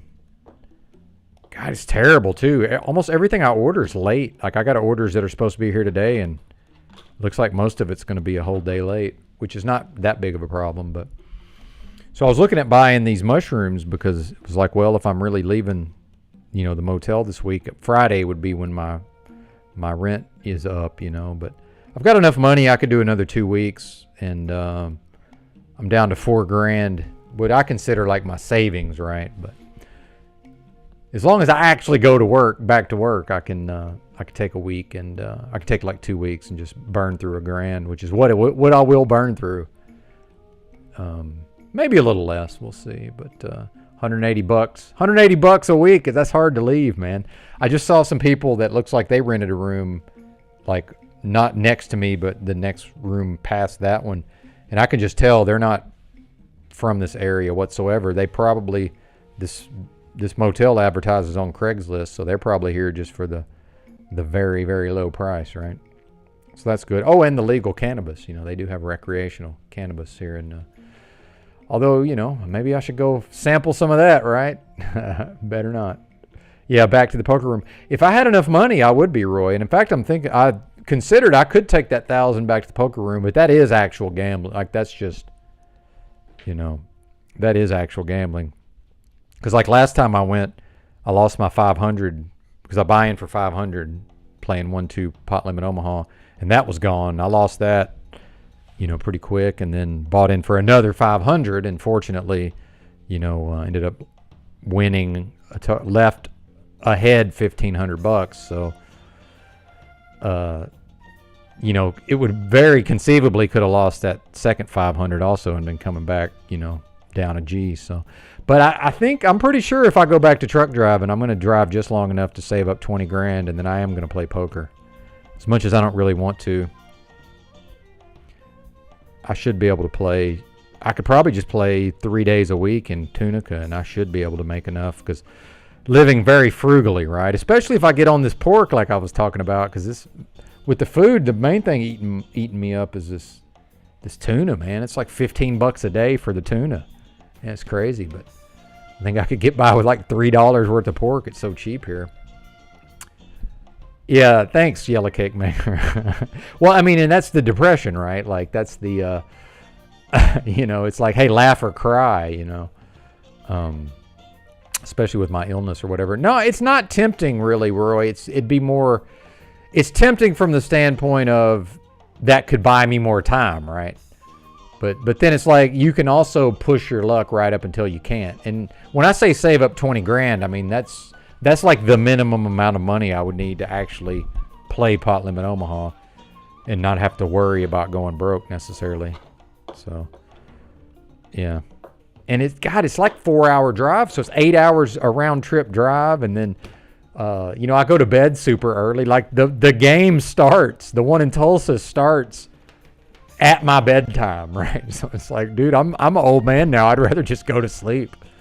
And that's why if I do save up a bankroll, I can just go to Tunica. I noticed Memphis, Tennessee, which is near Tunica, Mississippi, they have there's some Pot Limit Omaha games that run more or less every day of the week, and you can actually play like in the middle of the day, right, without having to stay up all night. So I'd probably just stay up on the weekends then. So I do like going to bed early. Old man status. But yeah, there was about the smiling and the depression. I don't know how much I can get into it, but there was apparently the Japanese had identified some sort of, it was like this, people would be like these men, these like businessmen, like they'd be severely depressed, but they always had like this, you know, almost like a maniacal grin, you know, plastered across their face. But I am having a good time to some extent, certainly. Well, thank you. I'm glad. Yeah, I'm glad. Well, and I'm being a tad facetious, obviously. And I'm not a big fan of the Love Fest. I understand that Monel had some need to have a Love Fest, but I have a tough time with the Love Fest. But I'm glad she's here because, like with Tommy, especially when Tommy used to annoy most of the audience, you know, my thing was, yeah, but he kept the broadcast going for 3 hours because I would have shut this motherfucker down. You know, same thing with Monel. She kept this thing going long enough for some other folks to show up, and I do appreciate that.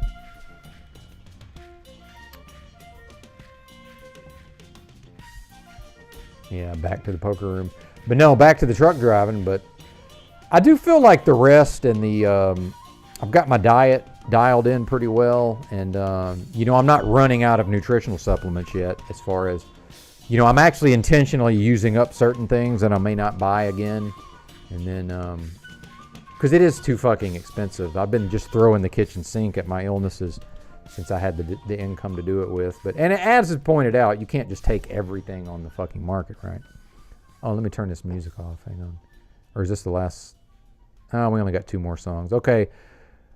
All right, we're wrapping up when these, looks like about 10 more minutes. Let me check in on the data plan here. I want to make sure I got about 7 gig for tomorrow. So I started the day with 14. And I know this thing runs a little bit behind. Yeah, 10 more minutes and we'll be out. I'm going to kill my cam maybe. How many's in the house, by the way? Shout out to 35. You know, we kept close to 50, but then it tailed off once I went into my wrap-up, which I don't take that personally. I am going to kill my cam, though. Save a little data. In fact, I've considered taking the show audio only, but or at least StreamYard, and just tell everybody to kill their cameras. Although, I'm surprised on StreamYard that it won't let me kill their camera. I'm a little surprised about that. You would think it would. No, thank God. No, I don't own a truck.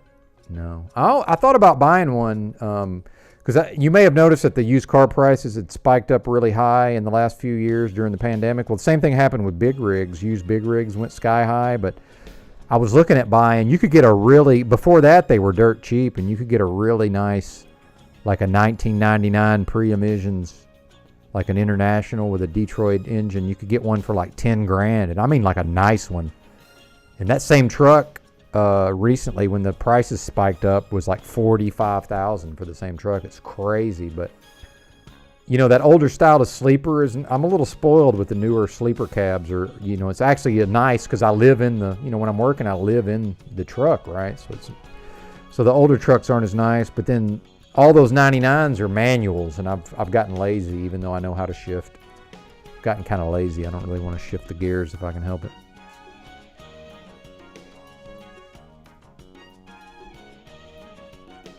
Oh, you're talking about on the panel, yeah. Yeah, I don't really know much about Grace, but she does kind of seems a little prickly to me. And, people, and, you're always welcome to come up anytime you want. Although probably not right now since we're wrapping up Yellow Cake Maker, but I do tend to give people a lot of leeway, to facilitate the conversation. And when I played my podcast episode with Thinks He's a People, talking about Carlos Castaneda, you may have noticed I kind of had to do the same thing with him. I had to kind of give him a lot of leeway, and his audio was bad. That was in the old days. We did that over Discord. So some of this, and I played that clip earlier of Drew and EBT talking about, the free man on the land stuff's got to stop. But, and they were talking about me saying I agree with all the stuff. Well, I agree. Some of it, I find all of it interesting. Some of it I agree with, some of it I don't. But then, I go along with a lot of things, to facilitate a conversation where I'm not, I'm pedantic and critical enough. Dude, I could argue with I could stop people after they say 2 words, right? If I wanted to, and just, more or less dispute all their claims. But, because some of the stuff Monel says, I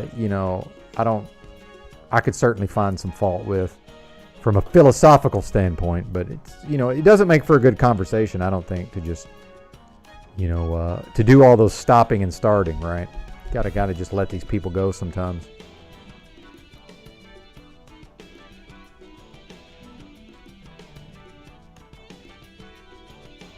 Well, thank you. I'll take that to heart. Yeah, well, not all aspects and opinions, but we certainly give them a lot of leeway, definitely. And then I do push back lightly from time to time, right? But then every once in a while, I just get super fucking agitated and I just go off. In fact, the first time I ever talked to Monel, I went off on her pretty hard. But fascinating amount of knowledge if we pay attention, indeed. Yeah. Oh yeah, there you go, Roy. I did not know that. Good stuff. Yeah, I like movies actually. I think I'm going to go back and look at some movies. I want to take some screenshots, maybe make some thumbnails of some of these movies.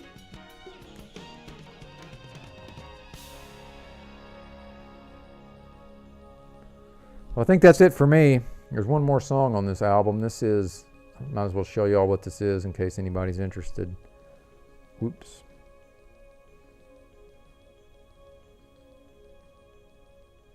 This is Folk Songs for a Nuclear Village from 1987. Fusion band, jazz fusion band Shadow Fax. One of my dad used to be into a lot of this stuff. It's one of the few albums I liked out of his selections back in the day. Pops had a high-end stereo system, but this was, in the late 80s, so, you could spend $1,000 today and it would probably sound better than what he spent, $10,000 to $15,000 on back then. Oh, you're good, Roy. I get it, man. I get it. No worries. Thanks, Rob. Appreciate it. Yeah, I like being able to talk over the panel sometimes, because sometimes it just gets, today wasn't too bad, but man, sometimes it just, there's so much going on with the panel. It's like I want to say stuff, but I know I'm not going to be able to get in a word edgewise. So I'm like, fuck it. If I use the OBS, it uses way more data. That's the drawback. But I do like being able to just talk to the audience without, and just let the panel keep doing their thing, and play music, obviously. So yeah, I have fun with it. All right, I'm out. See you tomorrow.